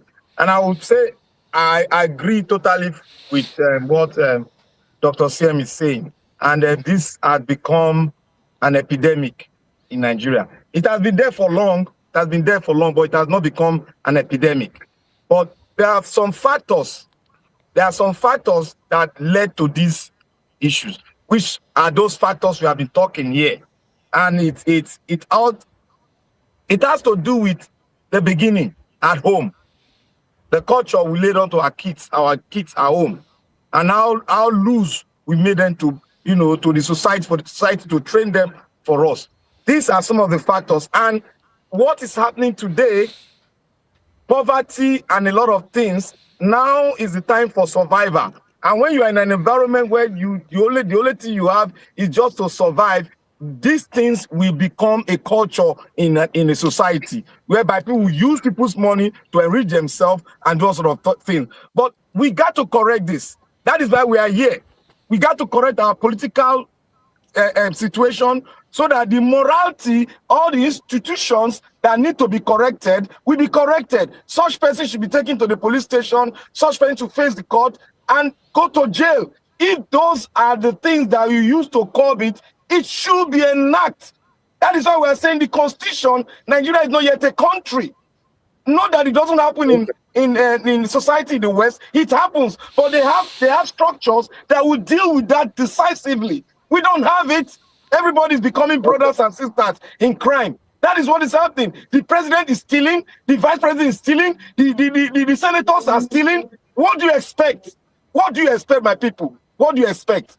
A cashless society, they are still stealing your money through the internet. What do you expect? Anything better to come from the society? No! We got to face the reality and fight for our survival. After then, we set up a constitution that will bring up a new birth of a new country. Then we'll start monitoring and policing ourselves. That is how it's going to work. But for now, it's an epidemic. Thank you. Okay, thank you. Thank you very much, my brother. I appreciate you. Let's hear from the next person. God, Chris, your 2 minutes, quickly. For me, yeah, I did hear. For me, Organa and Jawo, you see this video where you play now. There's no need me any person will interpret and another. This is Nigeria. That video you played is Nigeria. You see, the country is that's what I'm looking for. It's a corruption economy. That is what we are running. As Black Panther just explained, see, the whole system is corrupt. I think now here on this broadcast, even like 3 weeks ago, we were talking about how people will be in civil service. They go tell you, say now 10,000 naira, then they earn. But they are doing everything. Their children go to school for abroad. They go that work every day. Nobody go complain. Nobody go talk. Then go there, they run out. If you remove corruption from that economy, the economy will crash and the people will speak up for the first time. The reason why you say nobody want talk, because people get other source of stealing money. Don't be surprised. This person we did this hotel and now then go they complain. Pass yeah, that work and 17,000 they pay us, but we are not come out. We are not complain. The same thing with the civil service. Remove corruption from the whole society. You see these people when I feel say they know they talk. Everybody will march enter streets. But because people have other means of filling their pockets, lining their pockets, doing everything that big businessmen do, they will continue the system like that. So the whole system is messed up. And it will only take somebody like His Excellency Peter Obi to clean up this system that we have. It's so rotten and smelling. You know the frustration, the number of businesses where all these kind of people don't close. You see that where Oga CM they explain now, where they go bad drink. You know that thing happened in Denmark. This one for my eye crow. Oyibo man give somebody, he leave the business for Nigeria. In the heart of Copenhagen, leave the business for one Nigeria guy. The guy, he go buy. He go they sell 2 for the man, when he go sell 10 for his own. Not even knowing, say, people where they supply that restaurant, where they supply them drink, at the end of the year, those ones will carry all the receipt, come hand over to the man. The guy was running 2 different accounts. As we they talk now, they sentence and go jail. Because the thing can be government problem. All this extra business where that guy do by the wayside, you know, pay tax. And everything show for system. So you see this attitude there. He was jailed, Abi.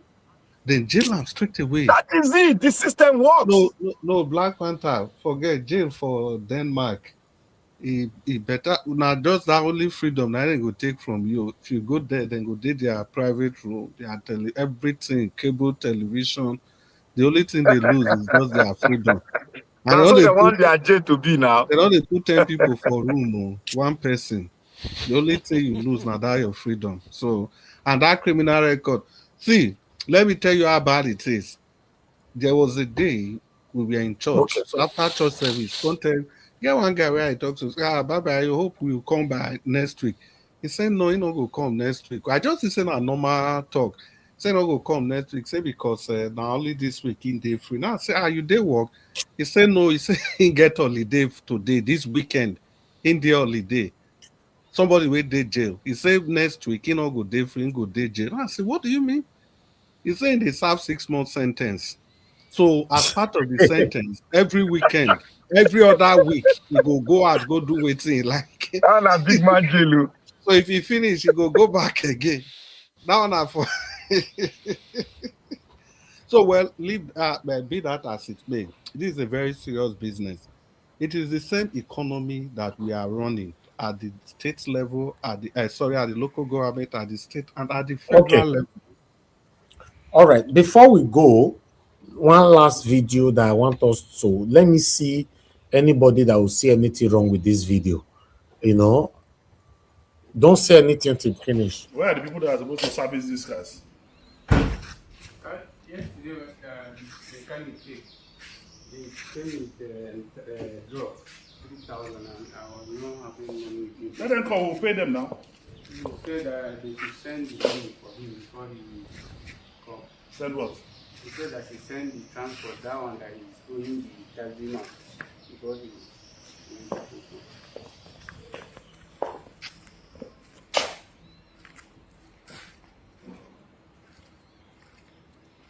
Give them with that transport today. They should come and fix it.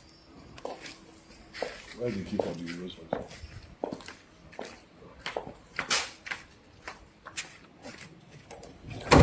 Where's the key for the Rolls Royce?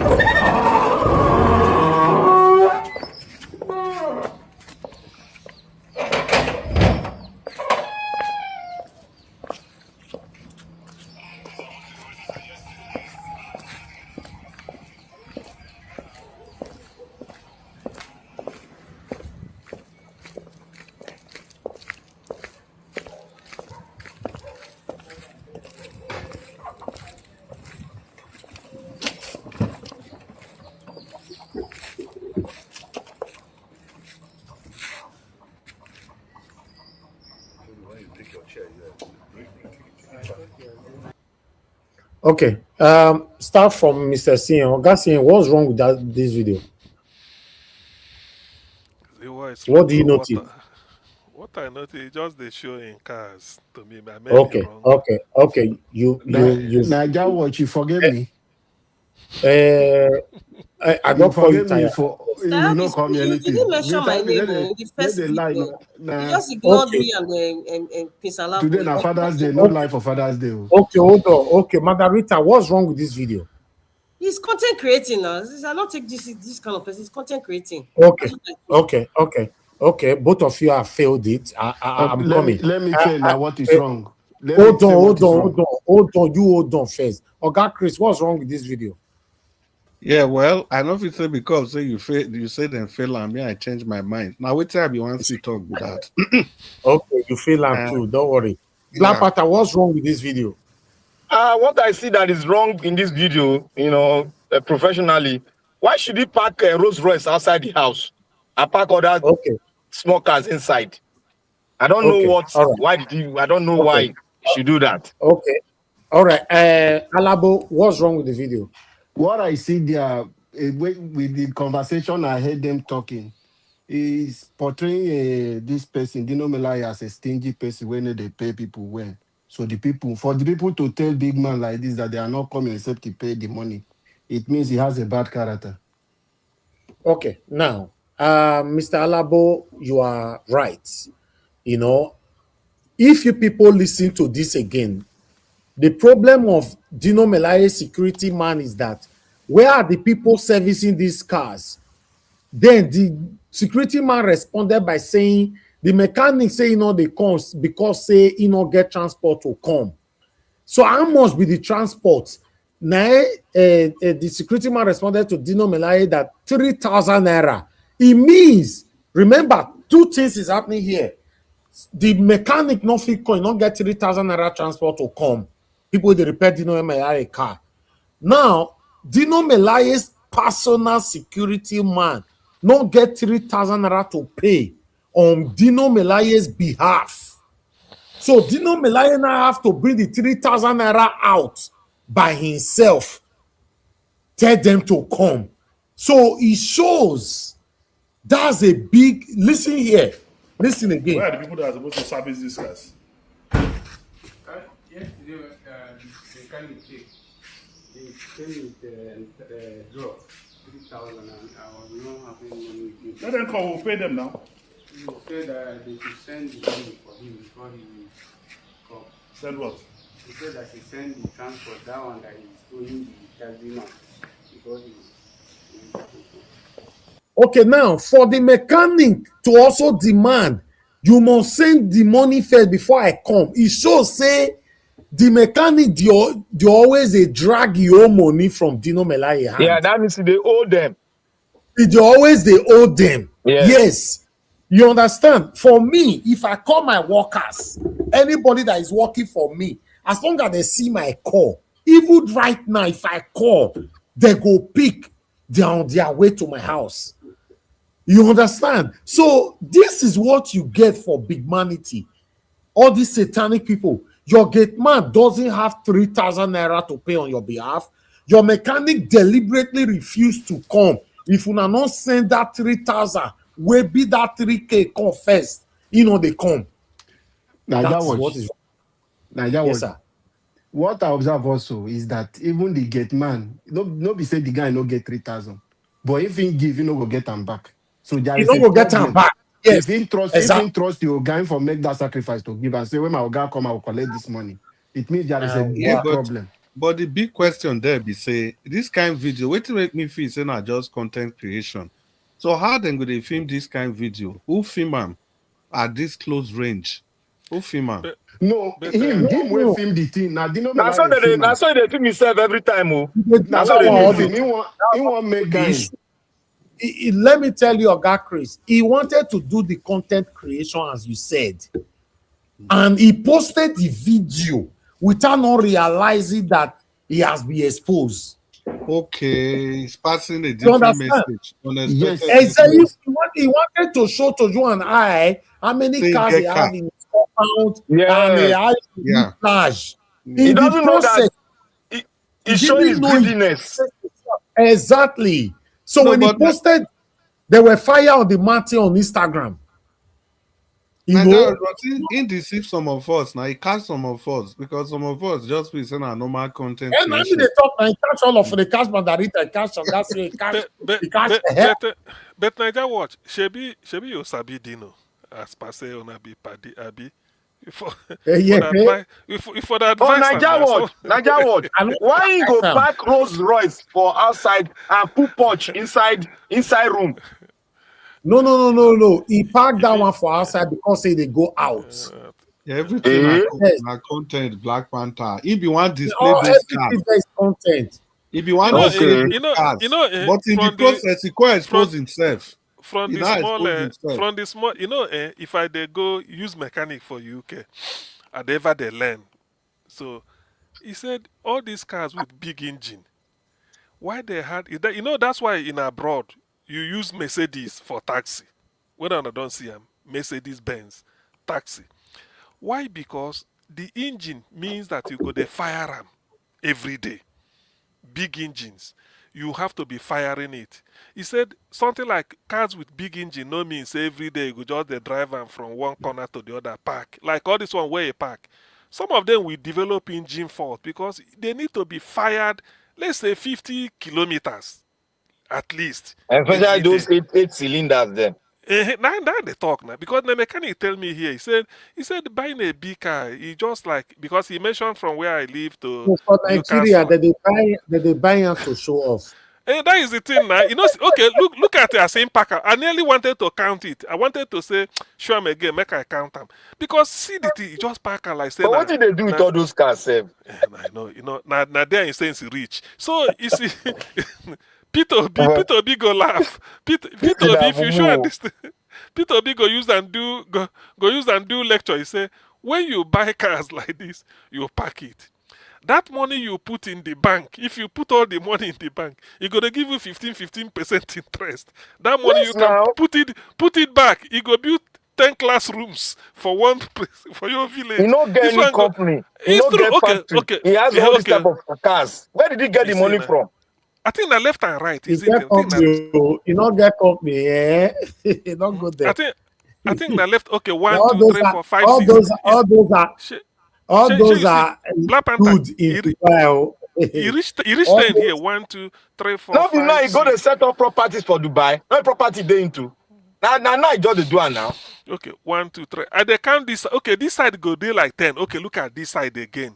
Now one in front of each other. Black Panther. So you see, you get one of the video where I watch here and Reno. He's saying they do forest trade. They do all those things. Online trading, well. That's what he talks. So now then they make him money, but people forest trade. This one look like person they do forest trade. It's here and Reno. Now then too gather no, they be liars. You don't believe all these people. Then they carry the money from Senate where then they get. Now Go do for properties then they Bitcoin. do properties for Dubai. Now Now they Bitcoin, into. then they go put the money. Some people they even scam them. No These mind guys these don't people. get mind for Bitcoin. Now properties they into. Then they go Disturb on ourselves. Guys deceive Bitcoin, them. Oh. Guys deceive them. Bitcoin, they go don't get the mind to do Bitcoin. And say a lot of politicians in Nigeria fall for Nigeria. They pack the big money go put. And then they go hide down there now. That's what they do now. We know. But say they want to run Bitcoin business. They don't fit do them. When I know they even think waiting at their knowledge don't reach that place. They think if you show P2B this thing, waiting P2B go take out analyze give you. He go say in village now there's no primary school where they primary school no road, everywhere. No be road. Say primary school, dispensary, hospital, no day. The roof go the leak. He go tell you carry this whole of this money, put them for bank. He go tell you Fidelity Bank go give you 15% return every 90 days. So that money where they give you the capital. People like Gino, they are poor. They are poverty. You go not say don't eat poor well before. You know, a very poor man before now. But yes, it's true. You see, like you are saying, Nigeria, what the way people behave in their like this, it means say they are really from a very wretched background. Very poor home. It's true. That's why they want to be noticed. P2B is a multi-billionaire. He they enter see the way they behave. So when you have all these people, look at security man. The one for my state where saying Papa na general manager. No, you look at the security man. Look at how dressed he is. Look the way he started dress. Look at the security man. He's not where to do. Small These are treating men now. People that work for me. God. You know, do you know what it means? When your workers go see you, everybody will be happy. That is the thing, man. God. No, I don't want to go there. No, to be honest with you, P2B will tell you all this money. Sell all these cars, maybe keep like 2 or 3. The rest, when you put them for bank, Fidelity go give you 15%. Maybe Diamond, Access Bank go give you 16. He say every 90 days, so million. All the people in America here. In 2 children, they for America here, they go school.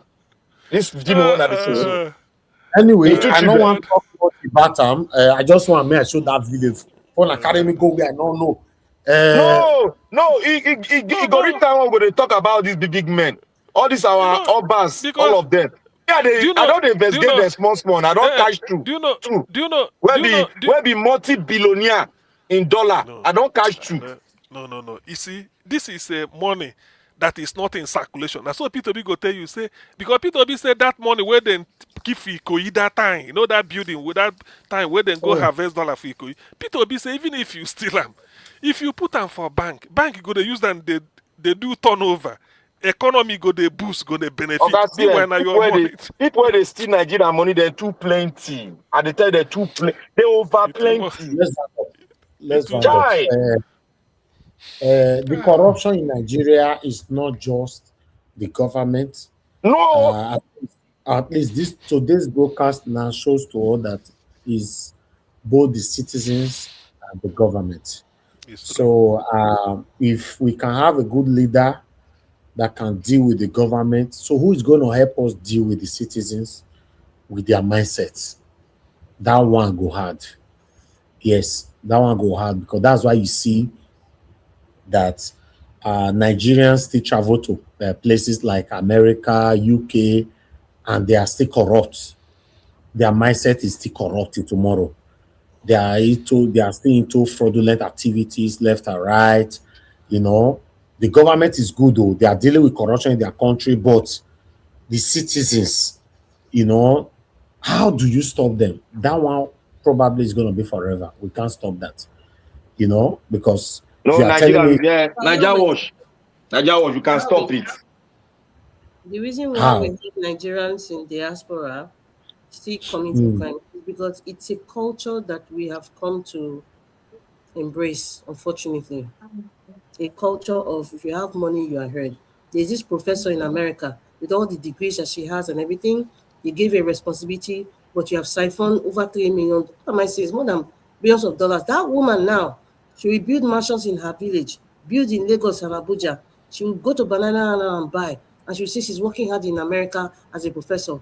But they've entrusted public funds. And those public funds were for children who didn't have opportunity for activities, they gave it to you. A professor, they messed up. This is a professor. I see them every other day. It's a culture in Nigeria that we have embraced. Stealing, because when you have money, you have power, and people respect. Naija watch.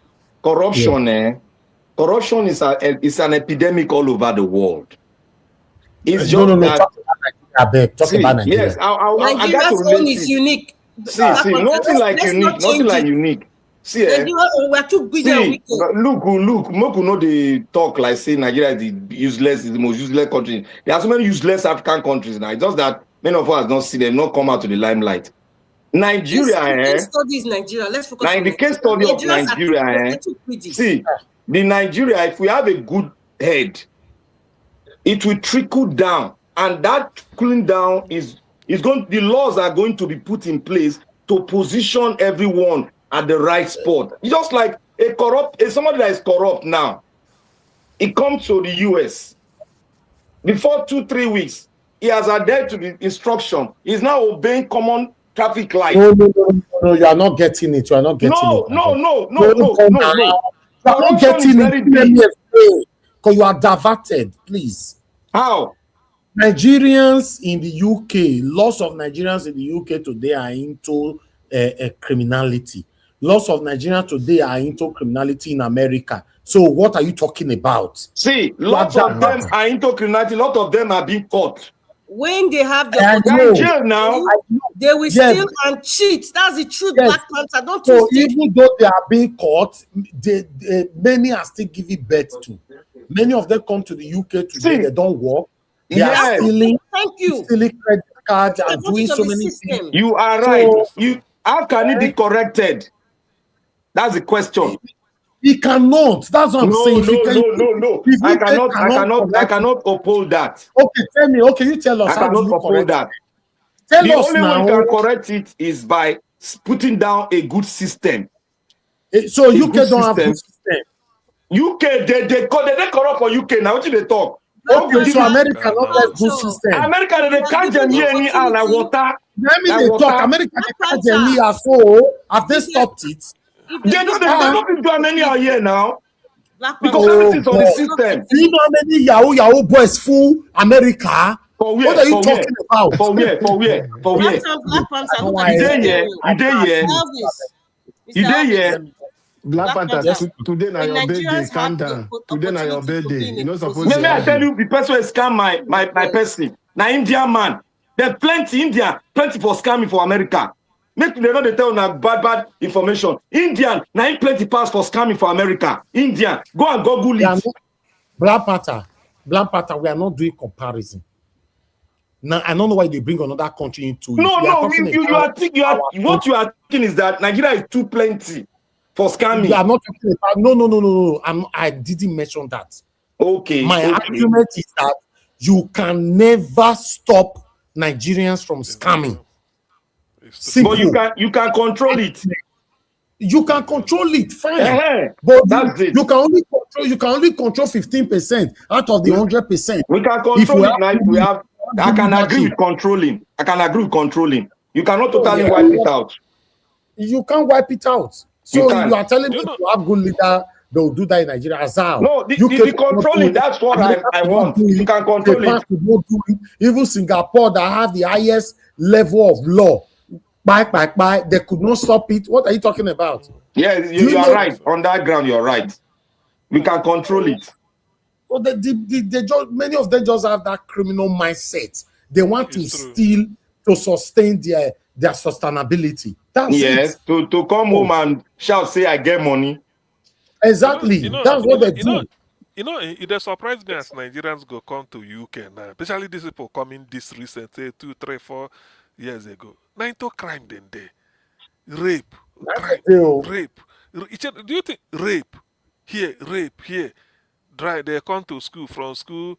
You know the thing is that when they enter, yes, so then they do them for your side. This side there, not life is jail.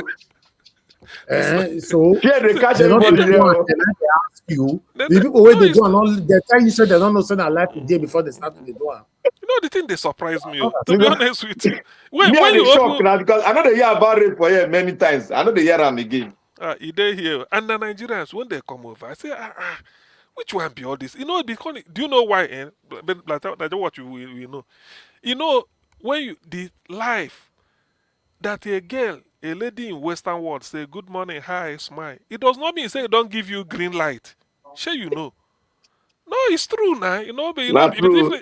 if in Nigeria, you just do your own again, just they wave you the green, you go say, oh boy, now wow, but my own done better today. My rush am. So you go rush. But here, you know mean.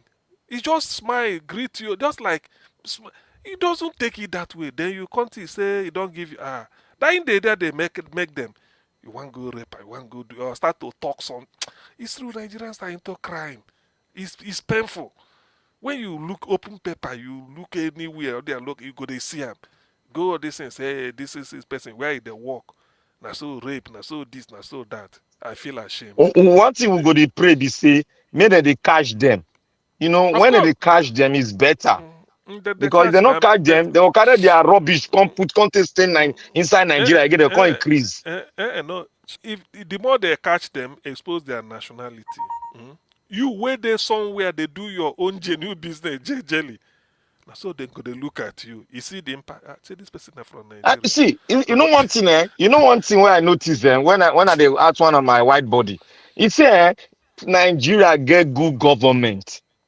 And it's the system for Nigeria, they curb the thing and they see and physically say people are going jail for what they have done wrong. And it is now becoming a part of the society, and they see that the system is working. They're not going to carry our name because they're not going to carry our name like that. But our government are the ones aiding and abetting carry the name like that because these people are your government are very wicked, though. They are very wicked, though. Imagine Tinubu is upholding everything they tell him for West. Make it do. Now they do for years. So, Margarita, are you still with us? Okay. Margarita, I think. I'm still here with us, but Lampwater is like he's just talking. And okay, Margarita, I will need you to help me read something, but let Oga Chris quickly finish. Oga Chris, quickly say what. Yeah, quickly. The aspect where we know they look now because say no matter how bad the system is, we don't believe say Nigeria na our own. We don't. That thing called Nigeria is not in any of us. We just believe. You believe that you're own. No, I love that statement. See, for example, may I just take for example? Imagine saying a regional government with a run now. Then somebody from the south or southeast steal the money of the southeast. Running into trillions of naira. No, because everybody go catch him. You know go. I mean, you know go try him. You know go try him. You know go and try even am. if you try and the way people go take react, this one go different. But now Nigeria is just there like big elephant. Whoever get cutlass go cut him own comot. He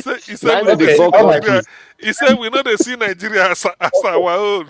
Chris. Okay, thank you. Margarita, please help me to read this. Thank you. No apologies, please. On Peter Obi's supposed stinginess. Sometime in 2009, Mr., as he was preferred to be addressed, Peter Obi, governor of Anambra State at that time, visited Dim Chukwuemeka Odumegu Ojukwu and myself at Dallas, Texas. He came to deliver a get well message from the president, Dr. Goodluck Jonathan, and was billed to attend a black tie event at the Dallas Marriott. Curiously, he flew into Dallas airport with one small carry-on luggage, which he insisted on wheeling around himself, and on getting to our residence, requested to freshen up. He opened his carry-on, filled with files and paperwork and a few toiletries and an extra shirt. When the Ikemba and I asked if he was expecting another item of luggage, and he said no. Then what would you be wearing to the event tonight? We inquired. It was at that point that it struck him that he couldn't show up in his casuals as usual as such a ceremony. I insisted on taking him to the luxury men's emporium at Neiman Marcus to buy a smart black suit. When we got there, he was busy doing the dollar to naira currency conversions. His suit that was a perfect match for him was a dapper Tom Ford suit with a price tag of about 3,985 US dollars plus tax. He did the calculations and told me, "Do you know how many students this amount of money can train in Nigeria?" I remained I reminded him that he was a governor as well as a special guest, and for the caliber of guests expected at the event's occasion, including the mayors, senators, and other congressmen, all barons and captains of conglomerates, amongst others, he needed to be dressed in top form. To cut the story short, he refused to pay what he termed that outrageous price for the Tom Ford suit. And that was how we ended up at Steinmart, where he agreed to pay a more acceptable price of $220, tax inclusive, for a basic men's suit, which he was happy to wear to that evening's event. What struck me was that as we were on the way to the airport to see him off for his return flight back to Nigeria, he reached for his pocket where he brought out an envelope of crisp $100 bills. The amount in the envelope was $3,800. He said, "Anyanwu, this is the balance of the money I would have paid for the Ford suit. If the label on the suit was Peter Obi, I am wondering if anybody in America will pay that amount for it. I have deducted the amount we paid for that suit we eventually bought. Please use this balance for your charity foundation to help those in actual need. I trust you will do so." We all laughed heartily. Vintage Peter Obi.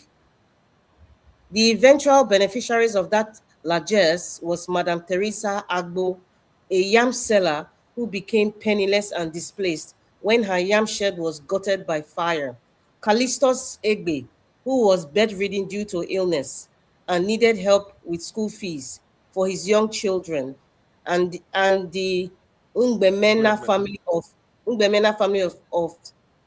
where was I? Of six, Of six. who were thrown out of their one-room accommodation, which we subsequently doubled to 2 rooms because their breadwinner fell upon hard times and could no longer afford the rent.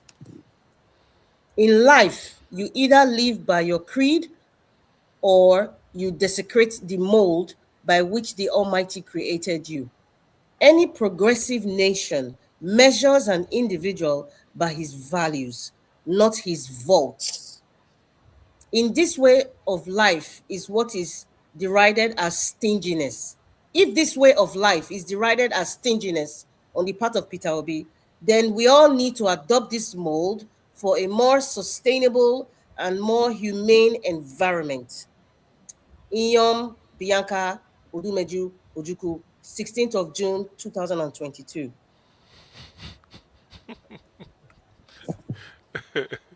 It's true. And then, Peter Obi will tell Dino Melaye, all this time,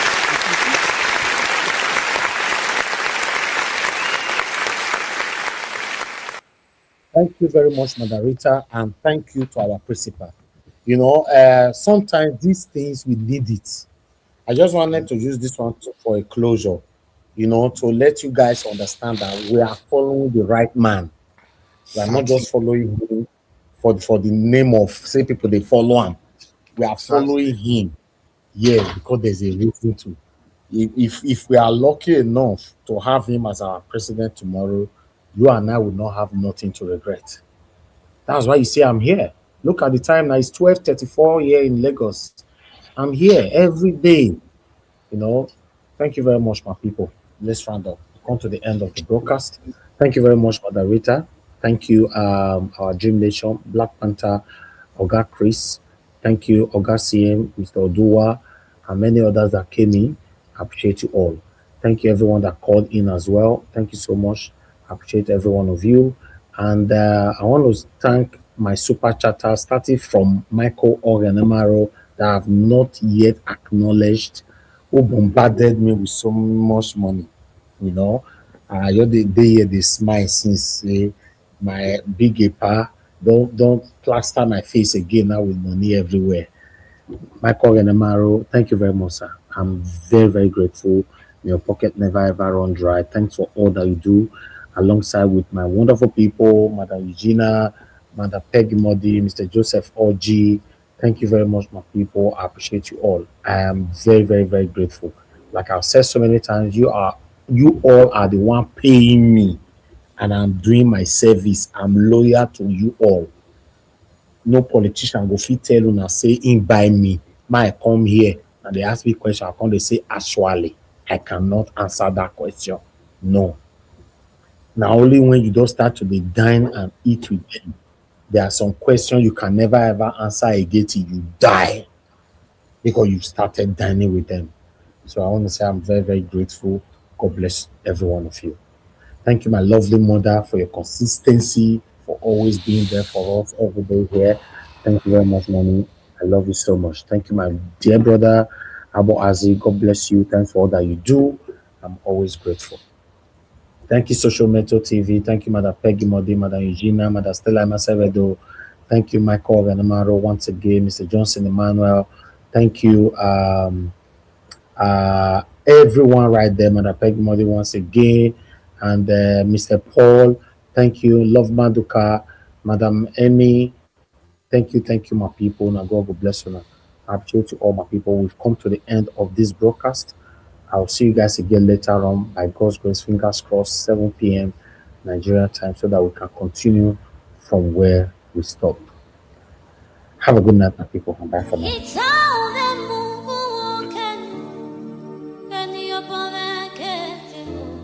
That's right.